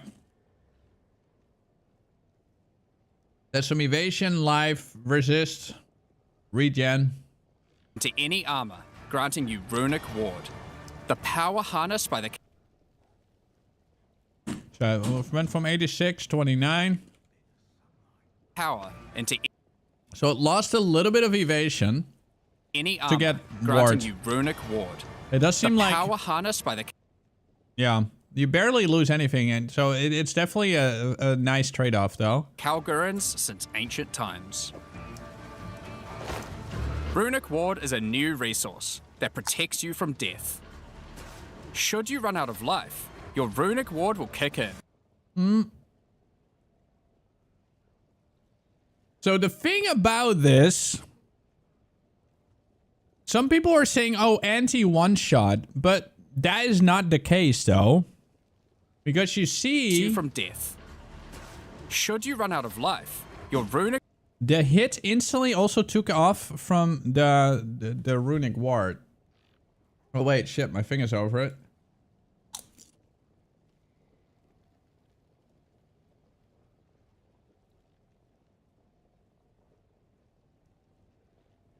So you see, like on that one hit, it instantly went down a little bit. Hold on, my dog is trying to get in.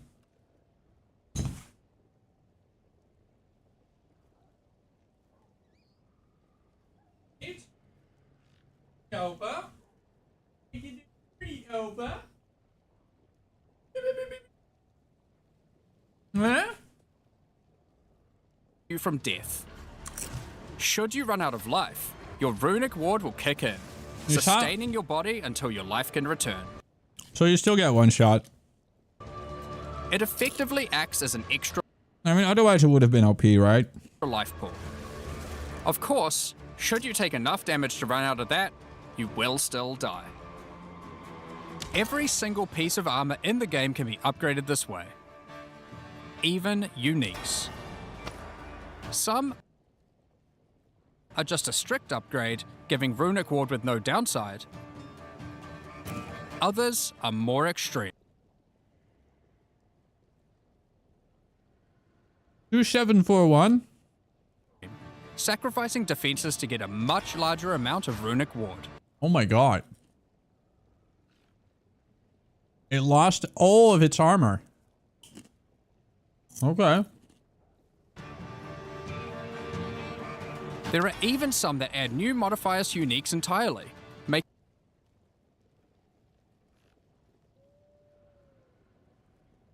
them much more viable for higher level play. But the Kalgurans use runic ward for more than just a defense. It can also be used to power many other magics. Instead of using gems created from corruption, the Kalgurans used runes of power and fueled them with runic ward. Many of the options available from remnant crafting are new types of Kalguran skills that exclusively spend runic ward to wreak havoc. An example is Triskelion Cascade. Using it will cause your next spell to be triggered multiple times in a Triskelion pattern. You can use it with skills like Ice Nova that you cast from yourself, or with something you target at a distance, like Comet. There are also skills to modify existing effects using runic magic, like Frost Flame Nova. Using this skill on a pack of burning enemies will transform the Ignite into Frostfire, both burning them and building up freeze at the same time. You have basic buffs like Hollow Shell that guards all nearby allies, to more complicated mechanics like the Mark of Repulsion, that creates a mark capable of pushing away all nearby enemies. I wonder what the Mage Split will do. Instead of spending mana, like skill gems do, all these skills cost runic ward. And unlike gems, they don't have a color. This means that they don't care about attribute requirements, or what kind of weapon you use. These skills are designed to be used on any class, and so often interact with mechanics that apply across many characters. By combining different runes together, the Kalgurans were able to support their runic abilities, and you can as well. There is also a set of runic supports that can be combined with regular skill. For the skills, cost an additional 20% of maximum runic wards per skills deal added physical damage equal to 50%. Okay. Gems in interesting ways. Concussive rune combined with regular skill gems in interesting ways. Concussive runes allows you to add these concussive shockwaves to any skill that stuns. While Runic Infusion lets you spend ward to directly empower the damage on any skill. Now, there are other quests to directly... I mean, any skill that stuns? Concussive shockwaves to any skill that stuns. It works on melee. Slam. I mean, that's kind of good for any mace skill, really. Shockwaves to any skill that stuns. Potentially, I don't know. It looks kind of weak still. It killed one thing. Runic Infusion lets you spend ward to directly empower the damage on any skill. Now, there are other quests during the campaign too that unlock even more interesting crafting methods. Fuck it. Buried deep in the jungle in Act 3, you can find the Mystic Refuge, containing even more secrets for Pharaoh to learn from. Using this knowledge, he gains the ability to reforge unique weapons. With this technique, many low-level unique weapons can be upgraded to do significantly more damage. Now, we've been able to take a bunch of uniques that had interesting modifiers, but were not in-game viable, and give them a bit of a boost to get there. And it's not just low-level uniques. All Kalguran uniques are able to be runeforged this way too. and they can do some pretty interesting things. Like Searle's Grit, a new unique, which when runeforged can get one of several different outcomes. Now, there is still so much more that you can craft with remnants. I'm really there curious are also 100 new runes, as well as many other new crafting currencies. I mean, but where do these runes go?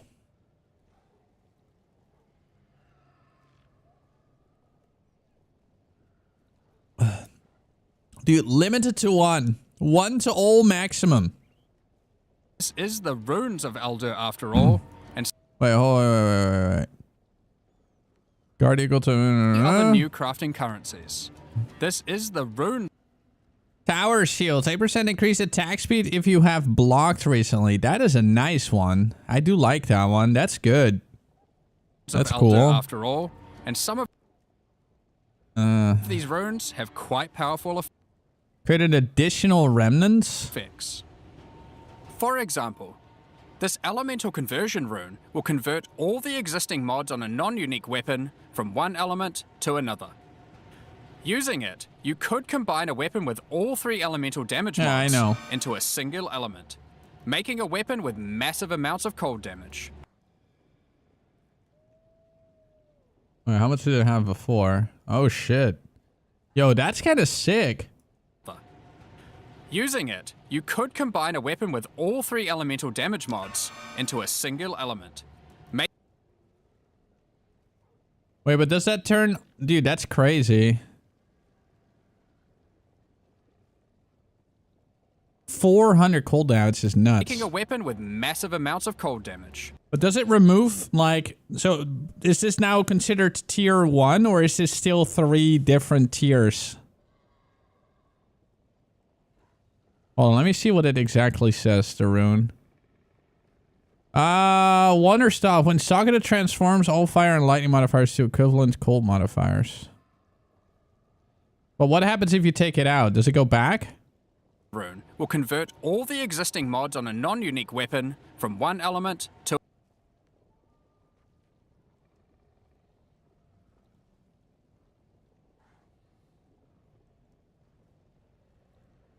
Further added modders and other one socket, it cannot be retrieved. Ah, so okay, so it opens up. So basically, if you have like something bad and you want to turn, okay, that's kind of sick, but you cannot remove it.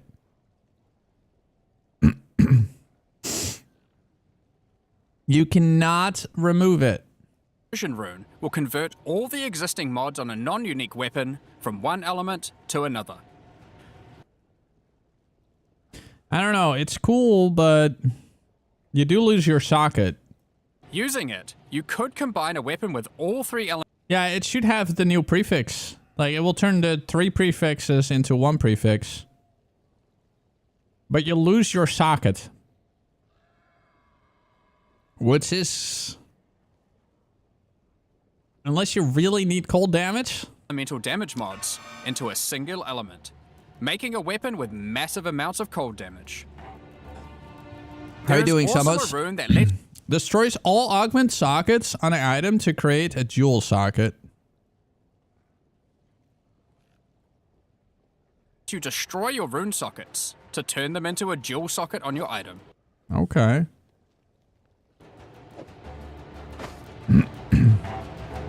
And there are even crafting Can roll chronomancy modifiers. meta runes that can unlock new types of mods when used with regular crafting. For example, But again, cannot be retrieved.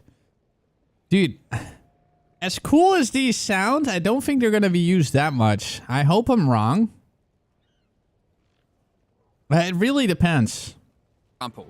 this rune of chronomancy. Because, I mean, rune sockets... I mean, like, these sockets are kind of huge, usually. Will unlock a set of time-related mods to be crafted on your boots. I mean, it's going to be Once very placed build-specific. inside, use regular crafting orbs to attempt to get new mods, like cooldowns, speed, or increased skill effectuation. Okay. You can also create a Removes a random modifier amounts a rare item with a new guaranteed modifier. And on the ring, you would get, okay, there's a bunch New of type runic of words. currency called Ailments. alloys. Using regular metal. Remnants can be picked up from further away. Presence area of effect. Mana cost efficiency. Temporary minions. So blah, blah, blah. Alloyed with verisium. New modifiers not normally. Increased cast speed, attack speed. Oh, okay. Oh, yeah, it's on ring. Attack speed, charge per second. Okay. Available can be directly crafted onto your items. Using imbued These are cool, alloy though. could improve your ailment damage, for example. There are honestly so many options here that unlock all sorts of crazy crafting projects. So I think people will be experimenting with these for a long time. Once you get to King's March in Act 4, Pharaoh finally meets Danig, a real Kalguran runesmith. And riddled with excitement, he wants to learn how to merge modern Kalguran techniques with the ancient knowledge that he has found. From here on, Pharaoh joins in the Kalguran expeditions that Danig has been leading. With the ancient knowledge that Pharaoh brings to the table, the Kalguran expeditions that Danig has been going on will change significantly. For those of you who haven't played it, the Expedition League mechanic involves carefully placing explosives, uncovering the buried dead, and recovering verisium from them. By choosing where to place the explosives, you can choose which kind of challenges you would like to face, or rewards you would like to claim. Oh, hi, Mark. But unlike before, expeditions now contain the remnants from runes of Aldur, allowing you to do some specific crafts along the way using I don't know, man. I'll let other people do this. the new League crafting. I still don't think I want to do the circle placing bullshit. I mean, it's not for me. Mechanic. One very important difference from the simple remnant encounters, though, is that the empowerments that the remnants grant apply to every monster down the explosive line for the rest of the encounter, stacking together. Yeah, some people love it, some people don't. This I'm can one of lead those to some people that pretty extreme don't love it. situations. If you stack too many But maybe remnants, it's super you might juicy be and in then for we'll a do fight it, right? beyond your Who abilities. knows? We don't But the know. rewards can be very worth it. Like, you Each know? mod on the monster is improving the items that they can drop. I mean, there's like a whole transmutation, a wisdom, and a chance shard on the Once ground. you get so. to the end game, you will find that the Atlas has changed substantially. To the south, you will now find the coastline of Rayclast. Dude, you see what I mean? Look, it's black on the side now. That looks so much cooler than this. You see that?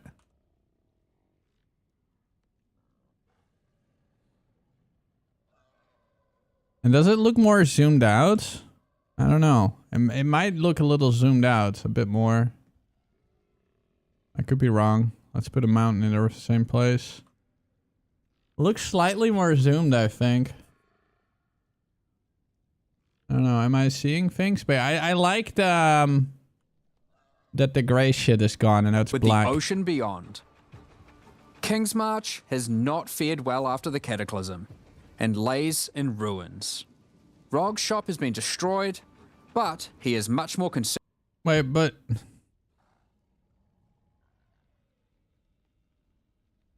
wait, is this a different King's March or? Concerned about his wife. Rog's shop not fared well with the ocean beyond. King's March has not fared well after the Cataclysm and lays in ruins. Rog's shop has been destroyed, but he is much more concerned about his wife, Gwenin. He would like to launch an expedition deep into the ocean to find her, and this begins a new major mechanic for expedition, exploring the ocean. Previously, a logbook was a single encounter. Now, using a logbook, you can send ships to explore an area of the ocean to the southeast, uncovering a range of islands to begin your search for Gwenin. You can hop from island to island, doing many new encounters. There are islands with expeditions, grand expeditions,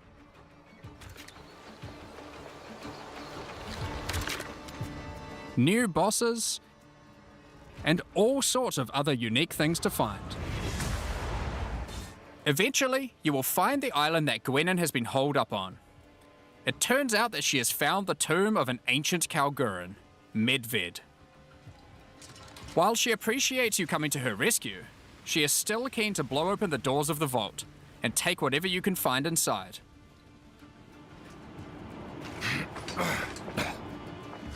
It's just a shame that Midvid isn't as dead as you previously assumed.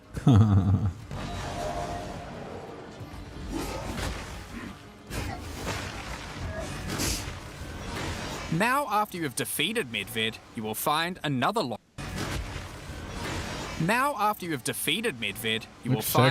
logbook. And this time you can use it to choose which direction you want to explore. The ocean is vast and contains a huge number of new islands to find. With each logbook, I wonder how often we're gonna find one of these places that is inaccessible because there's no line connecting to it. You can explore one sector, and you can go as deep as you like. There are all sorts. But as I told you, there's probably only this one area. Like the deeper you go, like yeah, this side is just basically only ocean, right? And you're not gonna find an island with breach on it all of a sudden. Also, look at all this stuff on the side, by the way. That's kind of cool. So you can quickly. So I think I'm correct about my pizza shit, guys. Right? So the ocean, and then you have this way is only that stuff. That way you only have that stuff. I don't think there's going to be like these little subdivisions at all. Because it also, look, so this will take you directly to Delirium. This will take you to this. Then you have the ritual slice of the pizza. So it's literally going to be a pizza. But that makes me wonder, as we get more and more things added to the game, are the pizza slices gonna be more thin each time, right?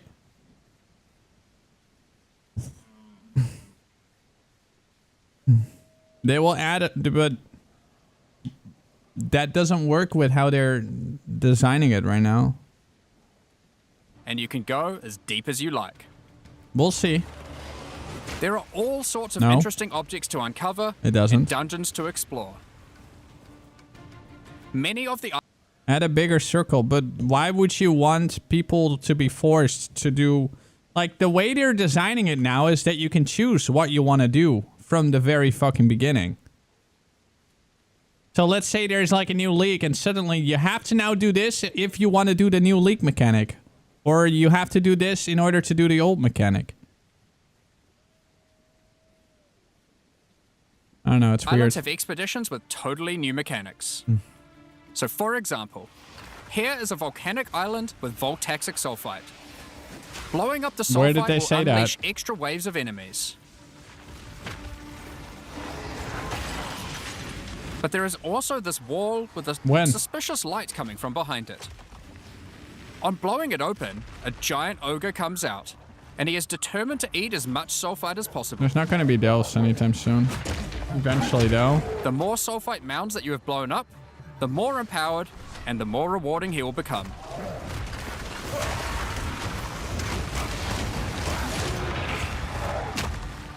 These islands contain all sorts of little secrets that you can find and blow up. Free trapped wisps. We'll see how they'll do it. Even raise ancient precursor technology. And of course, more bosses. There are more and further vaults to blow up, and one of them in particular is pretty important. The Tomb of Uhtred, the Star Drinker.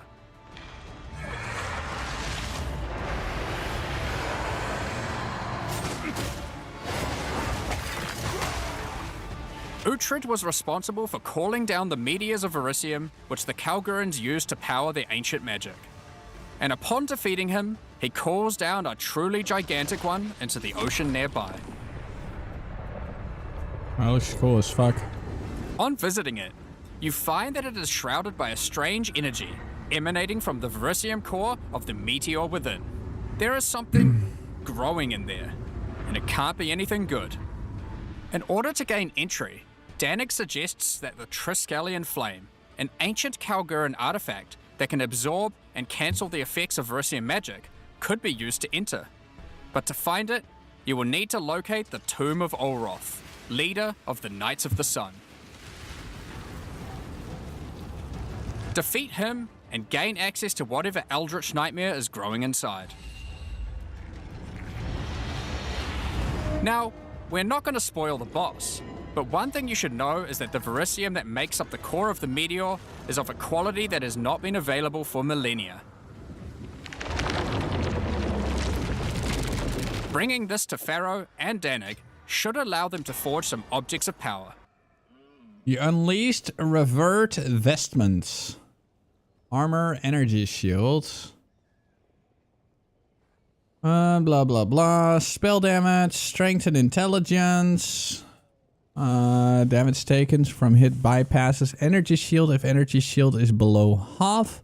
Lose all runic bindings when you shapeshift into an equal... Wait, shapeshift to gain an equal amount of unbound potential. It's a shapeshift item.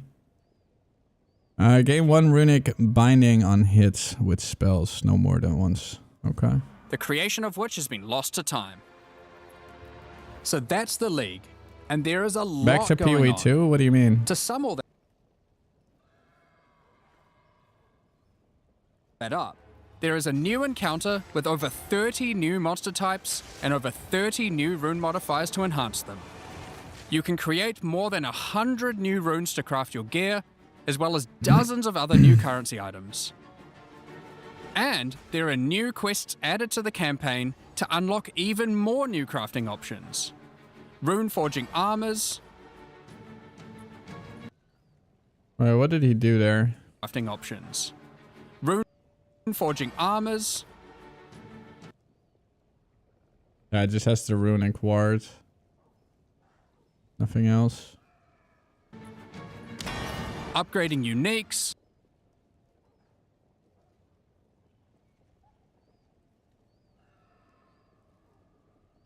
I don't actually know what this one... I don't know anything about both. Dozens of new Kalguran skills and supports. Tons of new islands to discover by exploring the ocean. Yeah, I don't like runic shit 5 new myself bosses, very much. including a new pinnacle boss. All the new bosses look amazing, though. And a bunch of new uniques to top it off. But there is still a ton more to come. It's time to talk about the massive changes to the endgame. Oh, hi, Mark. But for that, I'll hand it back to Jonathan.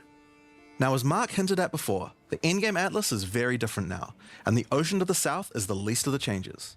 The entire area around your starting location is now teeming with new quest lines and things to discover. Yeah, I love the zoom out. Let me do that zoom out too, please. Will you investigate the strange forest to the west? The cracks in the earth to the east? Or perhaps visit the ruins of a Val city?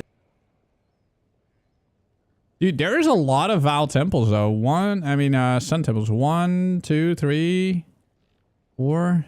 I mean, there's a lot of them. I really like how the city looks. It looks cool. The atlas now has fixed points of interest at specific locations, giving you specific objectives that are easy to find.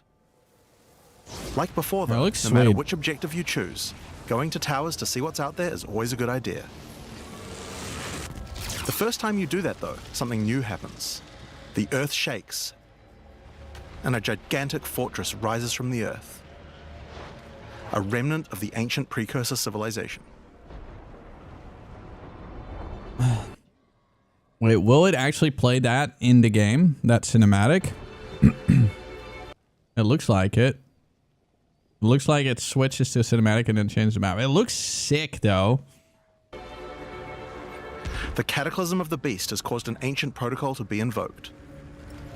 Should corruption ever take hold to this degree, the world must be scoured and purged of corruption. This looks sick as well, man. It looks like such a cool thing. It actually looks sick.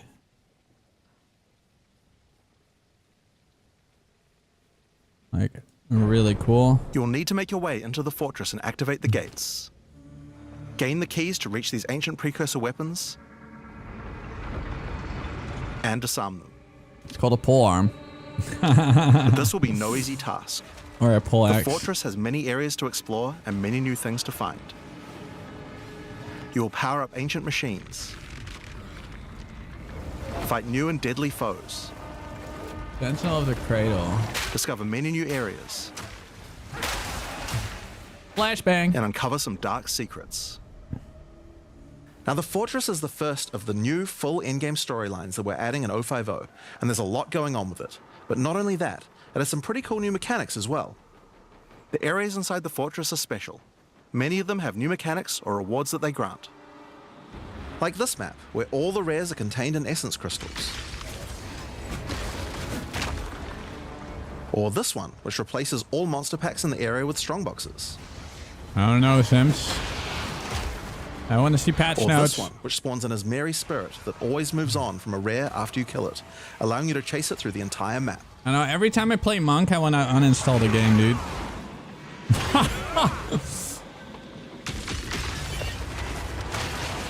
Now, martial artists did seem to stand still just like a lot, the normal though. areas of the Atlas, you'll need to fight the map boss of each area to complete the No, map. 1 week before. But unlike a normal map, 21st the ones in the probably. fortress each contain precursor Or nodes 22nd. after the boss, and activating these nodes will give you points for the new and improved Atlas passive tree. Now, we had an Atlas passive tree before, but it was one of the areas of the endgame that just wasn't up to scratch. The Atlas tree now works quite a lot differently. We have significantly upgraded the kind of mechanics that you can find on the Atlas tree. Like this one, that gives a chance to make rogue exiles you fight retreat from combat and move to an adjacent map.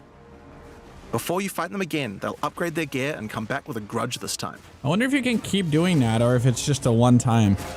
There are also a lot of nodes that combine mechanics together in new ways, like this one, which lets Asmeri spirits possess strongboxes. All the regular monsters that come out of them are touched by the spirit, and the rares are all possessed, giving you some incredible loot potential. Yeah, I mean, this just means that we're gonna, like, those really rare ones are gonna be a little bit less rare. Like, Spirit of, you know, get points from every of the single cat, area you shit complete like in the that. fortress. And unlike before, that means you can allocate the entire Atlas tree. Yes, this whole tree can be yours. This change is pretty important, since it allows us to be able to create many types of bonuses that we wouldn't have been able to create before. Like this one, which gives a chance for cities to be invaded by another faction, and can even allow it to contain 2 faction leaders, allowing you to get 2 crisis fragments. If we'd done this kind of thing in the old tree, we would have wanted to spec into it before running a city map, then unspec out of it before running anything else. With full allocation, this is sick, we can have though. cool bonuses like these. Now, obviously, we still want to make sure that you have choices that define your in-game Atlas build. So many nodes in the Atlas tree are now multi-choice. Everyone will get the node, but which bonus you choose to use is up to you. That's kind of cool as well. Do you want your powerful boss maps to contain more essences, summoning circles, or rogue exiles? But there's also nodes that contain more unusual things. So, for example, on this node you can choose. Yeah, so... Do you want to give a chance for shrines? I mean, like, we need to see the patch notes, right? We need to see the tree, the endgame tree, and all that stuff. It might be insane. Like, I mean, there's a lot of stuff we haven't really seen yet. And what they've mostly been showing is basically just an introduction to the things we can do. And the things that we can do have a big overhaul, which is good. But we're going to have to wait how the endgame actually feels, as in like an endgame enjoyer, instead right? be given to the map boss in the area, making them more challenging, but dropping special loot.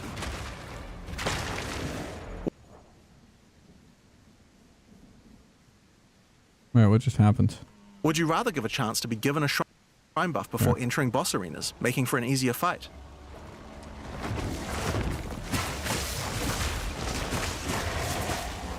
Now, I could probably nerd out about cool stuff in the tree all day, but we should probably get back to the fortress.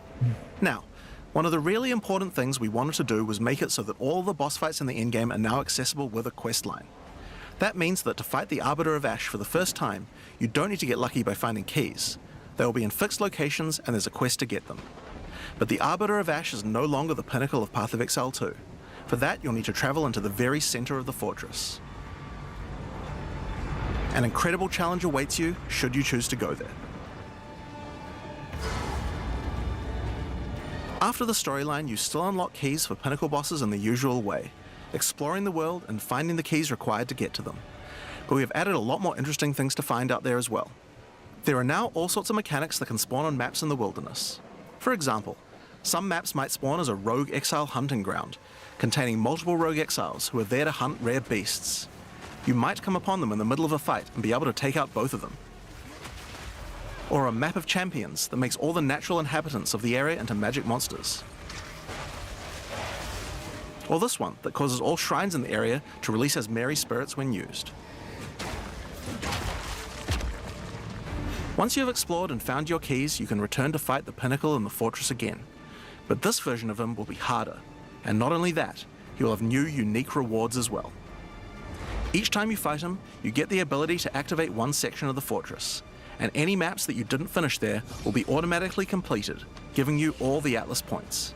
So if you're the type That's kind of weird, by the way, but of player who doesn't want to explore the fortress and instead just race out into the infinite Atlas, you still have a way to get all those points. So that's the Origins of Divinity storyline. It's a huge amount of new content with a ton of new areas, 5 new bosses, including a pinnacle, with a bunch of new unique items. But not only that, it also completely revamps the Atlas tree and includes a ton of new map mechanics that you can find both inside and outside the fortress. But this is just one of the new storylines. So let's talk about the next one now, Masters of the Atlas. Now earlier we talked about how the multi-choice nodes in the tree allow you to still have an in-game Atlas build, but we didn't think that was quite enough. You have an ascendancy class for your passive tree. Wait, what did it actually say there? We didn't think that was quite... Shrine buffs are reapplied when entering a boss. An additional. Applied to the boss. You have an ascendancy class for your passive tree. Why not an ascendancy class for your Atlas tree? Well, that's where the Masters of the Atlas come in. Throughout Rayclast are many opportunities for this those is kind with of the cool skills as to well. find I really like this. Atlas Masters are willing to train you in these skills if you're able to help them in return. One such master is Jado, a member of the Order of the Jinn, an organization that secures powerful artifacts to prevent them from falling into the wrong hands. Jado will send you on missions to investigate strange occurrences on the Atlas and recover the artifacts causing them. And for each one you recover, he will gain more trust in you and teach you more ways of the Order of the Jinn. At level 1, you could choose to massively increase the chance for rare and unique chests, or make it so that all map bosses drop an additional unique item, or make corrupted waystones have an additional modifier. Item.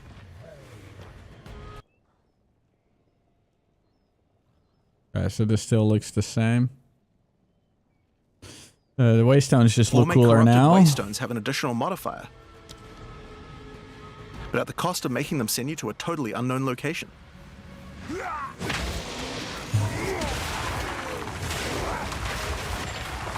Each mission you complete for Jado will unlock another row of abilities. Now, you didn't pay attention, Kush. Yes, you can take every single node, but they have different tiers.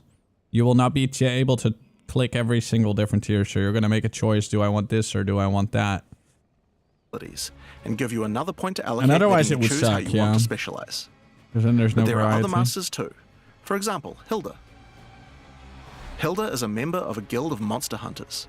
She will send you on missions to assassinate specific deadly creatures around Rayclast and harvest their parts. In exchange, she will teach you her monster hunting skills, like this one, which adds a 25% chance to upgrade any map boss to a powerful version. Or this one, which makes his Marian spirits no longer possess rare monsters, making them go for the unique bosses in the area instead. You might notice that many of the effects on these are both upsides and downsides. So Hilda, for example, can make it so that you only get one attempt when fighting pinnacle bosses. But in exchange for that, they always drop 2 uniques. Because of that, we wanted it to be easy to swap between them depending on what you're doing. As you unlock each master, they will appear on the side of the screen. Simply click whichever one you want to use to run the map, and all the bonuses you have selected for that master will be activated. This allows you to have a few different strategies that you can quickly pick between, depending on what you're running at the moment. Now, one thing that's been pretty obvious is that the endgame leagues we created when launching Early Access in 010 were not really up to the standard of the leagues we did since then. Fate of the Vaal and Rise of the Abyssal just have a lot more going on than Delirium or Expedition, for example. We wanted to do a serious upgrade to all of these mechanics before we do our 1.0 release, and so that's what we've done. All 4 of the leagues we launched in Early Access have been upgraded with not only new quest lines, but new mechanics, new crafting systems, did he say the mage blood thing yet? And new pinnacle bots appear on the side of the screen. Simply click whichever one you want.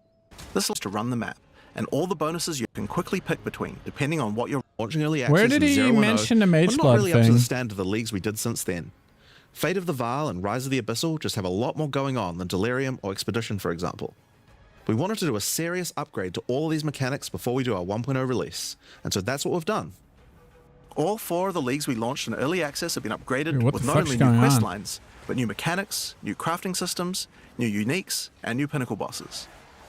One of the really important changes we made to all the leagues is that you can now find them on the Atlas in specific locations, and each one has a quest line that will lead you there in here. Being able to It's complete not the just the league, interview. along with its Atlas tree and its pinnacle boss. This is true even for the leagues that we didn't do major redesigns to. So let's use Abyss as an example.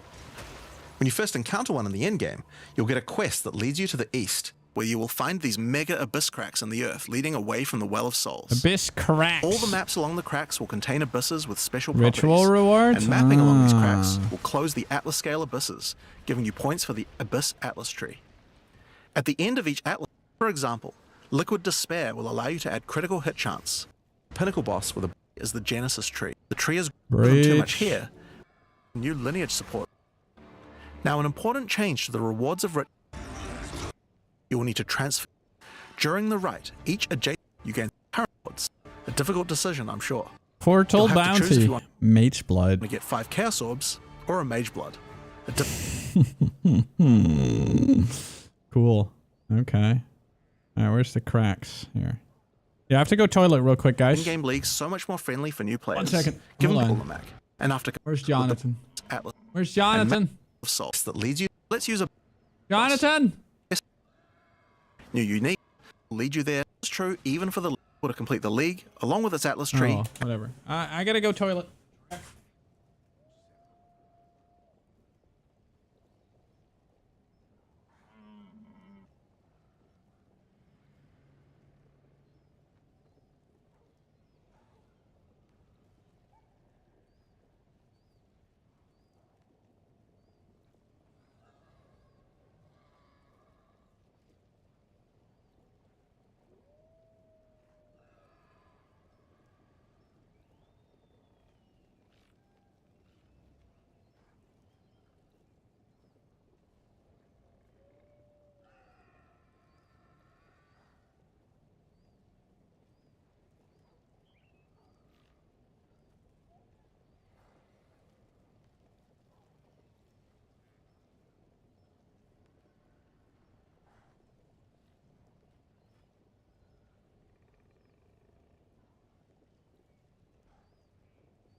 Hope is a dangerous thing. Hope can drive a man insane.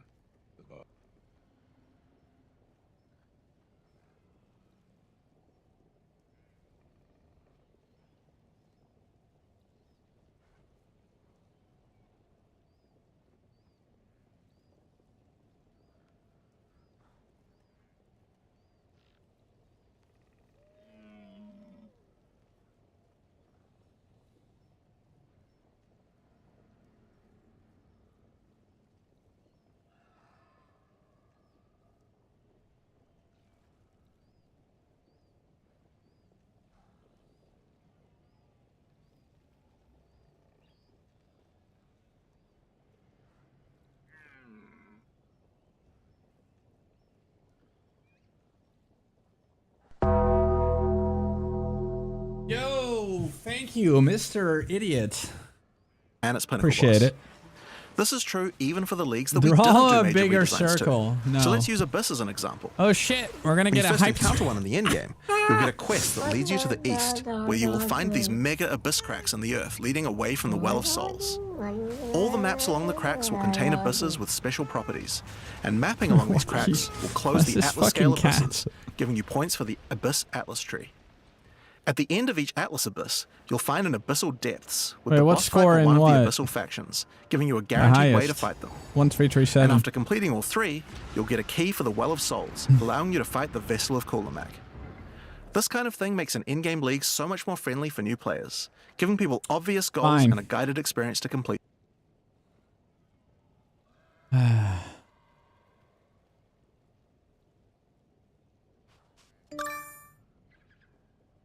Dude.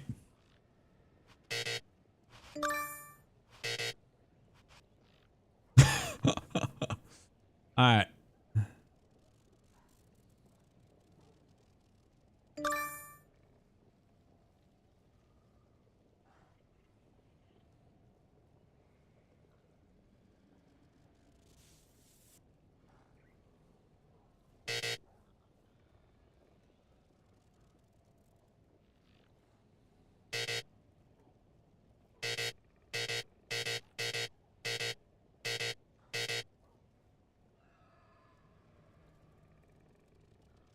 Yeah, I had a really good one. I had a really good one before. My best is 93, so you get fucked.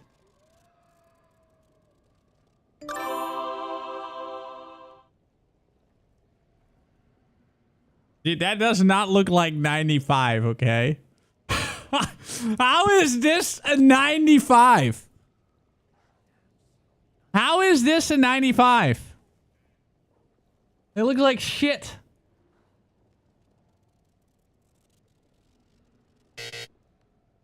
The wrong way.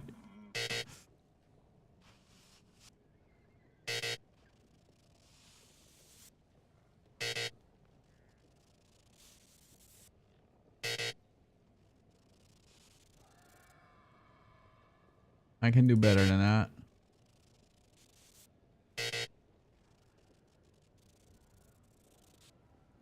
Bro.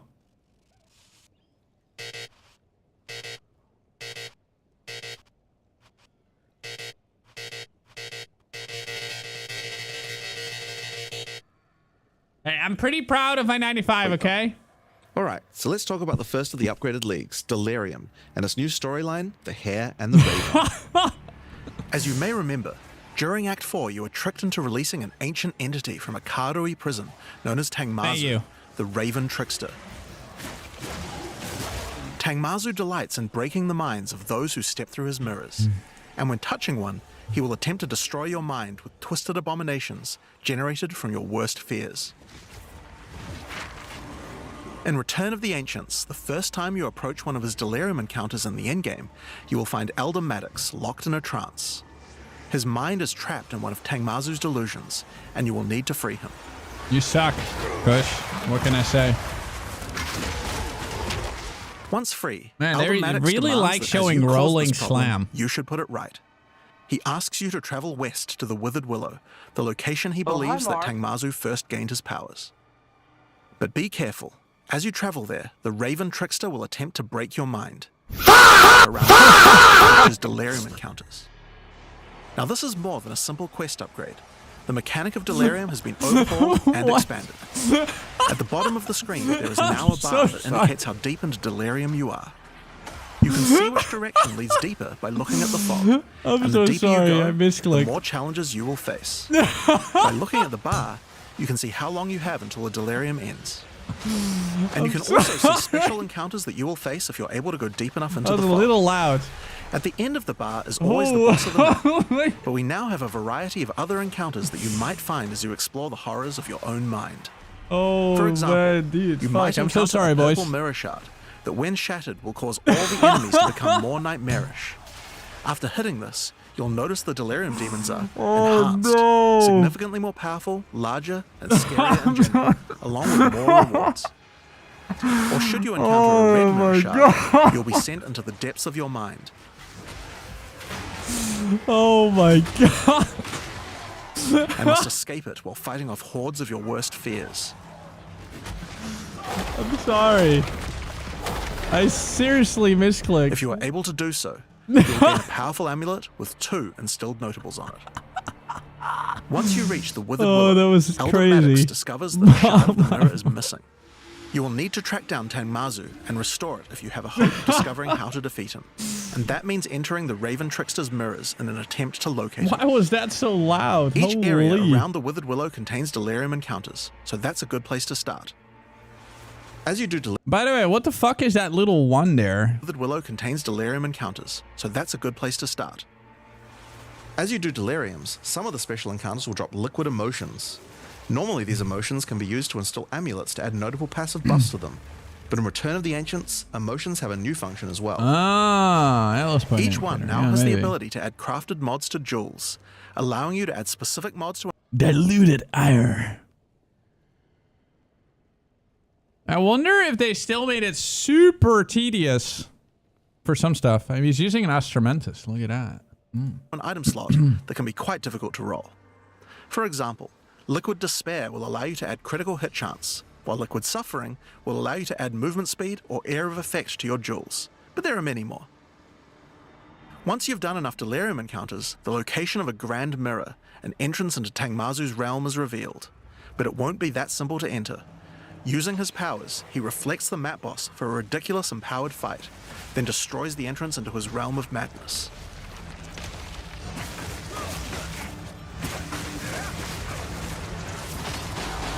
In order to find him now, you'll need to let the insanity fully into your mind. A strange fruit is left behind which you can consume to fully embrace the madness in an attempt to reach the Raven Trickster's realm. Consuming the fruit will cover an entire area of the Atlas in fog, and every map you do in the fog will get progressively harder and harder as you explore the deeper reaches of your mind. At some point you enter a new layer. A simulacrum of your memories, twisted and perverted by the Raven Trickster. Should you be able to complete the simulacrum, Tangmazu will believe that you are worthy of a true challenge, and will let you take the remaining shard of his mirror, allowing you to enter his realm of madness back at the Withered Willow. If you dare to face him, it will be a fearsome challenge.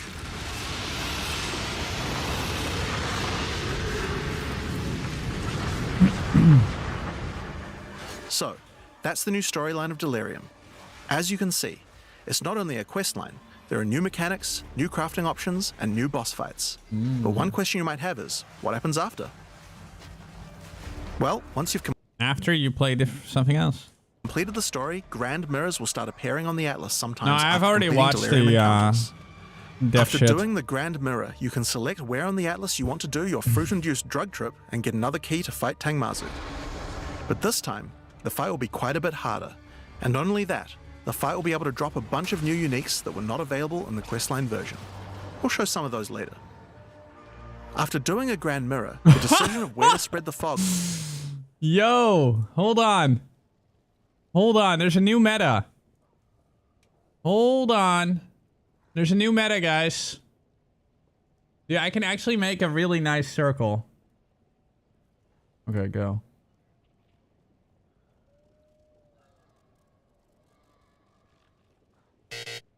Oh, wait. It's actually harder than,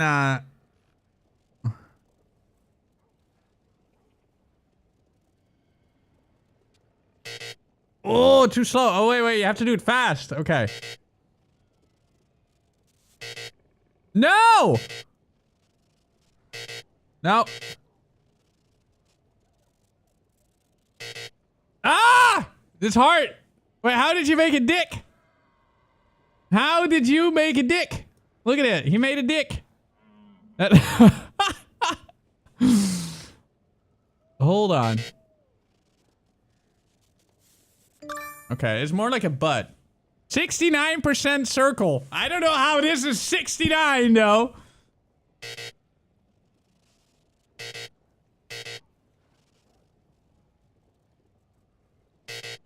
Ah, come on, dude.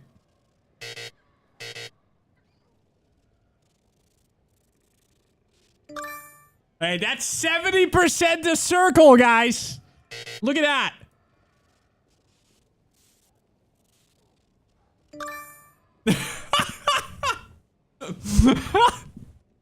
70% circle.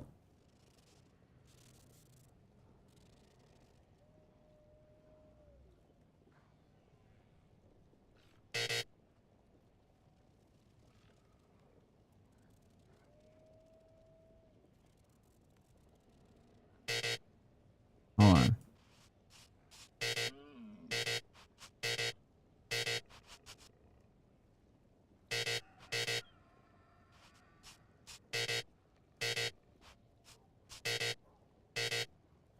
Alright.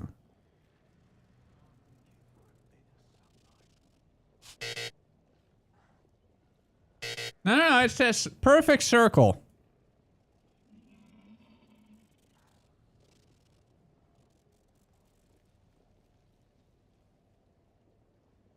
Basically a circle, right? Hold on.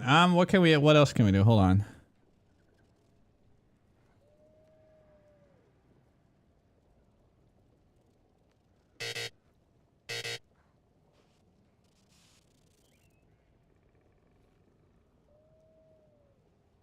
Pretty good. Wrong way? What do you mean wrong way?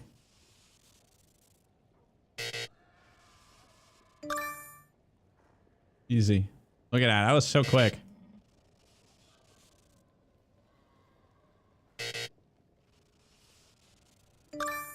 $94. Yeah, I'm very good at this. I just beat Guamflake. I just beat Guamflake. I just beat Guamflake. Fucking easy, man. Yeah, I tell you guys, man. Same as your best. We can do better then. Wait, now I can't do it anymore. What the fuck? I think you can do better. Dude, what do you mean?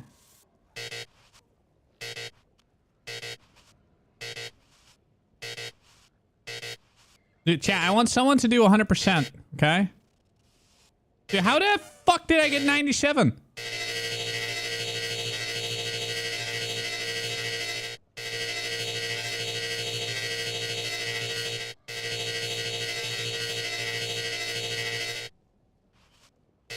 I'm honest. Man, this is making me very acoustic.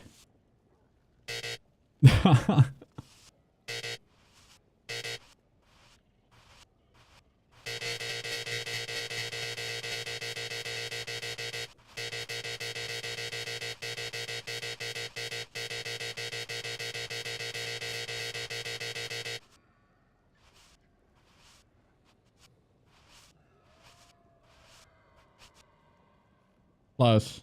Close. Anyways, I did 97.6, guys. I'm a fucking god, okay? I don't even know how I did it, but I did it. It can be important because there are some potent emotions that only come from certain map bosses affected by delirium this Dude, the only thing that gives me emotions is drawing a circle, Jonathan. way. Like all emotions, they can craft special mods onto jewels, but these potent emotions can create mods that you can't get any other way.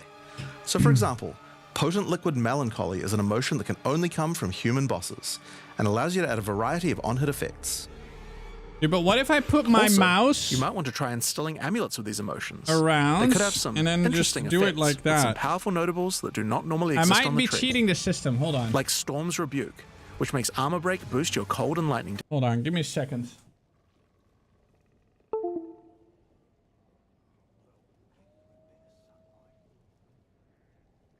Okay. It's not gonna work. We'll see about that.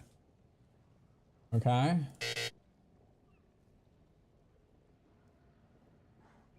Hold on. So, oh no, it's too big. You would need a really low, hold on. I need to change my DPI on my razor. I need like a DPI of 1, basically. No, that doesn't work. You got 96%? You suck. You suck. Damage. You're horrible. But also notables from a clearly deranged mind, like Calm's Blessing. This skill allows you to ancestrally boost fire spells after using a Warcry. How about using an Ancestral Flame Blast? Now, just like before, you can also upgrade the League by getting points for a dedicated Delirium Atlas tree. 97.7, that's where it's at. Much better way and has much cooler or 0.8, what was it, 0.8? The maps in the Delirium area of the Atlas give you Delirium passive points for completing them, so it's easy to see how to progress. Okay, Salem just randomly started talking on Mumble. Shard encounters to your Deliriums. Like this one, which will Mumble pause the Delirium for some amount of time, allowing you to more easily get to higher depths. Or this one, which adds extra Delirium modifiers to monsters when you pick it up. Get out of my head! There are also nodes that can add new types of drops, like this one, which modifies Simulacrum encounters to add special liquid emotions, which can craft time-lost jewels. And nodes that apply to the Atlas mechanics of the League, like this one, which causes the Grand Mirror to spread Delirium fog over a larger area of the Atlas, potentially yeah, a lot of this is basically like, oh, it's cool in PoE 1, let's put it in PoE 2. Containing multiple simulacrums. Alright, yeah. So that's the changes to Delirium. The core mechanic now includes a bunch of new things to find, new monsters to kill, and has new mechanics on the Atlas. It also has new crafting system for jewels, and over 20 new unlockable notables for amulets. Not only that, we have a new pinnacle boss with a bunch of new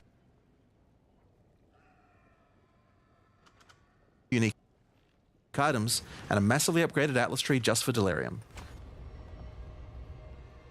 But there's still a lot more to come, so let's talk about Breach next. A lot more to come. When you first do a Breach in the endgame, you will find Aelith, one of the Keepers of the Flame, an ancient order of monks dedicated to preventing the Hiveborn from entering the world.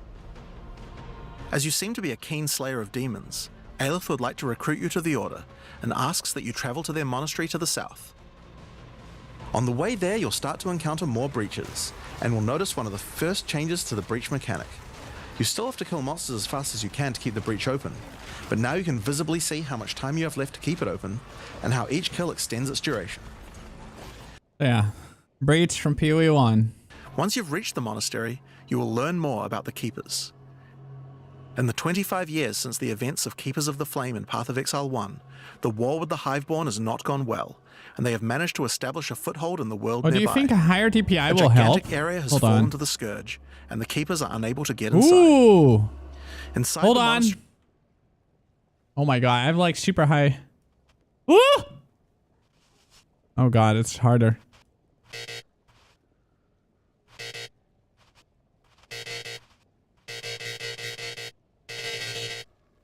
Oh my goodness.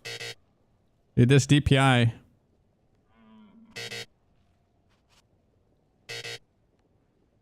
Okay, I feel like with high DPI, it's harder. Oh. Ah! Bro.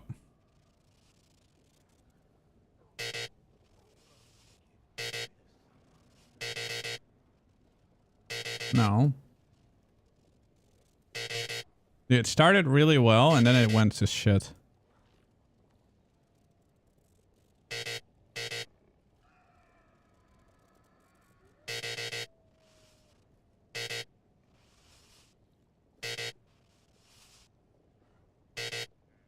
Okay, up the DPI to 1200. Oh my god. Dude, why? Dude, fuck you. Like, why am I doing this? Go away. Is the Genesis tree, a powerful asset to the war effort, stolen from the enemy and gifted to the Keepers by the Dreamer himself. Using the tree, Aelith could create a breach stone and penetrate the Hiveborn foothold, but without Hive Blood, the tree has withered. To get Hive Blood, you will need to take advantage of another new mechanic of breach. If you can keep the otherworldly portal open for long enough, the breach will stabilize and will enter a new phase. The Hiveborn will send their toughest miscreations to defeat you, and the breach will not close until you can annihilate them, dropping... You know, I'm just a little bit annoyed. It's just...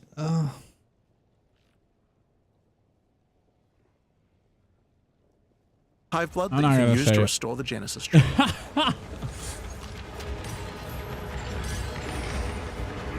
In some cases, you may even attract one of the deadliest foes the Hiveborn can offer, a Marshal of Zesht. These monsters also drop womb gifts, and if you take these to the Genesis tree, they can be used to craft items to help you in the war against the Hiveborn. They could have cut this whole part out and just be like, hey, we added breach from PoE 1 into 2. Beginning of the war, the tree has grown and withered many times, but with each cycle, it learns and expands its abilities. When you first open the Genesis tree, you will notice these holes into which you can place your womb gifts. Each womb gift can be used to create a different type of jewelry. It's so much stuff, man. It's crazy. So, for example, it is actually insane. Womb gift into the tree, and it will give birth to a random rare amulet. But the Genesis tree is capable of much more. Yo, Estine. As you continue to feed the tree, you missed the walls from... Yeah, I saw it, man. I saw it. The breach walls are also there. So, for example, this branch of the tree will allow you to control which base types of amulets can be birthed.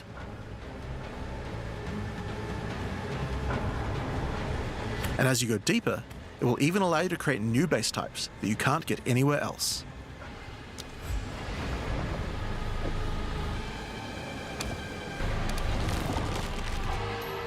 Like this one, which gives you an entire spirit skill for free. Or this one, which has a rune socket in it. To the left and right are branches that will let you control which mods the amulet can get, including making sure that they're higher level, or controlling which specific mods that they will always have. I mean, this With is, 15 points to allocate. I love that they add the tree, though. Like, the tree is sick. You will have to choose wisely how you want to specialize your crafts. But it's worth noting that this tree doesn't have any cost to respecking it. You can enable or disable the nodes at any time by clicking on them. On rings, we've also added some really interesting new crafting options as well.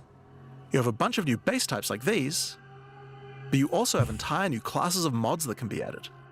The right-hand branch of the ring tree adds an entire new set of caster mods to rings.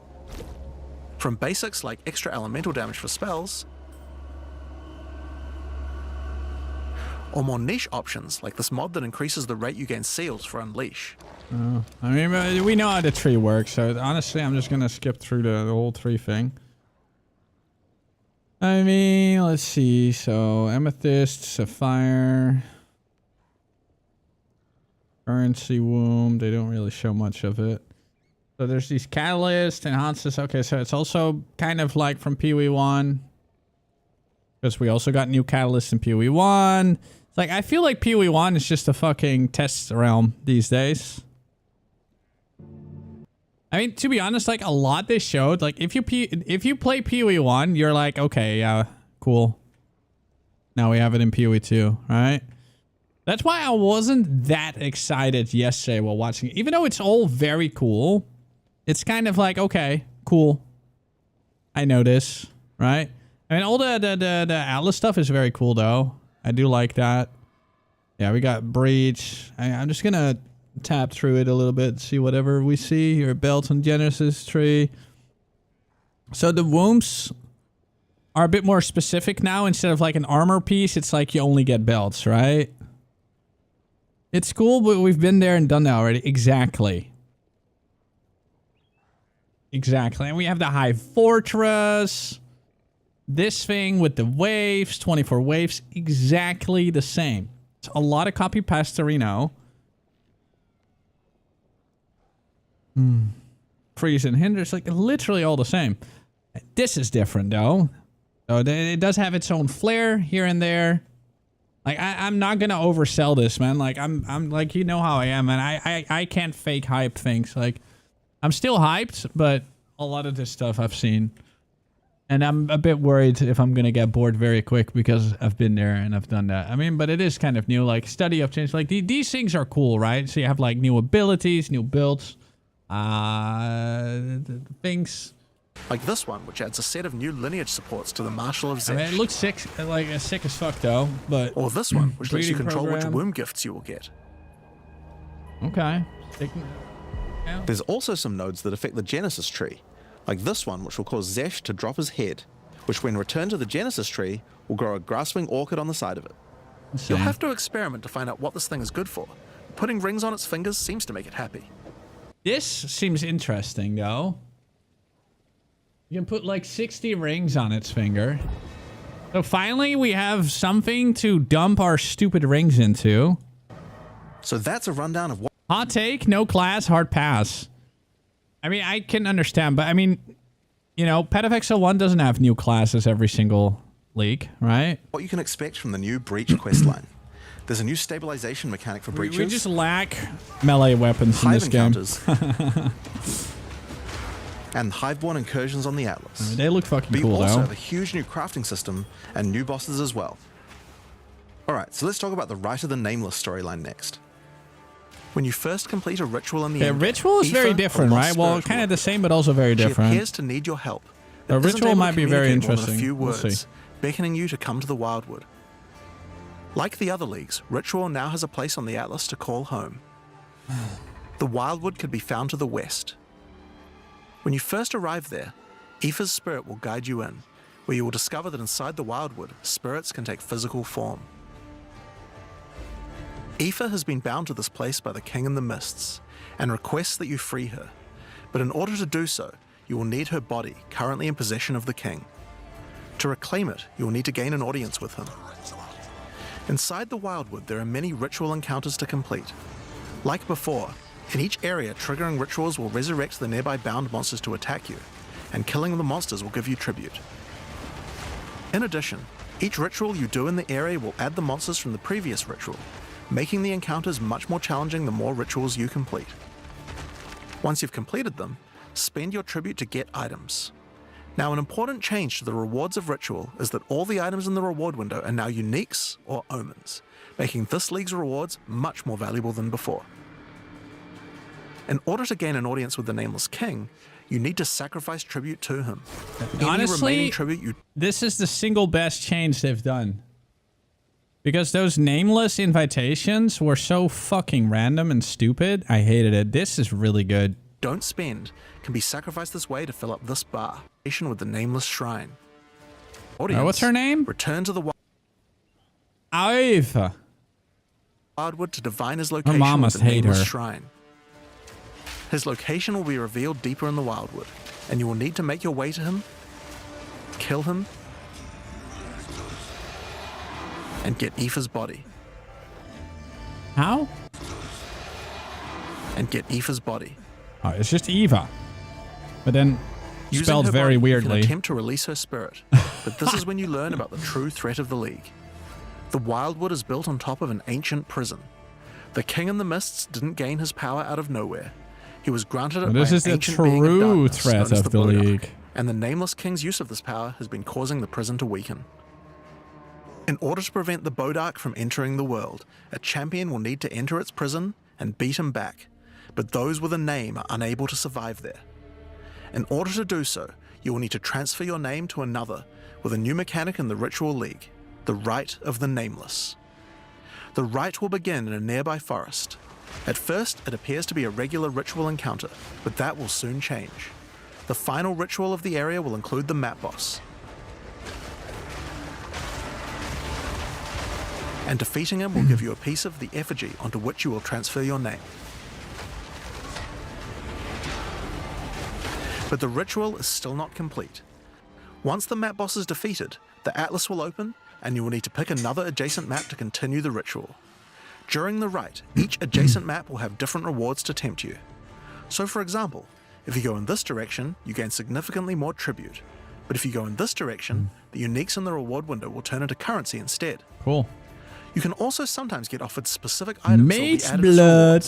So in this case, man, I want to see what stats the Mate's blood. Like, I want to see what a Mate's blood in PoE 2 looks like. You'll have to choose if you want to get 5 Chaos Orbs or a Mage Blood.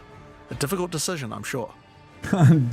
Now, as this is one continuous ritual, the encounters in the next map won't start from scratch. They contain all the monsters that were gathered from the rituals of the previous map as well, making them harder and harder. And that includes the map boss too. You will need to defeat both map bosses in the final encounter for your next effigy piece. And it still doesn't end there. Pick another map, another reward, and add another map boss to continue until the ritual of the Nameless is complete. It will take 5 maps in all, and will be an incredible challenge. But once complete, you can return to the wild. Dude, look at all those little held bars, man. That looks so funny. Fucking 5 boss held bars. Incredible challenge.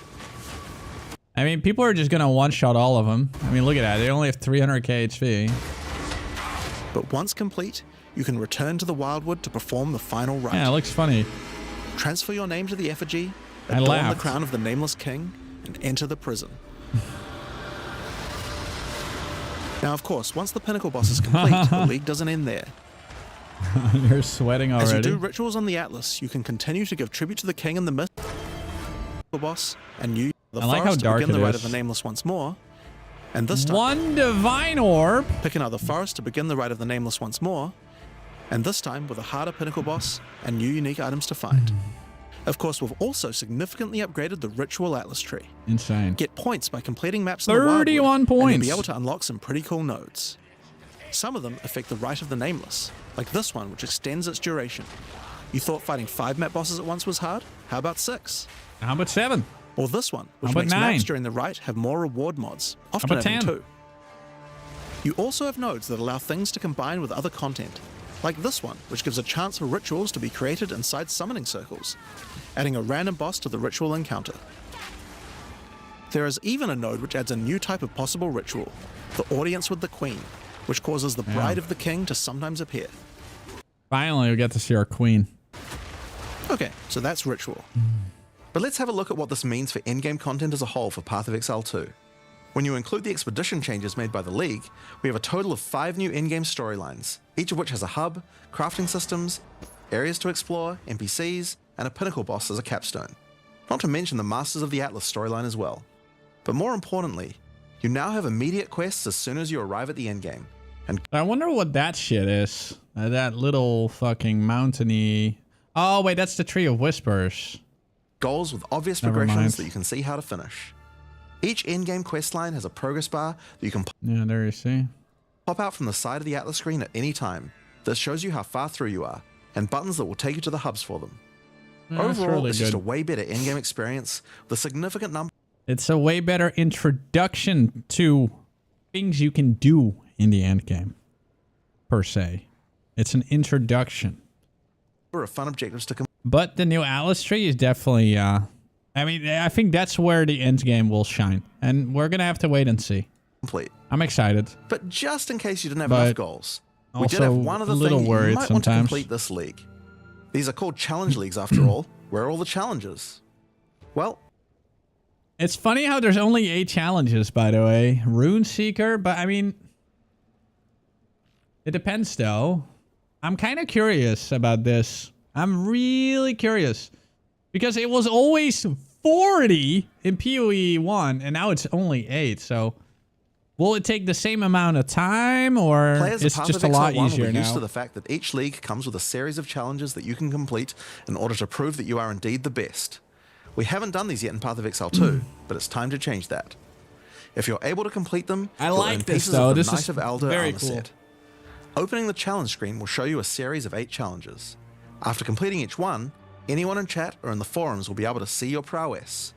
In addition, you'll get a statue to put in your hideout showing anyone you trade with how many challenges you've completed. That's nice. You'll earn the first piece of the armor set after doing 2 challenges, and the full armor set after completing all 8. So that covers all the content you'll encounter in Return of the Ancients. But what about some new tools to fight against these new pinnacles with? Well, we also have some new ascendancy classes as well. But to introduce them, I'll hand you guys back to Mark. As Jonathan said, we have 2 new classes to show you today, the Spirit Walker and the Martial Artist. Let's start with the Huntress's new class, the Spirit Walker. Oh, hi, Mark. The Spirit Walker has developed an affinity with the Asmerian animal spirits. Oh, hi, Mark. She is able to infuse the power of multiple spirits at her choosing. Oh, hi, Mark. On the bottom part of the class, you will find paths for each wisp you would like to commune with. Oh, hi, be Mark. they primal, vivid, or wild. Oh, hi, Mark. Each one can give you different abilities that align with the stag, owl, or bear. Oh, hi, Mark. Each ability gives you a method to become possessed by wisps of that type, and a new ability when you spend them. I can't help myself. The stag allows you to summon stampedes when you attack. The owl grants boons in the form of their feathers, which adds extra projectiles and enhances the projectile. Wait, what's wrong, Guanflake? What's wrong? What? Stag, owl, or bear. Beer. You can become beer. Each ability gives you a method to become possessed by wisps of that type, and a new ability when you spend them. The stag allows you Vivid Stampede sounds like Stampede, but not the kind of Stampede I like. When you attack. The owl grants boons in the form of their feathers, which adds extra projectiles and enhances the projectile speed of your next skill. And the bear simply summons a giant bear companion to your side. Giant the bear bear. will maul, slam, leap, and do Love the New intimidating Zealand rolls to accents. debuff your enemies. Now you can specialize more into each of these wisps, but if you want to combine all 3 of them, then a new hidden power will be unlocked, the power of the Sacred Wisps. This node is free and enhances the quality of all 3 of your spirit animals. Your bear will take some of the damage you take and grant you life regeneration. Dear, where do I sound? Your stags will become more aggressive, leaping towards enemies, and your owl-empowered skills will leave a trail of soaring ground behind them. But that's not all.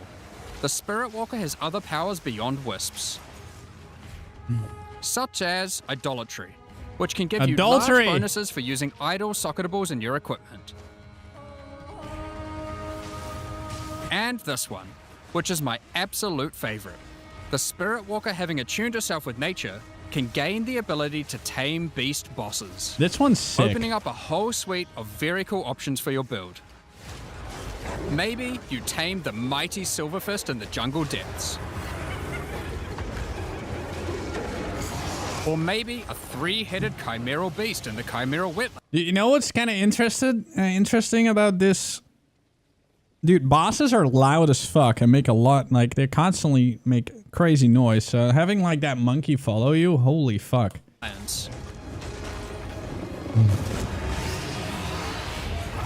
Or then there's a giant frozen owl beast, Rakar, the Frozen Talon.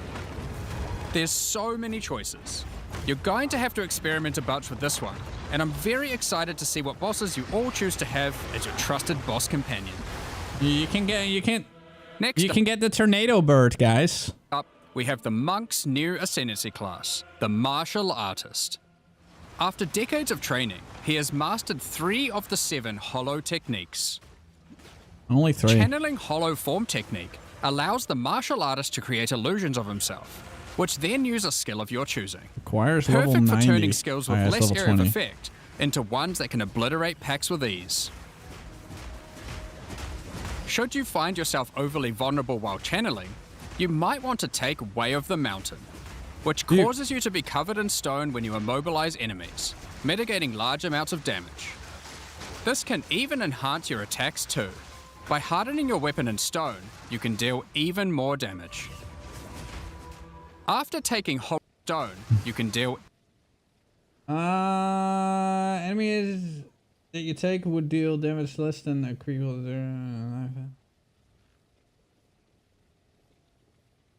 Deal 70% less damage. That's okay. That's kind of crazy. Even more damage. After taking hollow focus technique, you can manifest your spiritual energy into objects.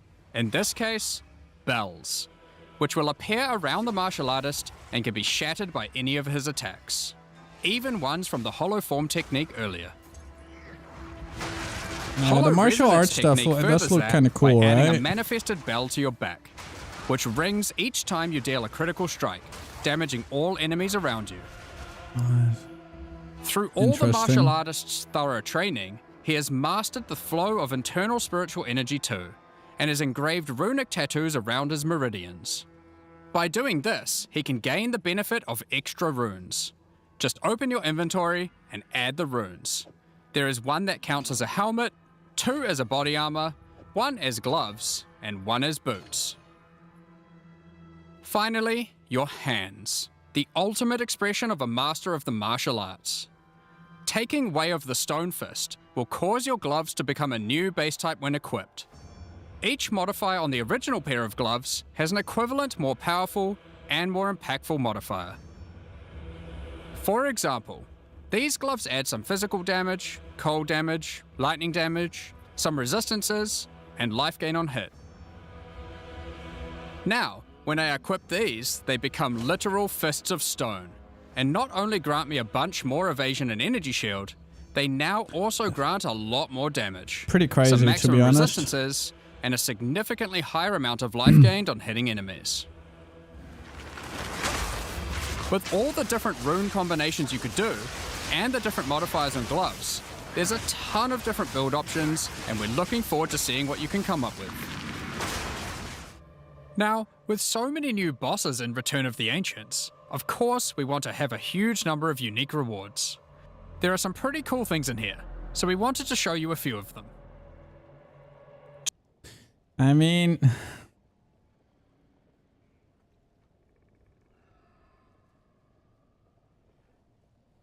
So this is a mana stacker mace, pretty much. So mana stacking and then getting a lot of fire damage. Has a lot of crits. Lots of mana. I mean, it's pretty good. No, I don't think it's 0 DPS. Nah. Dude, if you can stack a lot of fucking mana, this can become really strong because...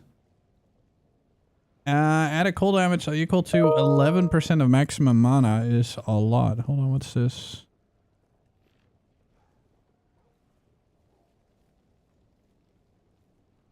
my god.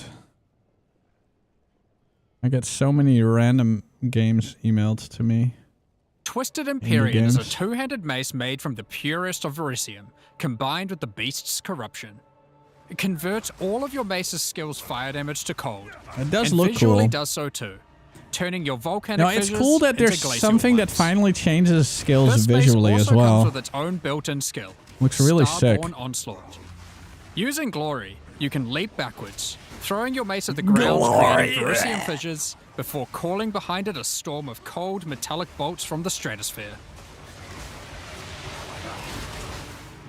Next, we have Eventide Petals, an amulet that not only grants runic ward, but also comes with its own reservation skill, Midnight Zenith. This skill causes your critical hits to grant Arctic petals that hover around you. Once you have acquired enough of these petals, they will be consumed, creating a floral ice crystal near an enemy. Then, destroy that crystal to do devastating cold damage to everything around it. The Raven's Flock is a staff perfect for minion characters. Not only does it grant spirit reservation efficiency and minion damage, it also allows your minions to inflict grueling madness on hit, slowing enemies and making all other slows on them more powerful, for maximum crowd control. That's not where this item shines though. It grants a skill called Spiraling Conspiracy. This skill causes a flock of ravens to circle you, dealing damage over time to anything near them. Killing enemies, or just by standing near unique enemies, causes the flock to grow, getting larger and larger. For your PoE 1 players, you can think of this just like a Raven Righteous Fire. That's not all, however. These ravens are also minions, so they fully scale with minion damage and come with their own command skill, Mad Flight. This command skill causes your flock to create a tunnel of deathly damage between a set of illusory mirrors, obliterating anything in between.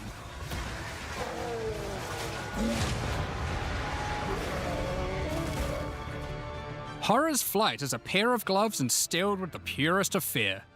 Equipping these causes your enemies to become terrified of you. These gloves cause you to gain stacks of fear incarnate when you cull enemies. To aid in your culling, these gloves also come with the skill Crushing Fear. This is similar to the monk skill Killing Palm, except it deals chaos damage, and the amount of damage and area of effect scales drastically based on the power of the enemy. As you use this, gain your stacks of Fear Incarnate, which increases your culling threshold, meaning enemies become easier and easier to cull, even to the point of being able to instantly kill some monsters from full life. Sylvan's Effigy is a scepter for those wanting to run companions. It allows you to have any number of companions of different types, instead of the normal restriction of just one per type. But what makes this cool is the Asmerian wolf companion it comes with. Insane. This is a persistent minion that bites foes to maim them, leaps to cause bleeding, and even howls to buff nearby allies. Additionally, it comes with the command skill Eternal Hunt, RF, dude. which when used, it will howl. It was so funny yesterday, man. Hold on, let's go to Twitch tracker. And then go to Pox. Yeah, because it's kind of hilarious. Hold on.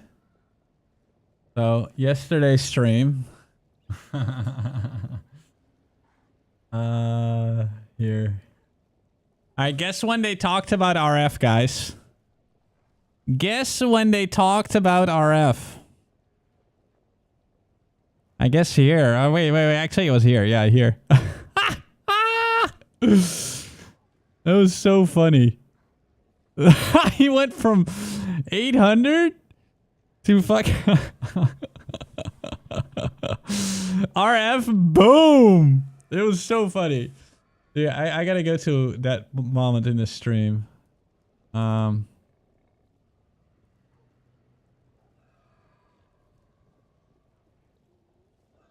per type. But what makes this cool is the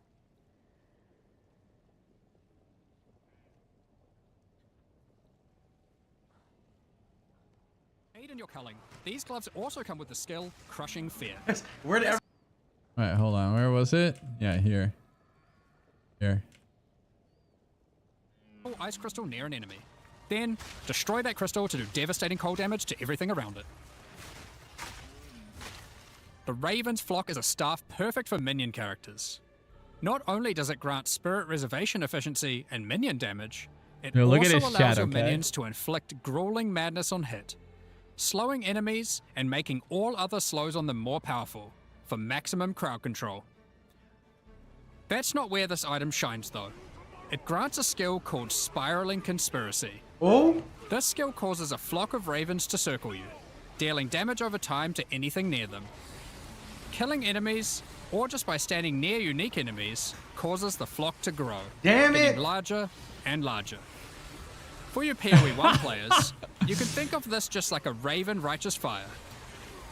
That's not all, however. I'm limited These to an ravens item, are though? also minions, so they fully scale with minion damage and come with their own command skill. I don't want to be a Mad minion Flight. player, though. What is this?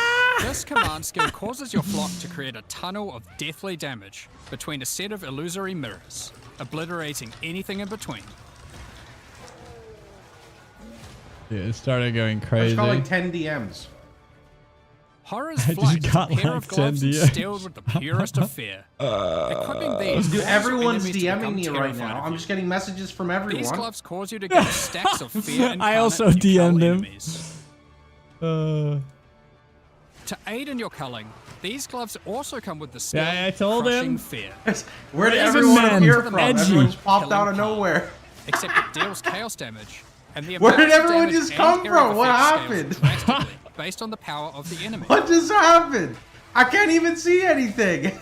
As you use this, Yeah, gain so your funny. stacks of Fear Incarnate, which increases your culling threshold. What's meaning going enemies on? become easier What and the easier fuck? to cull. Even to the point of being able to instantly kill some monsters from full life. Yeah, it's so funny. Raven Man. I can't close this. Yeah, it always starts so well, and then it sucks.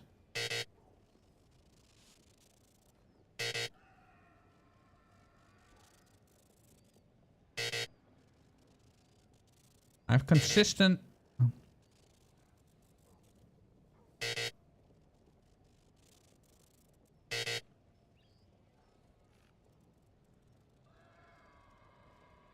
Ah! Ah! It's this part. Ugh. Look at that, man. Beautiful. Hello? Calling on the spirits to manifest spectral wolves to ambush all foes around you. Liminal Coil is a crazy wand. It allows you to apply as many curses. Wait, what is it? Liminal Coil is a crazy wand. Oh, it's It really allows you to crazy. apply as many curses as you please, but those curses will have no effect. What's the point then? 2 reasons. Firstly, your spells gain a bunch of extra physical and chaos damage for each curse on enemies. Secondly, is the skill it grants called Coiling Bolts. This skill is a projectile spell that fires coiling physical and chaos projectiles with every cast. What makes this skill truly special, I don't though, see that. is that it will I just split looked. and chain through every cursed enemy, causing an absolute ruckus. See for yourself. Periphery is a unique bow, which utilizes all the powers of the Asmerian spirits by dealing damage of all elements. And all elements can cause all ailments. The coolest thing about this bow, however, is the Asmerian Swarm skill. These are minions that are summoned when you kill enemies. They will pursue all nearby enemies, damaging them and inflicting a debuff on them that boosts your elemental damage even further. Watch as you mow enemies down, and the swarms of Asmerian wisps aid you, melting enemies one screen at a time.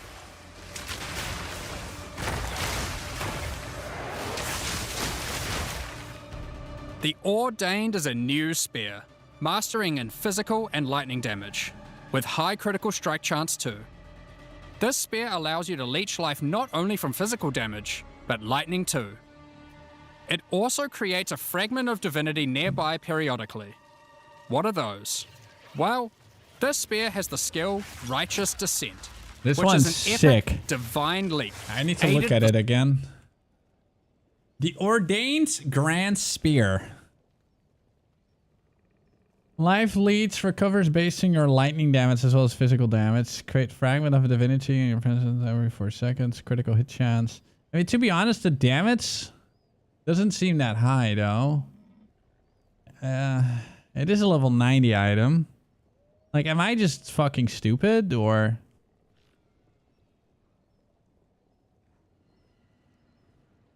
Yeah, but the damage seems kind of shit, right? I don't know. I mean, you can skill it on other ways, I guess. I mean, it is, yeah. It also creates a fragment of divinity nearby periodically. What are those? I don't like that you have, like, I don't like stuff where you have to pick something up, though. Well, from this the ground. spear has the skill Righteous Descent, which is an epic divine leap. It looks aided super by cool, though. Angelic wings. If you use the skill when a fragment of divinity is nearby, it will become empowered. Okay, so dealing it just has to be significantly more nearby. damage, You don't have to pick it up. gaining massive area of effect, and bypassing its cooldown. Okay, that's sick. When fighting a boss, let a bunch of the fragments spawn, and then just unleash your divine havoc, obliterating them. Last, but not least, we have a new unique jewel. Yeah. Voices. I mean... Last, but not least, we have a new... And then just unleash your divine... It's just 60k. Not much damage to... Dude, bro, it's 60k help, man! Are you stupid? Are you new to this game? Havoc. Obliterate. Dude, that is like a fucking tier 1 boss, man. Yeah, you dude. But, you know, later on, bosses will have like 10 million health or 15 million. Last, yeah, but voices plus 4 is crazy. Not least, we have a new unique jewel. Voices. Voices is simple. It consumes 1 jewel slot. That boss is not normally a 2-shot. All right.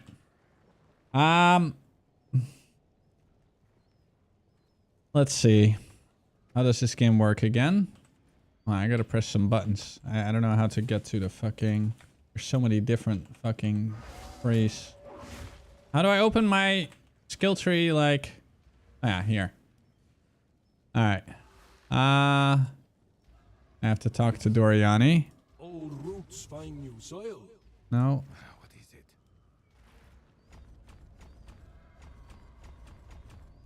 Okay. Alright. Let's see. So that boss is normally not a one-shot.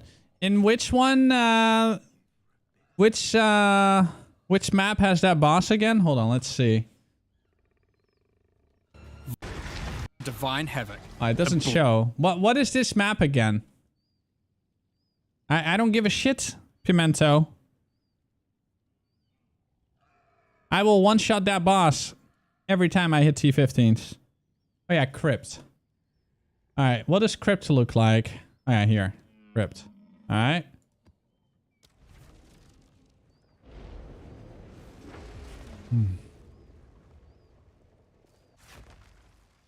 During campaign. Who says this is campaign? This is not campaign. Dude, this is a map. In the campaign, he is in, what's it called? He's in Act 1. You don't have a level 90 spear in Act 1, bro.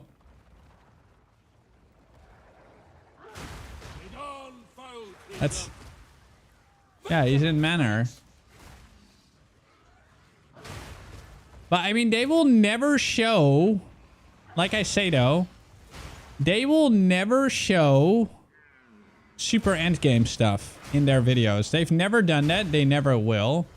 I'm just really curious. How are we going to skill that shit? As you can see, it's like the same area. You see? So. Yeah, and even now, I have way more damage. right? Look, this was 60k, so this is like super low health. So, like, I'm just really curious how this will be obliterating them. How this will be skilled. I mean, there's just probably insane ways to skill it, right? Because there's no way they have a level 90 item and then it sucks dick. I mean, there's just no way. The fragments spawn, and then just... I mean, it looks super cool. But there's like some kind of... when fighting a boss... There's like some build up to it. So you stand still, you have... It also depends on how fast do these fragments spawn. Like, I'm really curious about this. Because this looks super fun. This looks super fun. This is the kind of shit that I would really enjoy. It's probably going to be crit. Because it is a crit weapon as well, right? Gaining, it will be kings. Which are those? It allows you to leech like... I mean, it's 12% crit. And we don't know what the value is. Like, this 695 could be 690... could be a 5 to 10% crit chance, right? So maybe you can get 15% crit base. And it has really nice leech, which is cool. So with insta leech, that would be, I don't know, kind of strong, I guess. But it... I mean, this, the Fragment of Divinity, I wonder how much AoE it gives. Like, if you can make, like, a screen-wide fucking, like, you leap, boom, screen. You leap, boom, screen, you know? I kind of want to make a build around this Ordained Spear, but it is a level 90 item, though. Righteous Descent, level 20. Spear throw. Increased melee strike range with this weapon is also kind of cool. So, yeah, the Righteous Descent, like, I'm really curious about that. Life not only from physical damage, but lightning too. Yeah, basically leap slam but with spear and insane AoE, which is super cool. It also creates a fragment of divinity nearby periodically. What are those? Well, this spear has the skill Righteous Descent, which is an epic divine leap, aided by angelic wings. If you use the skill when a fragment of divinity is nearby, it will become empowered. That looks sick. Dealing significantly more damage, gaining massive area of effect, and bypassing its cooldown. When fighting a boss, let a bunch of the fragments spawn, and then just unleash... At level 90 you are done, not per se. ...your divine havoc, obliterating them. Yeah, I'm really curious about it. But not least, we have a new unique jewel. Voices. Voices is simple. It consumes 1 jewel slot to add more. There are versions that add 2 jewel slots, 3 jewel slots, and for those who are absurdly lucky or rich, one with 4 jewel slots. Equip it and notice the slots appear next to your character's portrait in the center. That's pretty crazy as well. By the way, I missed one thing. Okay, limited to 1, so you can have only 1. But still really good though. So what I wonder... I mean, this probably is combined... Like, you can probably still use adorned as well. So when you have an adorned... I mean, like, if you're gonna do an adorned build, you're definitely gonna go for a voices. Why limited to 1? Because it's fucking insane. 1 with 4 jewel slots. I mean, you know what this means, right? Equip it. By the way, hold on. So grants 4 jewel sockets. So it does not limit you. Like, you can do all kinds of crazy stuff. Right? So, like, you can put a megalomaniac in there. You can put, probably not against darkness. Against darkness kind of pointless because it will make the circle, and the circle is, I mean, unless the circle will still happen around the voices. If the circle still happens around the voices, that's really cool. From nothing, you can just put in there. Like, all those things, man. Prism of Belief. Like, you just have a lot more freedom. Because I've been struggling, right, with sockets. Sockets have been super annoying. Because they've removed so many of them. The voices thing kind of fixes that again, which is great. But I wonder, so let's say you put like the voices here and you put the sockets in. Will the circles happen around? Because then you can actually start stacking those circles as well. Like a circle on top of a circle, for example. Who knows? I don't know. There's all kinds of crazy stuff you can do. It will open up some options, which is kind of cool. I like that. Very pog. Yeah, adorn with voices would be pog as well. I don't know. Lots of cool shit, man. Really cool shit. I'm excited. I am excited. And notice the slots appear next to your character's portrait in the center. Yeah, that one's going to be super expensive. But even 3 is already good. One of the things we are concerned about is how long it takes for experienced players to replay through the game in each new league. Yeah, that's also, I mean, the voice is just going to be a very popular thing. One of the things that can really help is having elements in the campaign that tell you where to go, if you know what to look for. We'll cover just one example per act for acts 1 to 3, but there are many more than just these. For example, Hunting Grounds in Act 1 is a large, sparse area, containing multiple entrances.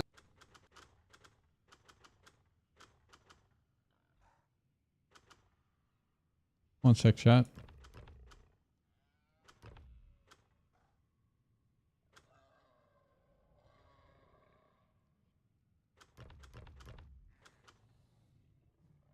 And landmark encounters. Here's an example of some of the changes we've made here. Landmark. Finding the ritual encounter in this area isn't too difficult. Now, after completing it, I wonder if Mark considers himself to be more like a landmark or a watermark. I'm not sure. A trail of locusts will lead to the entrance to Freythorn. Just follow it and find the source of the evil.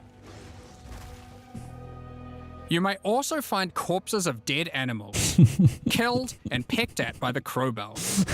You'll notice a trail of blood leading away from them. Follow the trail and it will lead directly to the boss. We even put a signpost on the road to tell you which way to go Sniper to find smart. Ogum Village. In Act 2, in the Mastodon Badlands, you need to find the Lightless Caverns and mark track on down hit. the Abyssal. Now to... Wait.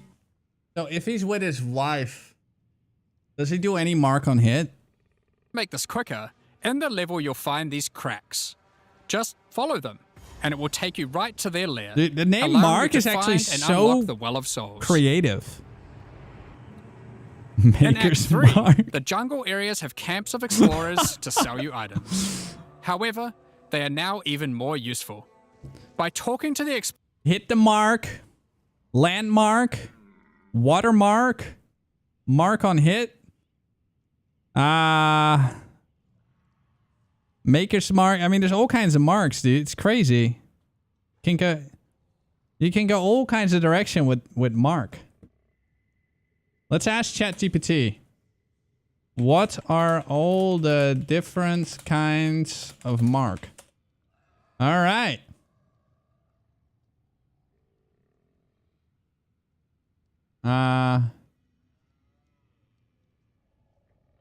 Trademark.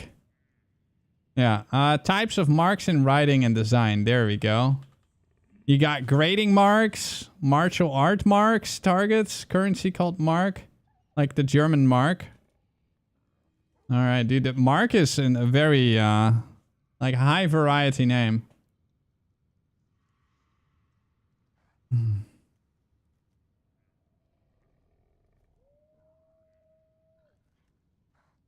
Jesus Christ. Crop marks. You got bleed marks. Well, also kind of stuff, man. explorers, they will point towards the next area. Not only that, but it will also reveal it on the minimap, so you can know exactly where to go. These are just some examples. We plan to do more and more of these over time in order to streamline the experience. Back when Mark Wahlberg was Marky Mark, this is how we used to make the party start. We used to mix hen with Bacardi Dark, and when it kicks in, you can hardly talk, and by the 6th gin you're gone, probably crawling. You'll be sick then, and you'll probably barf, and my prediction is you're gone, probably fall either somewhere in the lobby or the hallway wall. As this is an endgame expansion, it makes sense that we would work on Atlas QOL. We've added a search box that updates live as you type. Have a specific map you want to run? Now they will be much easier to find. Yeah, honestly, I'm so happy with this. If there are multiple maps, hitting enter will move you from map to map. Now, making a character build in Path of Exile 2 can be pretty complex. And instead of designing a build yourself, many players enjoy following online build guides. We have a pretty awesome community that has built many tools over the years for designing builds. But we wanted to improve the experience of following them. So, we are introducing a new build guide system directly into the game client. Here's how it works. Mark made Mike marked maps of Murky Marsh Markets, but Mike's marked maps of Murky Marsh Markets made Mark's marked maps of Murky Marsh Markets look markedly unmarked. Nice. Write build guides can now create a new file format, a build file. Once downloaded, the builds appear in the in-game client. Dude, this one's and selecting insane. one will show you everything you need to know to make that build. So you can see all the passives you need to allocate, ascendancy points you need to take, skill gems you need to... You wonder how it works on console? It doesn't. ...to equip, and recommendations for all the support gems you need to use as well. For items, the build designer can specify which uniques to use in each slot, or if needed, just add some notes to the item slot to say what kind of item you need. In fact, build creators can add notes to just about any of these areas, allowing them to explain different trade-offs in context, or just give more info about how these things should be used. They can also give level ranges to each element, allowing recommendations to change over time. Great for builds that need to respec after they... Do you want to know something, Long Kong? Long Kong. Kong Long. No, I don't want to know anything. ...reach a certain level. Now, all of this is written in a standardized build format that creators can use, and we imagine that a lot of community build tools will be updated to add support for this format. Now that we have trade market searching built into the in-game client, we have... Yo, I just realized if you replace the K with an L, then I'll be Ling Longor. Added the ability to price check items you can find more easily. Control-Alt-clicking an item will now search for it on the trade market, showing you the current prices. For rare items, it's handy to exclude some mods, so we added the ability to enable and disable each mod so you can see what effect each one has on the price. Ding Dongor. Next there's all up, kinds we're of cool going to be names. talking about the new supporter packs for All right. Return of the Ancients. Pay attention, guys. This is what we've all been waiting for. This is the end. All right, circle. Oh, it went back up. How the hell does it go down and go back up? That's crazy.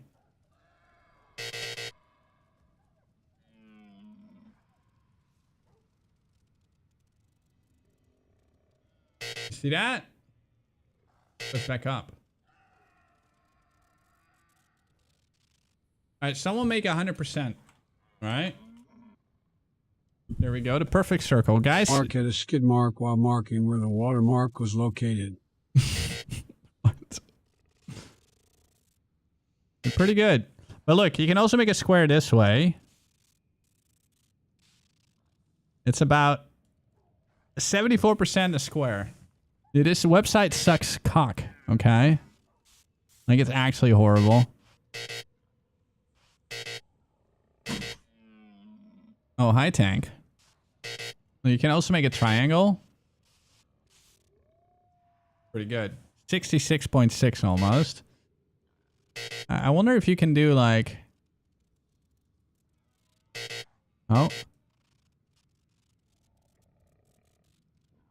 That's 81% the circle, guys.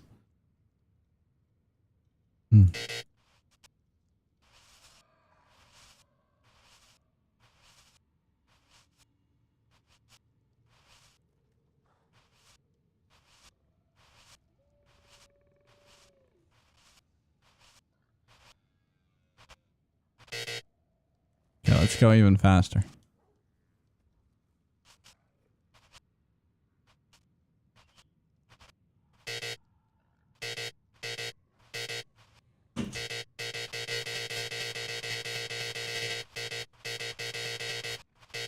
Ooh.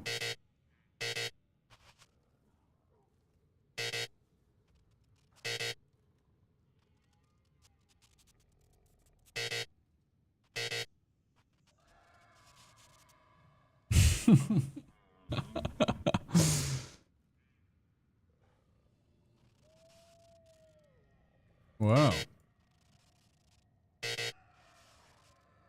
Come on. Look at that. Ugh. Whoa.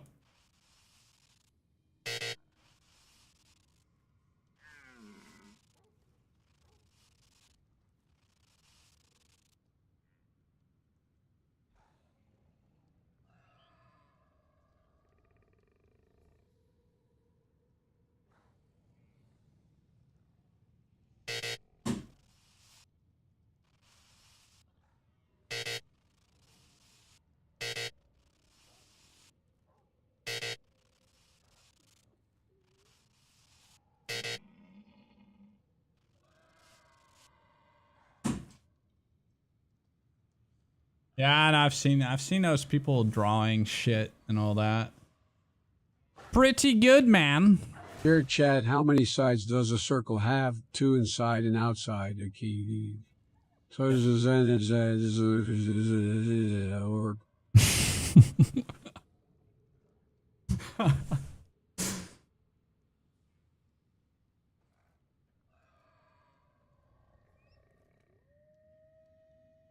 Wait, what the fuck is this?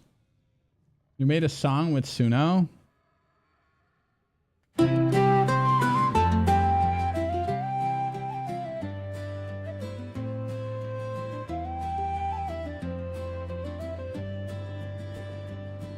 There's a dev in the dungeon, goes by the name of Mark. He's coding in exile, somewhere cold and dark. His name is like a watermark, stamped on every patch. He leaves a trademark on the bugs he loves to catch. Oh, Mark, you're a landmark in this exile world. Oh, Mark, got your bookmark on every forum thread unfurled. Check mark on your issues, postmark on your mail. Without our I really do like this song. This game would surely fail. My He sets a benchmark every single day, leaves a hallmark on the skills along the way. When the server's down, he's ready with his remark. It's a feature, not a bug, it's just a little dark. Oh, Mark, you're a landmark in this exile world. Oh, Mark, got your bookmark on every forum thread unfurled.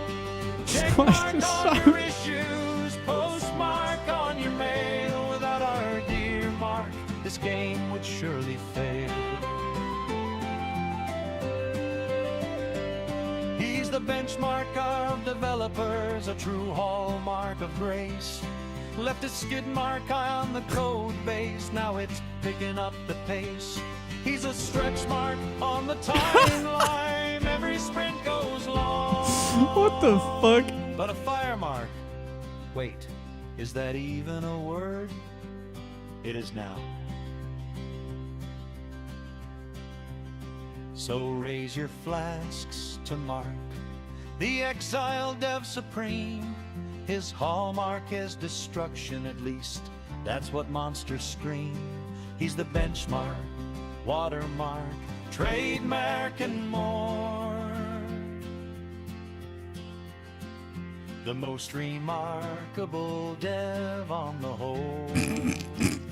Break last show. Insane. All right, 10 out of 10. We'll listen again. Damn. Banger. The Mark song, guys.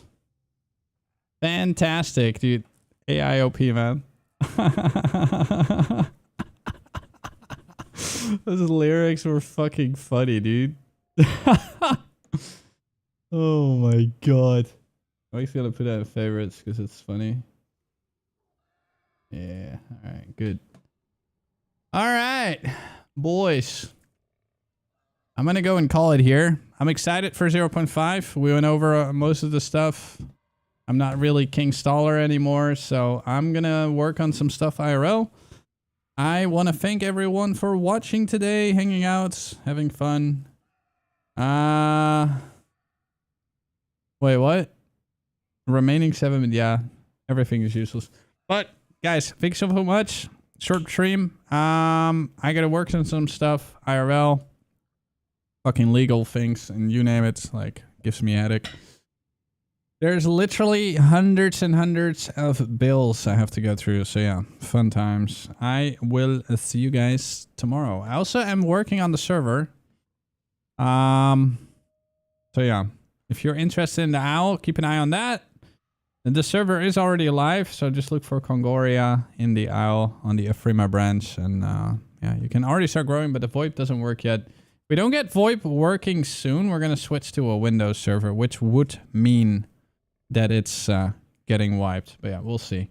I try to avoid that. I trust in iCUE's ability to get the VoIP working, but the VoIP has to work this weekend, otherwise we're switching, because I don't have time to wait. I have to promote server. The server needs to grow, because otherwise, like, we're just wasting time. All right, boys, I'll see you guys tomorrow. And girls, many girls here, of course. There's about 200 girls and then 20 guys, and it's only the guys that speak, and all the older girls are just listening. How it works. True facts. All right, I'll see you tomorrow. Peace.